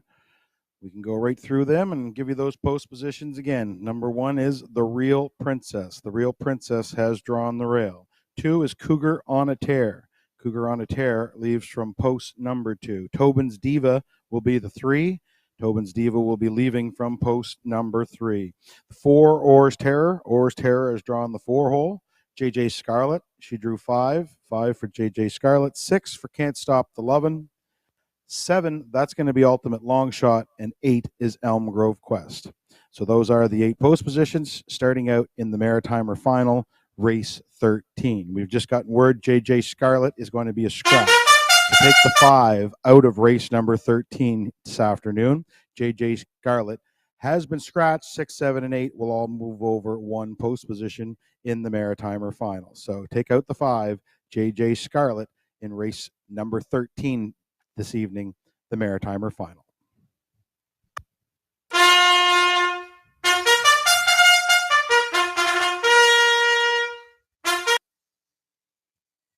Horses and drivers for race number 10 are now on to the racetrack. Race 10, the Standardbred Canada Atlantic Age Pacing Mares. Cooler sponsored by Horse Racing New Brunswick. They're on post parade. They're going for $5,000. Number 1, You Bet I'm a Good One. Owned by Jeff Lilly, Blair McLaughlin, Mark Gallant, and Knox Pavlatos. Jeff Lilly does the training. Red Doucette will do the driving from the cones. You Bet I'm a Good One. Number 2 is Vines to Heaven, owned by Aidan Farish, Ian McDonald, Clarissa Mahar, and Andrea Renison. George Renison does the training. Todd Trites will do the driving from post 2, Vines to Heaven. Number 3 is Tobin's Brownie. She's owned by Brittany Watts, Sandra Weeks, Earl Burgoyne, and Dave Dowling does the training. He will do the driving from post 3, Tobin's Brownie. Number 4, Ace 44 Dome, owned by Don McCrae of Vernon Bridge, Prince Edward Island. Jason Hughes, the trainer. He will do the driving from post 4, Ace 44 Dome. Rounding out the field from post 5, Dream Fair Zenfire, owned by Ryan and Everett McLeod of Surrey, Prince Edward Island. Mark Campbell does the training. Brody McPhee will drive today from post 5, Dream Fair Zenfire. 5 nice mares here to contest race number 10, the Standardbred Canada Atlantic Age Pacing Mares Series Division. There's a final later on. I believe it goes in Charlottetown this year, so look for that this year. But these mares looking for some points in that series here this afternoon, the division here at Exhibition Park. $5,000 on the line. The cooler is sponsored by HRNB. Picks for me, I'm going to go with a bit of a shot. I'm going 2, Vines to Heaven. Over the 5, Dream Fair Zenfire, and I'll throw the 1, You Bet I'm a Good One, in for third. Good luck with your picks here in race number 10.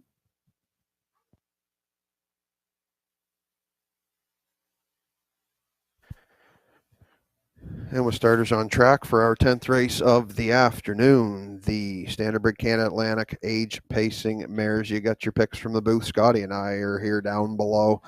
We're going to take a look at this contest. I know we said early in the pre-show, Scotty, that the mares class is one tough place to be this year. Yeah, it is. They're fantastic. There's some quality mares all over the Maritimes, and some tough sledding. It's definitely competitive each and every week. A lot of times position is key to success, and it's no different with my top selection here, Ace 44 Dome.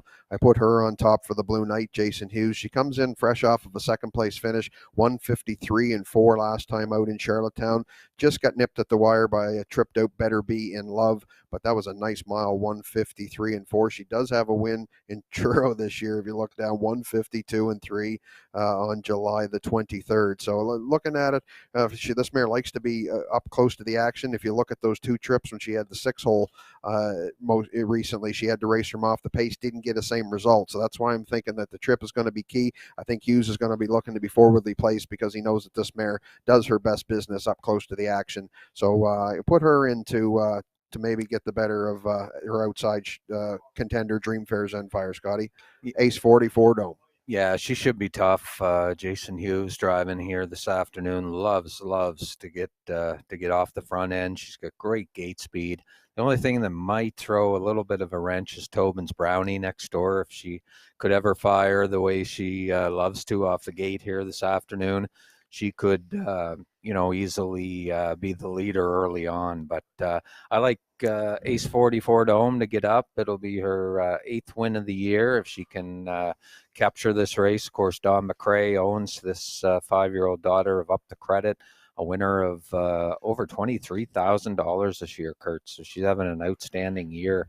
And speaking of outstanding years, how about Dreams, Airs, and Fire? Also having another banner year here. And Mark Campbell not here today, so Brody McPhee will handle the lines on the 5 Dream Fair Zen Fire.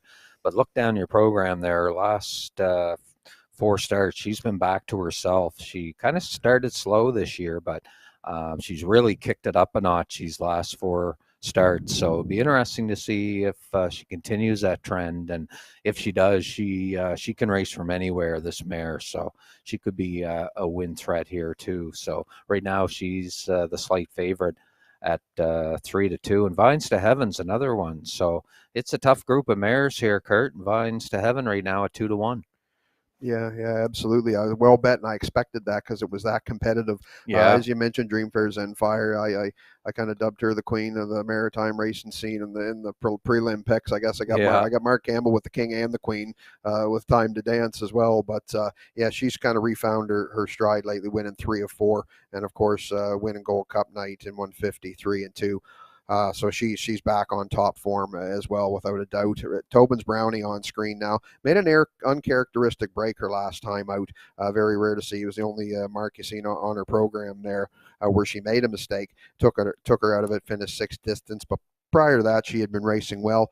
Hadn't been drawing really great in post positions, as you can see out of her 4 starts previous. 3 of them were a 6, 7, and an 8. So she's really looking to get a break in the post position draw, and she's got it today. She draws post 3. It's the best post she's had since back in early June, if you look at it. It's key for this mare. And I think the Superstar is going to put her into play early and see if he can get her spotted well. And since she's had to do a lot of some battling from off the pace, I think she'll like an up front trip if he can get her there. And of course, we only got 5 in here. He won't be too far off, but I think he'll appreciate that post draw with this daughter of Stonebridge Terror, and we'll see what he can do with her. Again, well bet board. Look at that, Scotty. You got the longest shot on the board is 9-2. 9-2. You got Vines to Heaven, which is the rail. You bet him a good one. Vines to Heaven at 2-1. Tobin's Brownie, we just talked about it, 3-1. Ace 44 Dome at 2-1 and 6-5 on Dream Fair Zen Fire. Who do you like in race number 10? Oh, I know, it's wide open, and you talked about Tobin's Brownie there, and boy, she bravens up if she can get the lead. So I think this first turn is going to be key. If Tobin's Brownie can get the lead and get away on them a little bit and control the tempo, she might be tough to beat in here. So all depends on the trip as usual, Kurt. They're lining up behind the gate. Standard Buchanan Atlantic, Age pacing. Mares field to 5 to contest the event. Gates in position. Wings open. Those wheels are a-rolling, and we'll send it upstairs once again to the booth to Brock McCachran with the race call.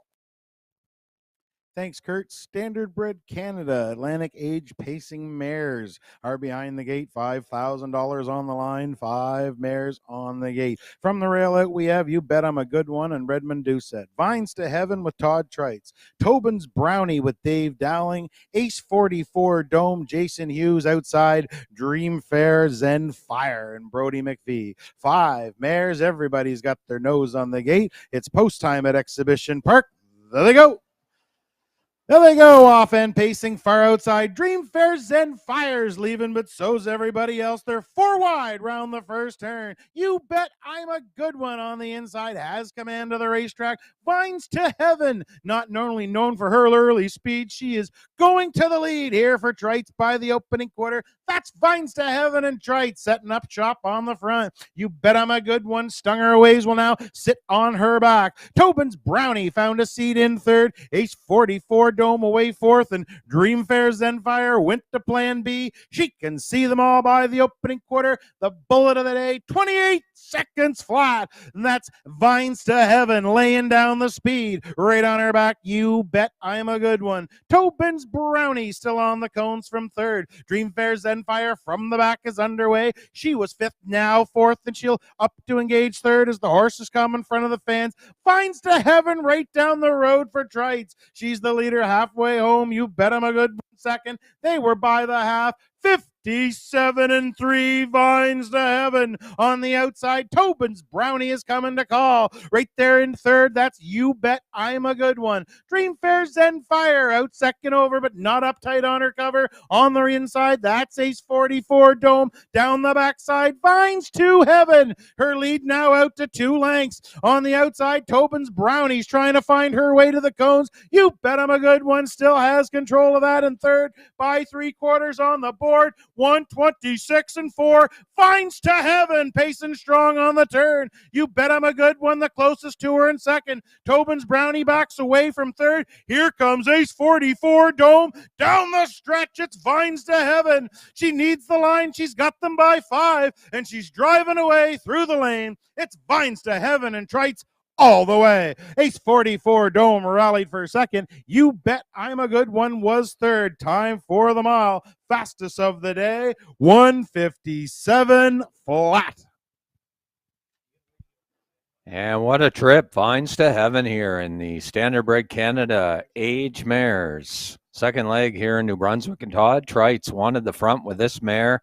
And the daughter of Rock and Roll Hanover did all the work off the front end. 28 seconds. She was over the half, 57-3, 126-4. And there you see them in the Universum Studio slow-mo down the home stretch, and Trites just looking over his shoulder. And then he's got Ace 44 Dome. She got kind of shuffled back there early on, but Hughes gets her shook and loose late and gets up for the deuce. And racing third was You Bet I'm a Good One with Vines to Heaven. What a trip she went for Aiden Farish and Ian McDonald, Clarissa Mahar, and Andrea Renison. George does the training. Vines to Heaven. And it's win 13 on the season. This mare held the North America win record there for a short time. She was on fire at the beginning of 2022, and she turns it up a notch today. 157. She's got the quickest trip of the afternoon. Team Renison and Vines to Heaven here in race 10. We'll have her back to the winner's circle for the winner's circle celebrations. And again, sponsored by Standardbred Canada. Attention on the backstretch. Paddock Judge Sam Hodgen. Could you please get a hold of Jeff Lewis, please? Sam Hodgen, could you please give Jeff Lewis a call for us? Thank you.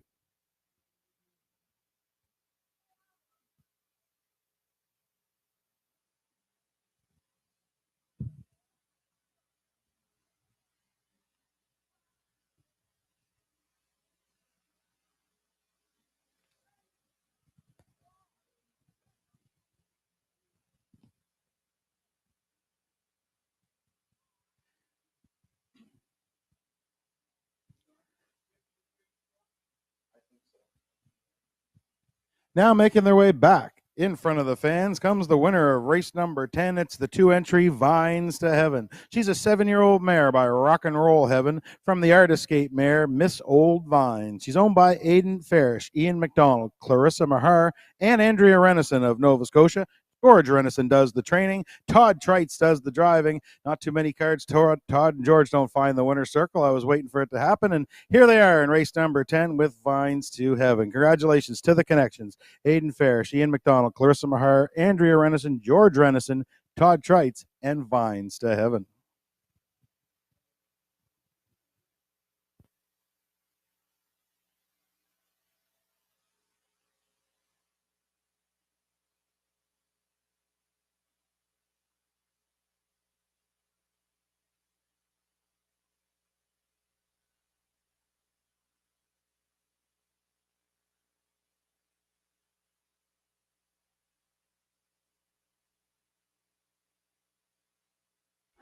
And Todd Trites will now select the winning number in today's 50-50. How about this?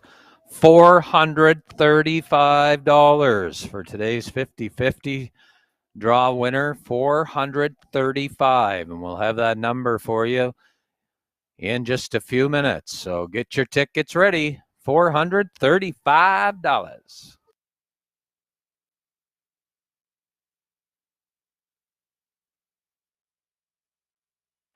All right, here it is, folks. Get your green tickets out.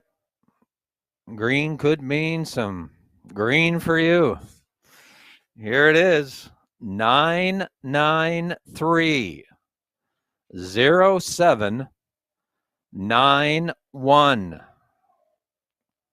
So 993-0791, 435. And Scotty will be down by the judges stand with your $435. What a fantastic prize today. Great job by Scotty selling 50-50 tickets. You can claim your prize, bottom of the judges stand. Race number 10 is headed official. Race 10 will be going official. The one, You Bet I'm a Good One, was third. 2, Vines to Heaven, your race winner. 3, Tobin's Brownie was fourth. 4, Ace 44, Dome was second. And the 5, Dream Fair Zen Fire was fifth. Top down your program should read 31425 on the bottom. Fractions for race number 10. The quarter was 28 flat. Half 57 and 3. 3 quarters 126 and 4. Mile time for your winner number 2, Vines to Heaven. 157 flat.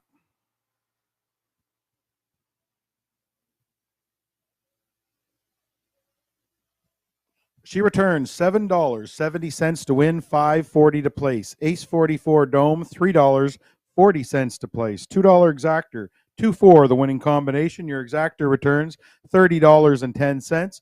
$2 triactor, 2-4-1 the winning combination. The triactor in race number 10 returns $63.90, $63.90 for the triactor here in race number 10.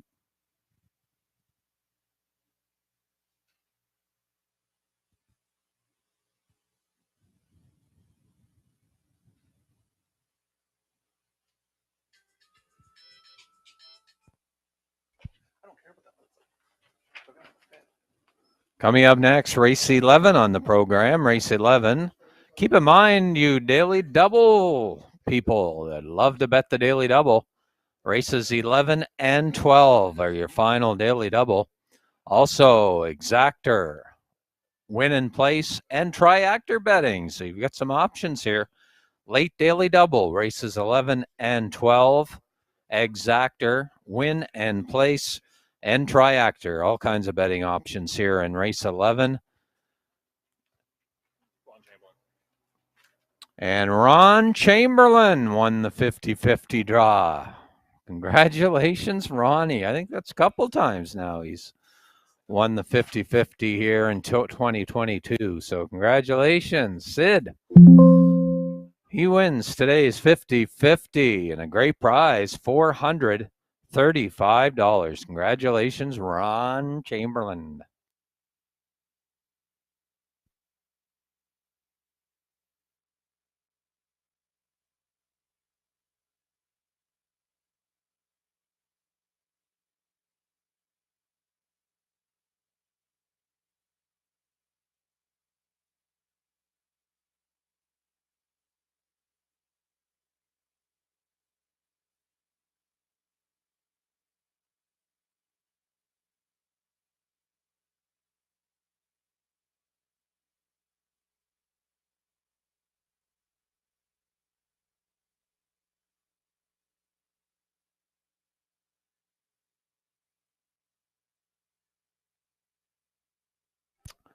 And race 11 is proudly sponsored by Metastar and Boyd Tremere Memorial. And they were partners in crime many, many years ago here at Exhibition Park Raceway. And an old veteran racehorse, Metastar, Harry Robley, believe he was from Tryon in beautiful Prince Edward Island. Racehorses here for a number of years here with Boyd Tremere. And this race will be honored in the memory of both Metastar and Boyd Tremere, who those of you who are around Exhibition Park for years ago will remember Boyd Tremere, and he used to love to send them. So again, we thank the Robleys for sponsoring this upcoming 11th race, the Metastar and Boyd Tremere Memorial.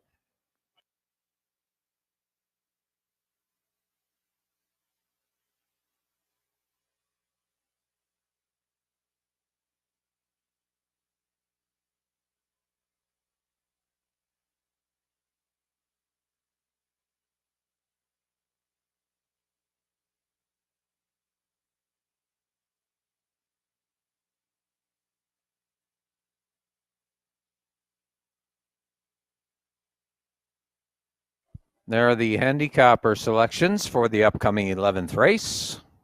Kurt has gone to 2-3-4.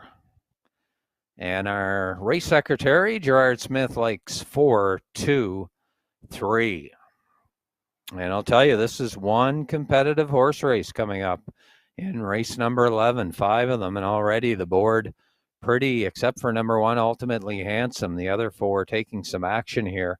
And the early favorite, Legendary Ron. He's been racing fantastic, to say the least. Winner of his last 2. He can even do it from off the pace, as we've seen in his last start. Dale Spence and Summerside get up in the final strides to win. But how about that trip before that? 54-4, Legendary Ron over Charlottetown. And he's here to play this afternoon from post 2. He's the early favorite as the starters getting on to the racetrack for Post Parade next.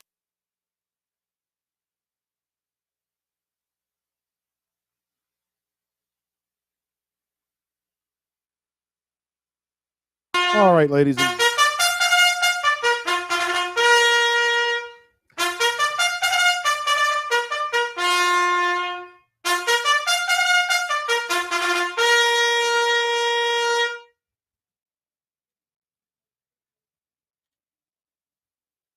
Race 11 starters are now on to the racetrack for the post parade. Race 11 is the Metastar and Boyd Tremere Memorial. Cooler presentation to the winner here, and they're on post parade. Number 1 is Ultimately Handsome. He's owned by the Ultimate Stable of Greater Lakeburn, New Brunswick.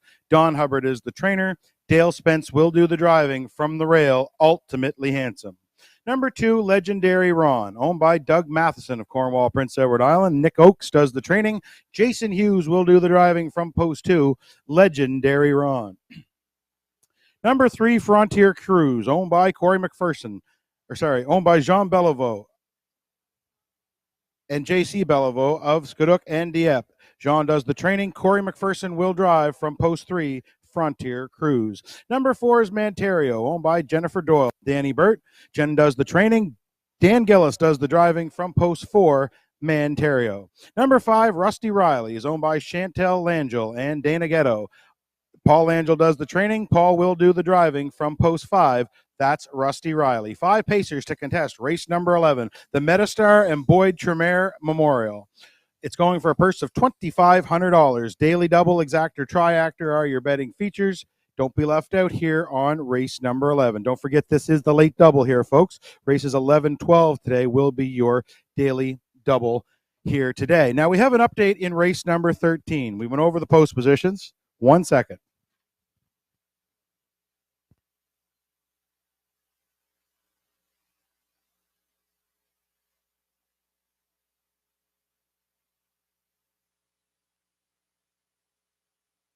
Ladies and gentlemen, so we do have an update in the Maritimer final. As we said earlier, horse number 5, JJ Scarlett, has been scratched.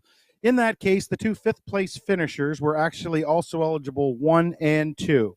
So the first also eligible, Brookdale Sienna, elected to go. Mystical Gal has decided she wants her chance at the $10,000.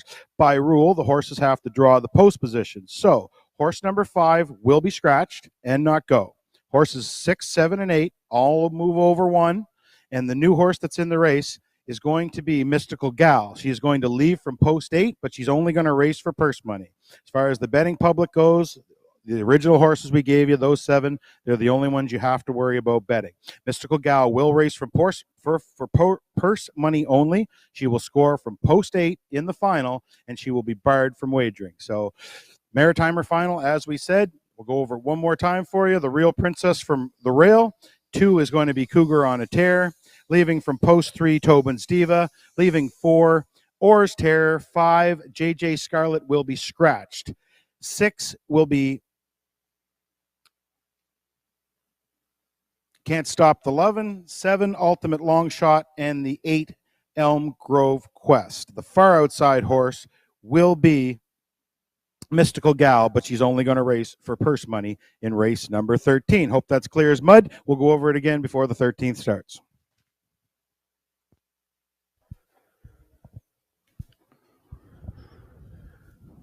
And back to race number 11 here. Starters on track. We're going to look at screen top selection right now, and he looks good going down, Scotty. Legendary Ron. Yeah. I put him on top here. This horse has been he's been absolutely awesome this year for trainer Nick Oakes and owner Doug Matheson.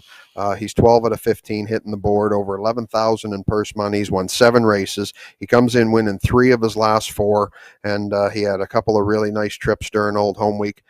He was second pacing 53 and 4, second to Navalny. Then he come out and win in 154 and 4 on August the 18th. Most recently in Summerside, took an off the pace approach, and that didn't bother him at all. He got home in 27 and 4 and got up and win in 57 and 1. So I mean, very competitive field in this contest, Scotty. But just off the form, I had to like Legendary Ron. Yeah, he's paying 6-5 right now too, so not a bad ticket right now on Legendary Ron, but what can you say about him? He has just been racing fantastic, especially of late. He's really come on as the season's progressed, and he's won 3 out of his last 4, and he's going to be certainly tough. He gets Jason Hughes in the driver's seat today, and when this horse gets the front, he certainly bravens up, and he shows trips 54 and even won in 53 and 4. So he's the one to beat for sure, Kurt. And he's getting that's a nice ticket, 6-5. If he stays there, I might take a shot at the windows here. But 6-5 right now on Legendary Ron. I like him too, and a lot of respect being given to number 4 Manterio, Kurt. And like I say, this horse can fly home. So if he's in contention late, watch out for Manterio from post 4. Yeah, he's been racing extremely well this year. He's got 5 wins, 5 seconds out of his 17 starts, over 13,000 in prize money. You look at his last 2 starts, he's paced right in 153 flat. He was second on Gold Cup night, and then his last race he finished 6th. But I mean, he paced again 153 and 2, closed out in 27 and 1. So he's definitely been racing some of the best in the Maritimes, without a doubt. As they're moving in now for our race number 11 behind the gate, field of 5 to contest this event. Gate is in position, and the wings are open, wheels are rolling. We'll send it upstairs once again to Brock McEachran with the race call.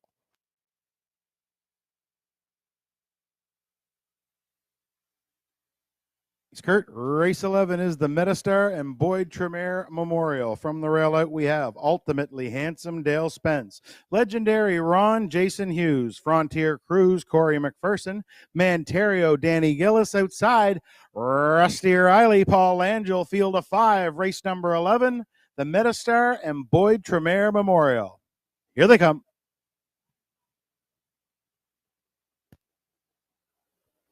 There they go, off-hand pacing, Legendary Ron steps out of there to his inside, Ultimately Handsome, outside Frontier Cruise, into the first turn, Legendary Ron, left hard, he's the leader around the first turn, Frontier Cruise now, he'll sit his way into the 2-hole, Ultimately Handsome from the cones, got away third, then we find Manterio holding down 4th, Rusty Riley can see them all, field of 5, compact, en route to the opening quarter, they're chasing the 7-year-old son of rock and roll dance. This is Legendary Ron, 30-time winner in his career. And he set up shop on the front end for the Blue Knight by the opening quarter. Cheap one, 30 and 1. 30 and 1 for Legendary Ron. Right there on his back, Frontier Cruise getting a great trip. Ultimately Handsome holds down 3rd. No move yet from Manterio, and Rusty Riley still there at the back. Second verse, same as the first, as the horses come in front of the fans. First time around, Legendary Ron under tight lines. His lead's a length and a half. Frontier Cruise bides his time in 2nd.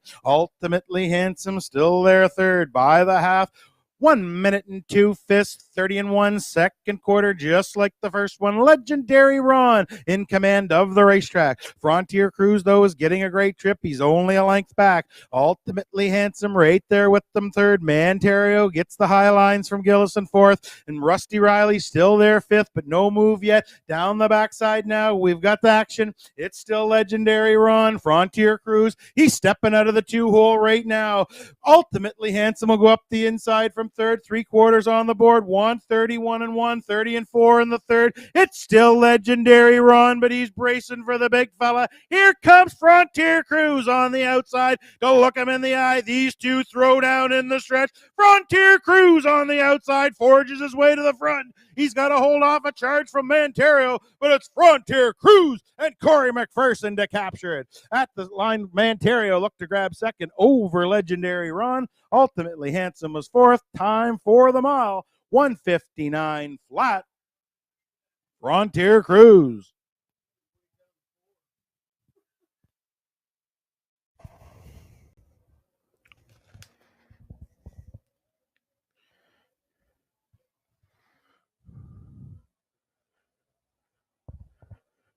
And great piloting by Corey McPherson. I said in the prelim picks that this horse had his new favorite driver had followed him from the island here to New Brunswick, and it paid off. I'll tell you, Corey gets along with this fella, dropped him right in the 2-hole. Perfect spotting early, 30 seconds flat, minute and 2 to the half. Legendary Ron cutting the numbers, 131 and 1. Corey pulls the 2-hole, gets the big horse rolling, and he rolled right along to victory, stopping the time in 1:59 flat. As you can see him hit the wire. Manterio for the deuce. Legendary Ron hung around for the 3. We will see the winners in the winner's circle coming up next. Congratulations.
Now making his way back in front of the fans comes the winner of race number 11, the Metastar and Boyd Tremere Memorial. It's the 3-entry Frontier Cruise. He's a 5-year-old gelded son of Sunshine Beach from the FT Apache Hanover mare, 'Cause You're In It to Win It. Shown by J.C. Bellevaux and Jean Bellevaux of Skaduk and Dieppe. Trained by John Bellevaux. Corey McPherson does the driving. That's 3 in a row for Frontier Cruise. McPherson in the bike for all 3. That is win number 6 on the season and 16th of his career. Stop the clock today, 1:59 flat. It was a sprint to the finish, folks. Last quarter, 27 and 4. That's right, 27 and 4 here for Frontier Cruise. He scores in 1:59 flat. Congratulations to the connections, and a thank you to the Robley family for sponsoring the Metastar and Boyd Tremere Memorial. Members of the family on hand in the winner's circle here today. So congratulations, Frontier Cruise, the Bellevaux boys, and Corey McPherson.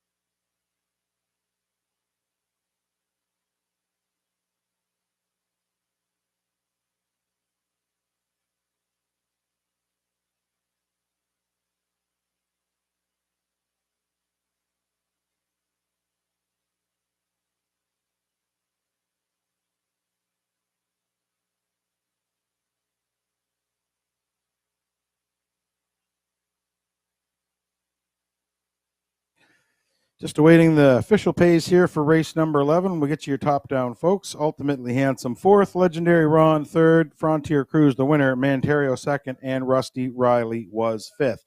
Fractions quarter was up 30 and 1/2 minute, 2 fifths. 3/4, 1:31 even. Mile time for number 3, Frontier Cruise, $159 flat. He returns $7 even to win, $3.80 to place. The 4-man Terrio, $8.70 to place.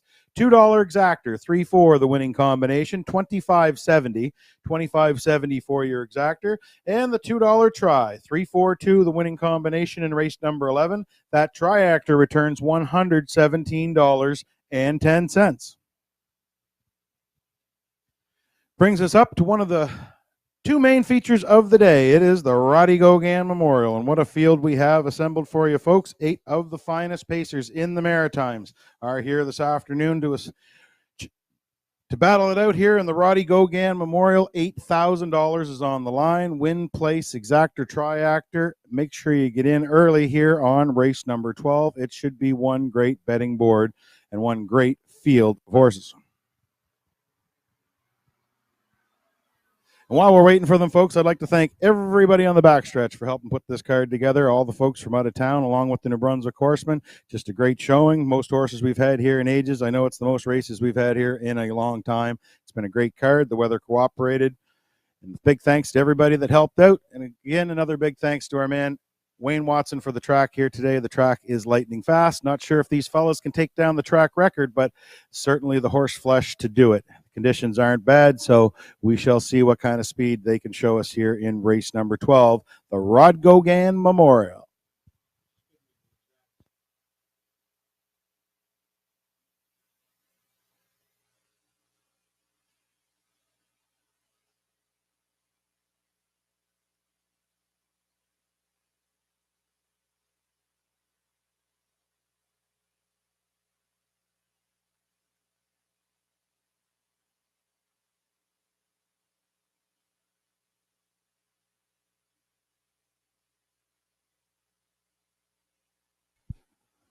And up next, race number 12, and win and place, along with exactor and triactor betting available. You don't want to miss out on this one, folks. 8 horses in the Rod Gogan Memorial this year, and what a tribute to Rod Gogan here this afternoon.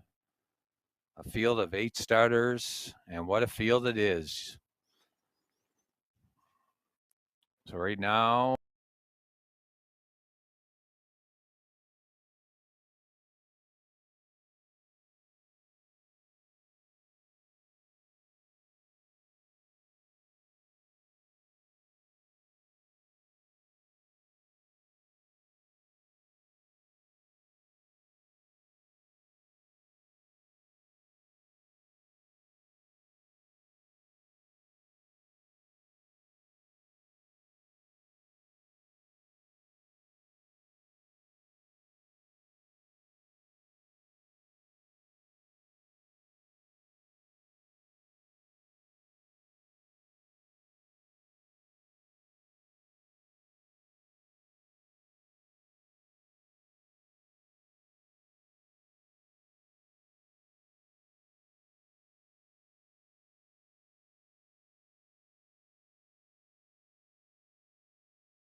Post parade of the Rod Gogan coming right up.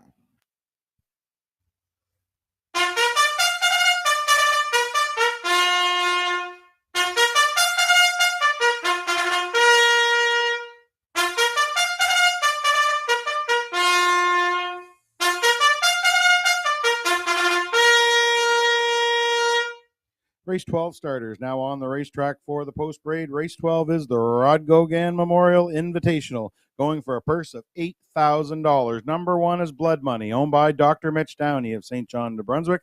Ellen Stevenson does the training. Dr. Downey will do the driving from the rail.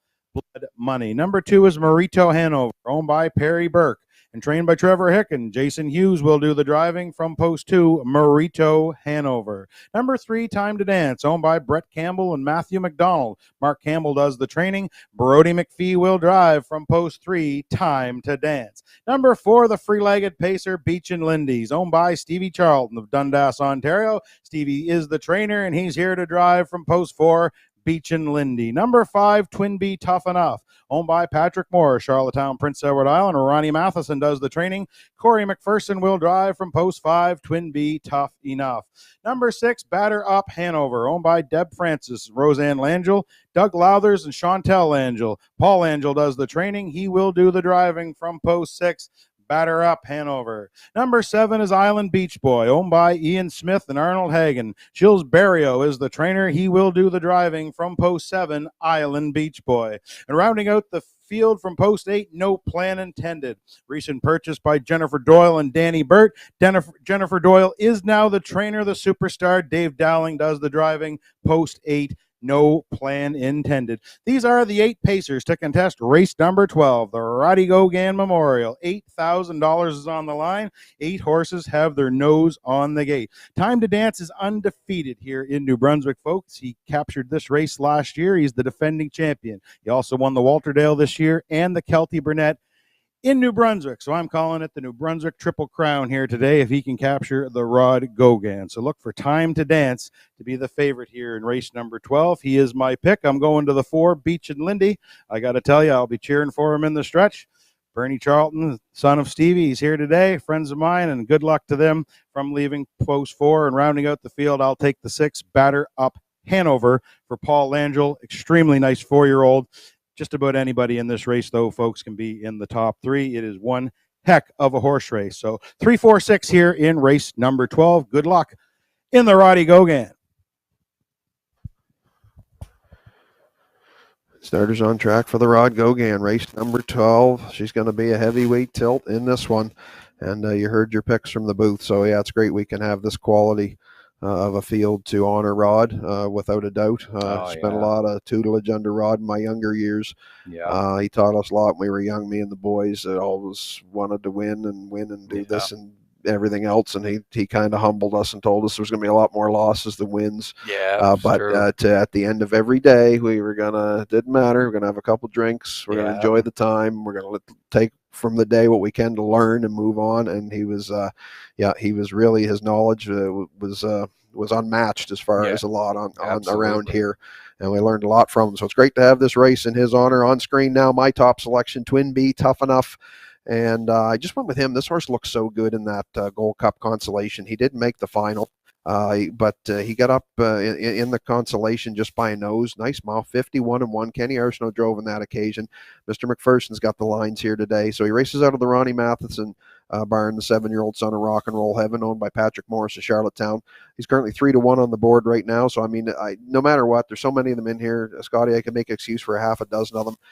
Trip's going to be the key, and who's going to be in the right place at the right time. Yeah, it's definitely going to come down to Trip, but this horse's race fantastic, especially that last start, 51-1, and what a battle down the stretch there. Got up to beat Cadillac Bayama and the Roach McGregor, but this horse has tons and tons of speed. So, like you say, half-mile track, it comes out to the Trip, and right now on this horse, you're getting 3-1 odds, which isn't bad. As most people are looking at number 3, Time to Dance, and getting a respectable win ticket on him too, Kurt. Right now, 6-5, and of course, as Brock said, looking for the Triple Crown here. He was a winner of this race last year, And he also won the Kelty Burnett and Woodstock, and he's just he's been a joy to watch. And Brent Campbell and Matthew McDonald are good enough to bring this horse around the Maritime circuit. And Brody McPhee gets a call on him today, but Time to Dance from post 3, definitely getting a lot of respect, as he should, 6-5.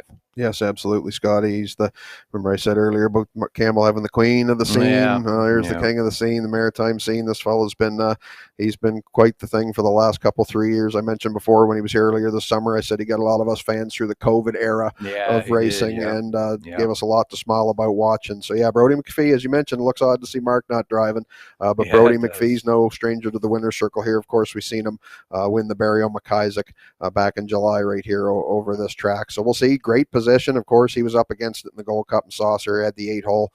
He was kind of doomed from the draw on that one, but still paced a decent mile, 52-4. But right back on August 27th, wire to wire, 51-4. So we'll see if he can, as Brock says, complete that New Brunswick Triple Crown here this afternoon. And it looks like the starters are gathering on the backstretch here now for race number 12, the Rod Gogan Memorial. Gate is in position. Wings open, wheels are rolling. It's showtime here in St. John. We'll send it up to Brock. Thanks, Kurt. Time to remember Roddy Gogan. It's the Roddy Gogan Memorial. Race 12 starters are on the turn. From the rail out, we have Blood Money and Dr. Mitch Downey. Marito Hanover and Jason Hughes. Time to Dance with Brody McPhee. Beach and Lindy, Steve Charlton. Then we have Twin Bee Tough Enough with Corey McPherson. Batter Up Hanover, Paul Langell. Outside, we have Island Beach Boy Gilles Barrio. Way Wide, that's no plan intended, Dave Dowling. 8 pacers, everybody's on the gate. It's the feature of X Day at Exhibition Park. It's the Roddy Gogan Memorial, and here they come. There they go, off and pacing. Time to Dance fires out of there to his outside, Beach and Lindy. Inside, Marito Hanover. Around the first turn, it's Time to Dance. On the outside, that's Beach and Lindy. In the inside, Marito Hanover. Then we have Blood Money away fourth. Twin Bee Tough Enough away fifth, Better Up Hanover sixth, then Island Beach Boys seventh, and after the early miscue, no plan intended, can see them all. By the opening quarter, Time to Dance and Brody McPhee. They set up shop on the front end by the opening quarter, 28 seconds flat. Beach and Lindy takes the trip in second. Marito Hanover is third. First to move on the outside, Twin Bee Tough Enough. Blood Money's on the cones in fourth. Island Beach Boys out and following cover from sixth. Back to seventh. Let's Better Up Hanover, and at the back is no plan intended. Halfway home, they're chasing the big horse. This is Time to Dance, the king of the Maritimes. He's halfway home for Brody McPhee by the half, 57-2. Time to Dance in command. Up and at him on the outside. Twin Bee Tough Enough now grabs second. Beach and Lindy on the inside is third. Second over and on the bit, that's Island Beach Boy and Barrio. Off stride with Marito Hanover. Down the backside, it's still Time to Dance. On the outside, Twin Bee Tough Enough. Can't find the cones. Beach and Lindy's getting the high lines from third. Island Beach Boy there fourth. Batter Up is fifth. 3/4 on the board, 126-3. Time to Dance is trying to seal the deal on the turn. On the outside, Twin Bee Tough Enough. Beach and Lindy right there third, and on the outside, Island Beach Boy fourth. Down the stretch they come in the Gogan. It's Time to Dance. He's clear for McPhee. The battle's for the deuce. Grab your partner. It's Time to Dance in the Roddy Gogan. Second went to Beach and Lindy. Third, Twin Bee Tough Enough. Time for the mile, 156 flat. Time to Dance.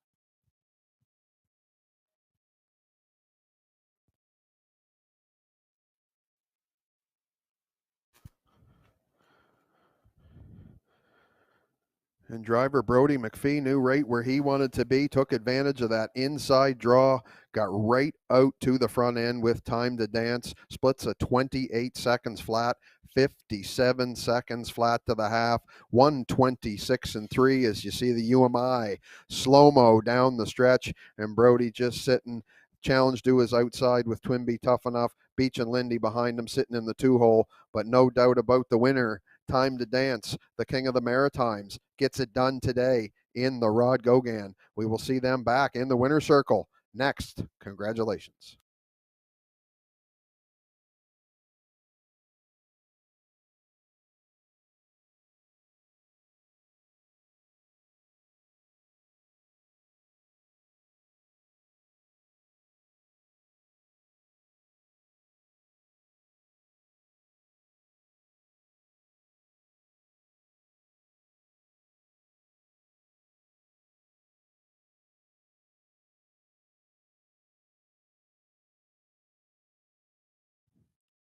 A note, ladies and gentlemen, in the upcoming 13th race, number 7, Ultimate Long Shot. Please make the driver Paul Langell. Paul Langell will be the driver of number 7, Ultimate Long Shot, coming up in the 13th and final race here this afternoon.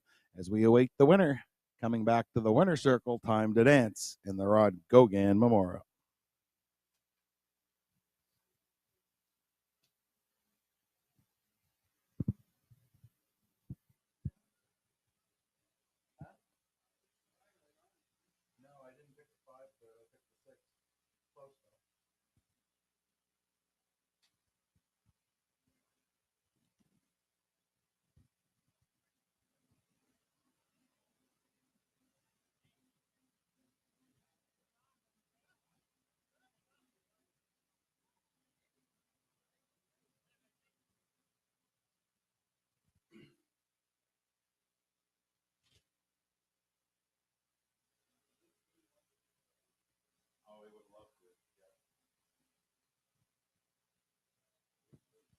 He did.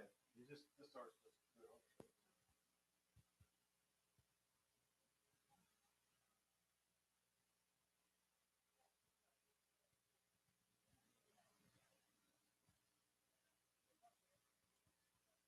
Race. Note from the pari-mutuels, ladies and gentlemen, daily double pays on a 3-all combination. 3-all, your winning daily double in races 11 and 12. If you head Frontier Cruise, are a winner. Parading back now, winner circle comes the king of the maritime racing. It's the 3-entry Time to Dance. He's a 6-year-old son of rock and roll dance from the Better's Delight mare, Mystical Gypsy. He's owned by Brent Campbell of Charlottetown, Matthew McDonald of Edwards, Ontario. He's trained by Mark Campbell. Brody McPhee was in the driver's seat today for Time to Dance. This is the New Brunswick Triple Crown. He is undefeated on New Brunswick soil. He's 4 for 4. He is the defending champion here of the Roddy Gogan Memorial. Friends and family and a lot of folks from the backstretch out love seeing that in the winner circle here in the Roddy Gogan Memorial. Anybody that came to the races exhibition week the last 20 or 30 years, you met Roddy, you were at his barn. He was the life of the party, folks. So we remember Roddy here on X Week in the featured dash. So congratulations to the connections: Brett Campbell, Matthew McDonald, Mark Campbell, Brody McPhee, and Time to Dance. Special thanks to Mark Campbell. I know he had some commitments this weekend, still sending over his stars of his stable here for our big day at Exhibition Park. Special thank you to him. Congratulations to the connections. Nice win photo out there.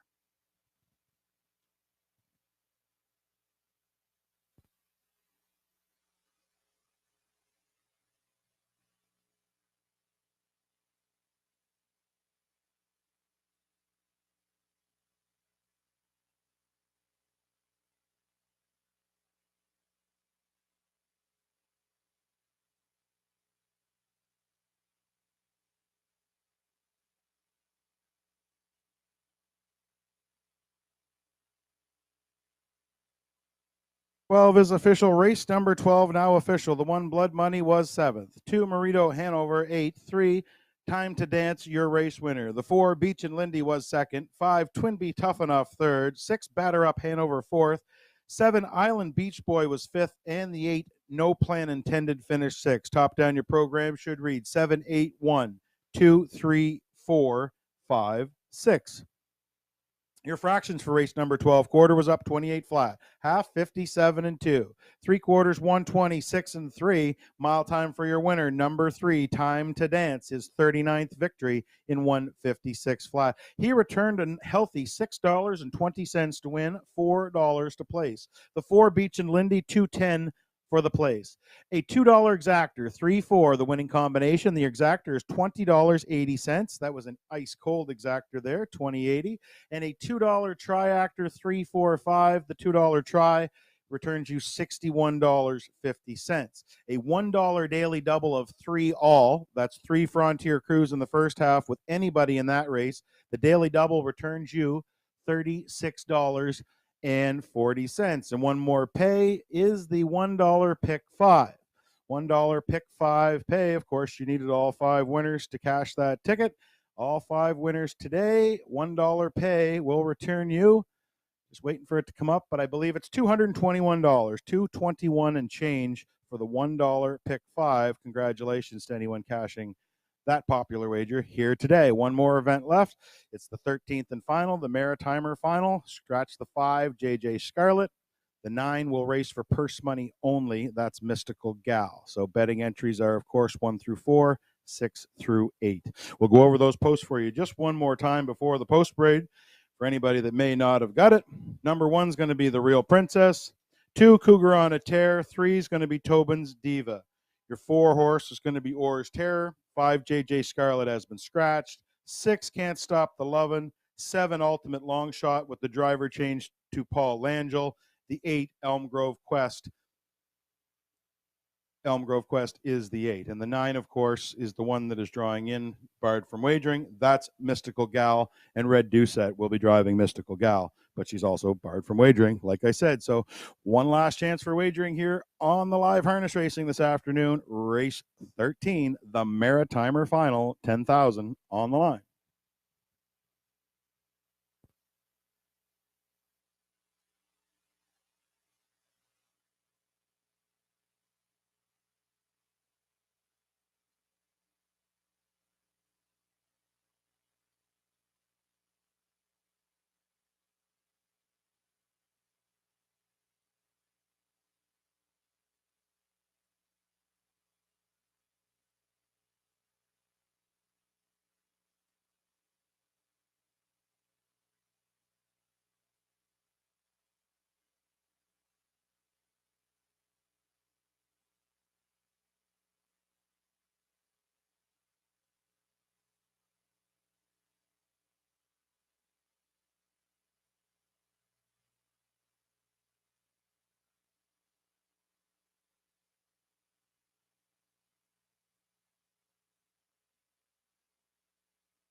Six minutes to post now for race 13, the finale of the afternoon. Of course, the Maritimer final.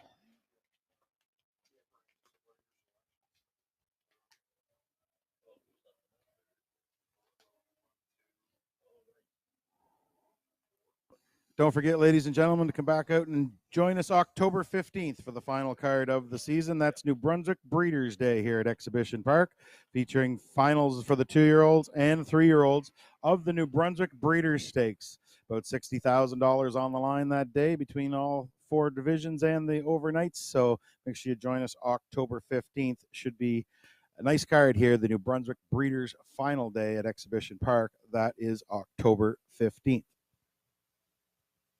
Starters for the 13th and final, the Maritimer final, are now making their way onto the racetrack for the post parade.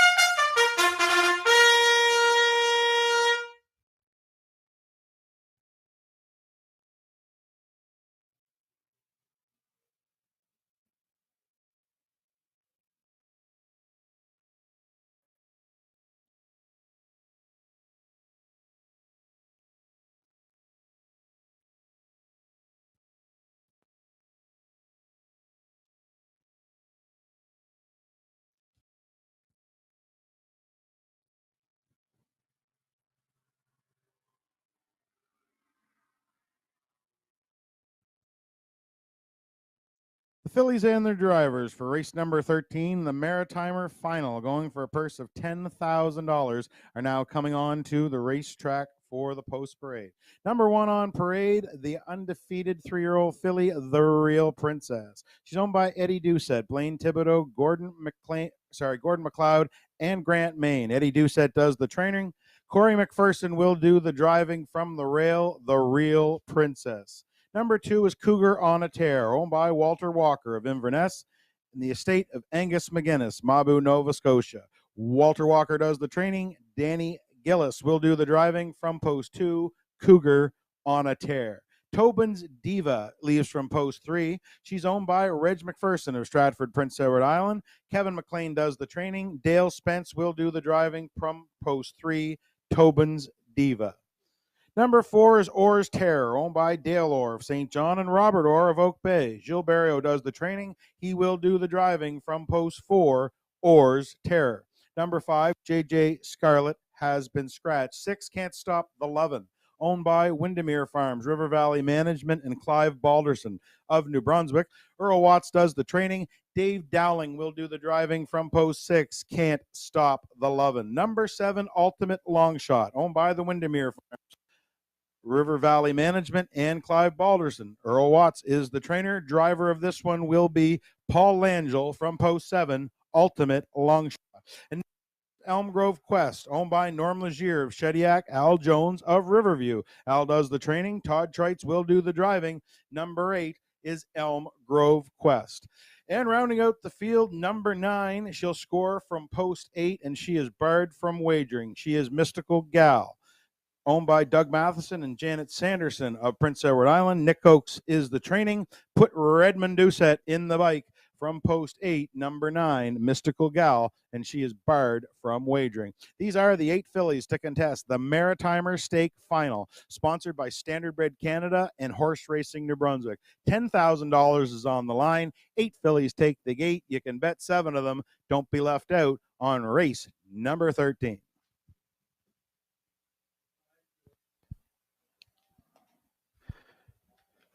Emma starters on track for race 13, the Maritimer Stake 3-year-old filly final.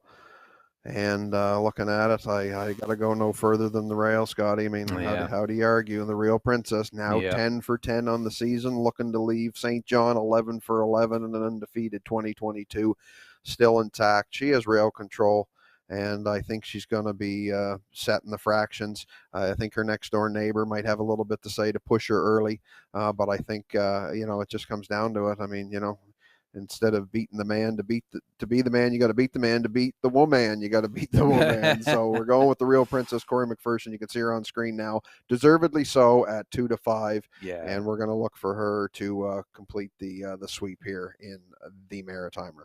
Yeah, I think Corey will. Sorry to interrupt, gentlemen, but just wanted to make a note for the fans here, folks. If you noticed in the post parade, horse number 6, Can't Stop the Lovin', she paraded with a 5 saddle pad. She's now on the backstretch, removing that number 5 and adding a 6. So as we said, the 5 is scratched here. 6 is Can't Stop the Lovin'. She just had the wrong saddle cloth on. She's off the track right now. They're going to make that slight adjustment, and she'll be back on wearing the number 6 that she needs to have in race number 13 here. So sorry, boys, but just wanted to clarify that. Horse 6 is off the track right now, getting the proper saddle pad put on. Thanks very much, Brock. And as you mentioned, Curtis, the Real Princess is going to be certainly tough to go against her. I know this is the second heat of the day for all these fillies, but she was fairly comfortable in her win. She sprinted that last eighth of a mile pretty good, but I just can't see her getting beat, especially with post 1. Maybe if somebody tries her and they move the fractions along pretty good, you might see an upset here in the Maritimer, but got to go with her. Cougar on a Tear looks to have the best shot maybe to beat her, and Orr's Terror or probably Kirk, to be honest, would be probably my top 3 picks here in the finale. That's exactly how I went, Scotty. I went with 1, 2, and 4. Cougar on a Tear. Of course, she raced good as well. Picked up her third win in 4 starts for a 5th on the year. Danny Gillis has had a great day. Trainer Walter Walker has had a great day. Certainly have, so I could see, like I said, I think, obviously you say the surprise when the undefeated filly on the year goes down. If this filly was to just nip her, not going to be a great upset, I wouldn't think. I mean, if you look at the odds, are pretty close, 3-5 and 4-5. Yeah. And she's going to be right next door to her to see what she can do.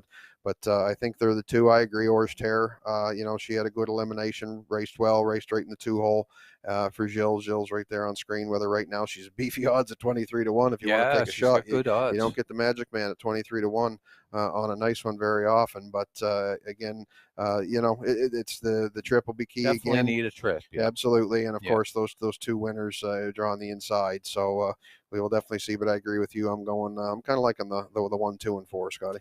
Yeah, I think if Gillis presses the issue to the Real Princess at all, or if he just tucks in behind her, or I think Jill's going to be looking for a trip. Maybe dive in the 3-hole, or she gets away 4. She might have to come first up late in the mile or whatever. But just can't see it being anything really, Kurt. But 1, 2, 4. But a little bit of value there on the board for the 3-horse right now, sitting at 4 to 1, and it's got an outside chance here. And again, it just comes down to trip here. So. Absolutely, but as you mentioned with the 3 Tobin Steve, she could be making it interesting because she's got the early step. If you look at her lines there, she's on the front or on the 2-hole, almost each and every start. And I mean, and they've been rolling right along in 27 change. So, she could be the one to kind of change the complexity of it if she's to bust right out of there, especially if she was to clear. So we'll see. It could put somebody into a sitting third, having to move for a situation. So we'll see how it plays out. But no doubt that she could be a piece too. Again, 9 to 2, good value on her. But yeah, geez, if you can make your decision between those top 2, you can garner a decent win ticket because there's no clear cut choice between them. They're 6 to 5 and 3 to 2 respectively, Scotty. Yeah, it's hard to believe the Real Princess going off at 6 to 5.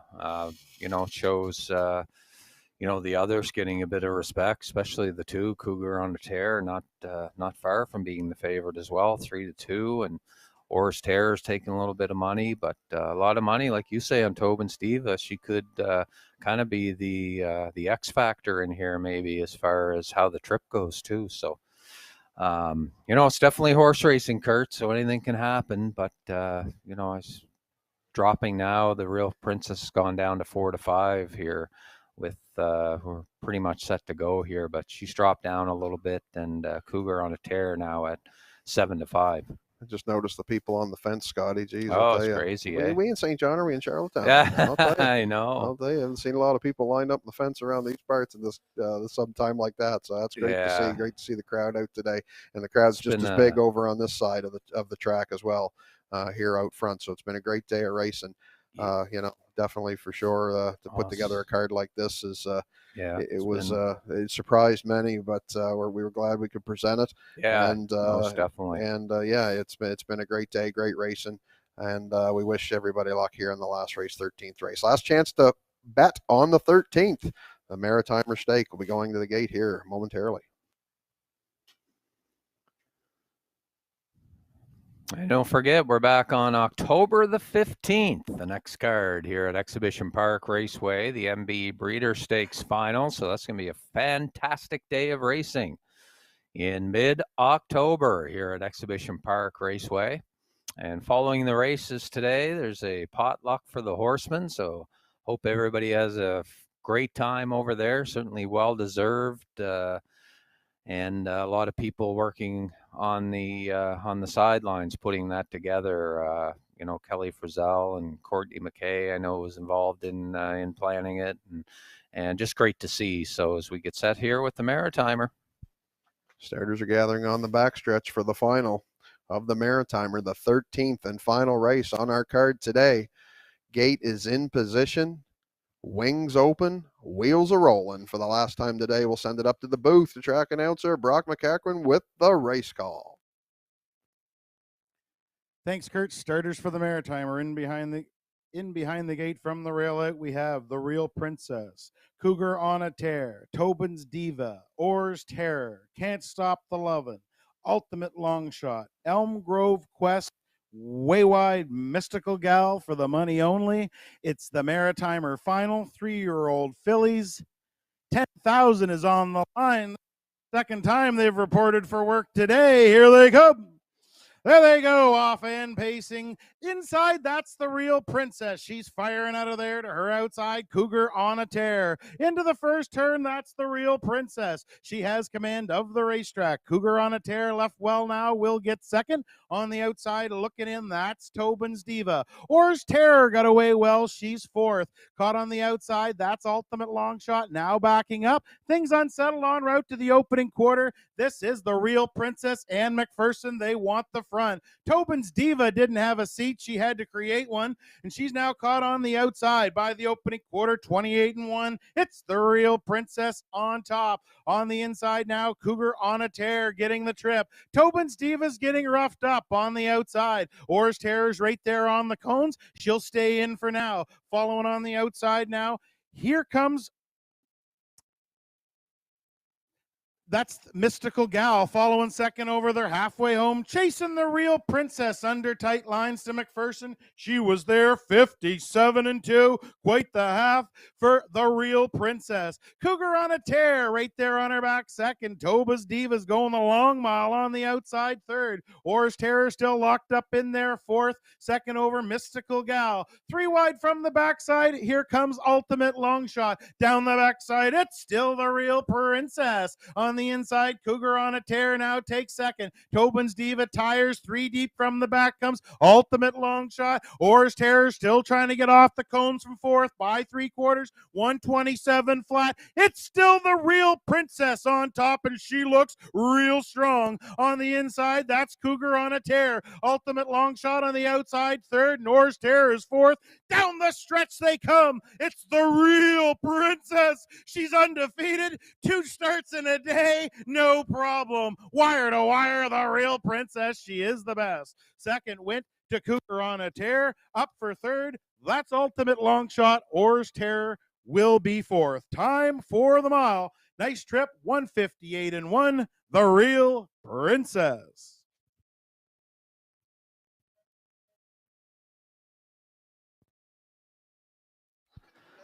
And the winner, the Real Princess, Corey McPherson, gate to wire. And she was pressured early, though, over that half, 57 and change. But look at her here down the home stretch. She just drives away from them. And what a filly. And winning twice here this afternoon for Corey McPherson. That's 11 straight wins on the season. And Cougar on a tear, and then on the outside, Ultimate Long Shot coming late. Orr's Terror just couldn't get any racing room, got caught in. And so, again, congratulations, the Real Princess.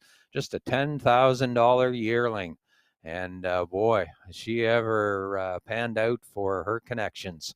So congratulations, Corey and the gang and the Real Princess gang. They'll be back for the championship blanket in her win of the 2022 Maritimer here in race 13.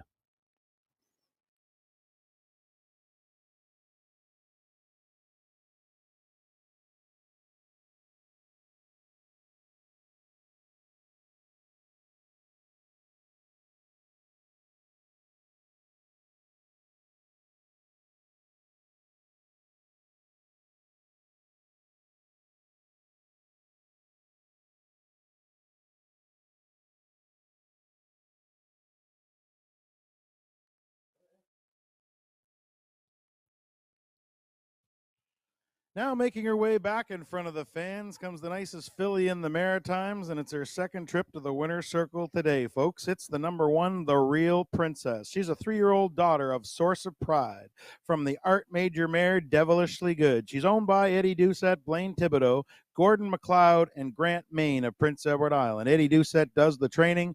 Corey McPherson does the driving. Real Princess does the rest. Put her on top all the way. That's 11 for 11 on the season. That's 16 wins from only 23 starts. She's got almost 110, or a little over $110,000 made, and she's made it all right here in the Maritimes, folks.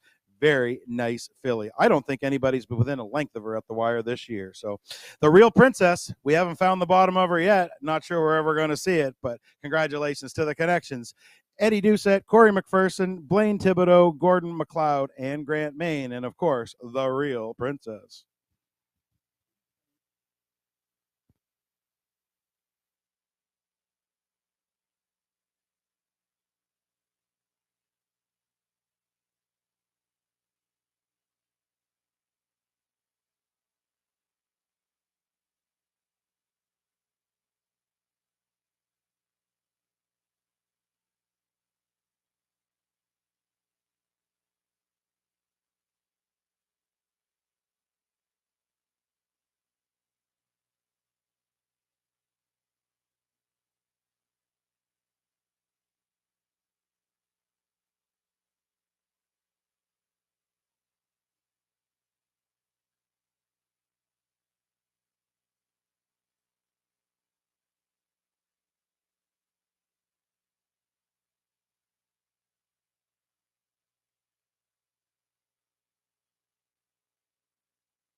13 is headed official. Race 13 is going official. Anyone looking at the monitors, please ignore the names. The numbers are correct. The names are not here in race number 13, but 127 is the official order here in race number 13. So the Real Princess is your winner. Second is Cougar on a Tear. Third went to the 7 Ultimate Long Shot. Fourth was the 4 Horse Terror.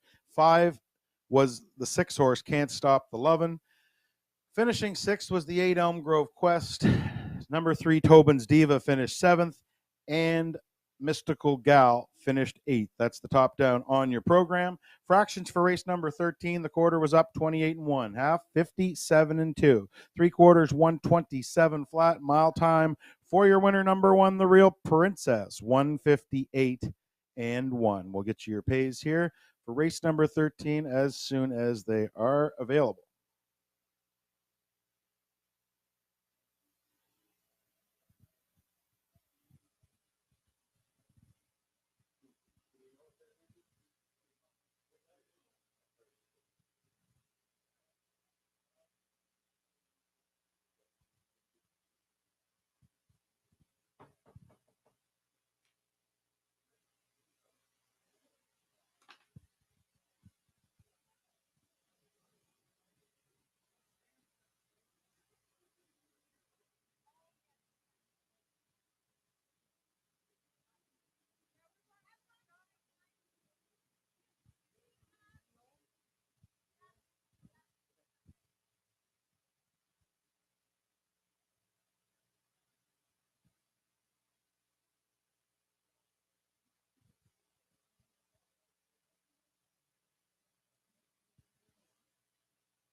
Race 13 is official. The 1, the Real Princess, returned $290 to win, $390 to place. The 2 Can't Stop the Lovin', $660 to place. $2 exactor, 1-2 the winning combination, $4.10 for your exactor, and a $2 triactor, 127 the winning triactor in the finale. $2 triactor returns you $79.50, $79.50 on the triactor here in race number 13. That does complete the live portion here this afternoon. Big cards tonight at Mohawk, along with Charlottetown, Prince Edward Island, simulcasting available, and the Sulky Room Lounge and all of our betting locations, also on hpibet.com. Big day here at Exhibition Park. We thank you for your business. Parimutuel handle today was $17,686.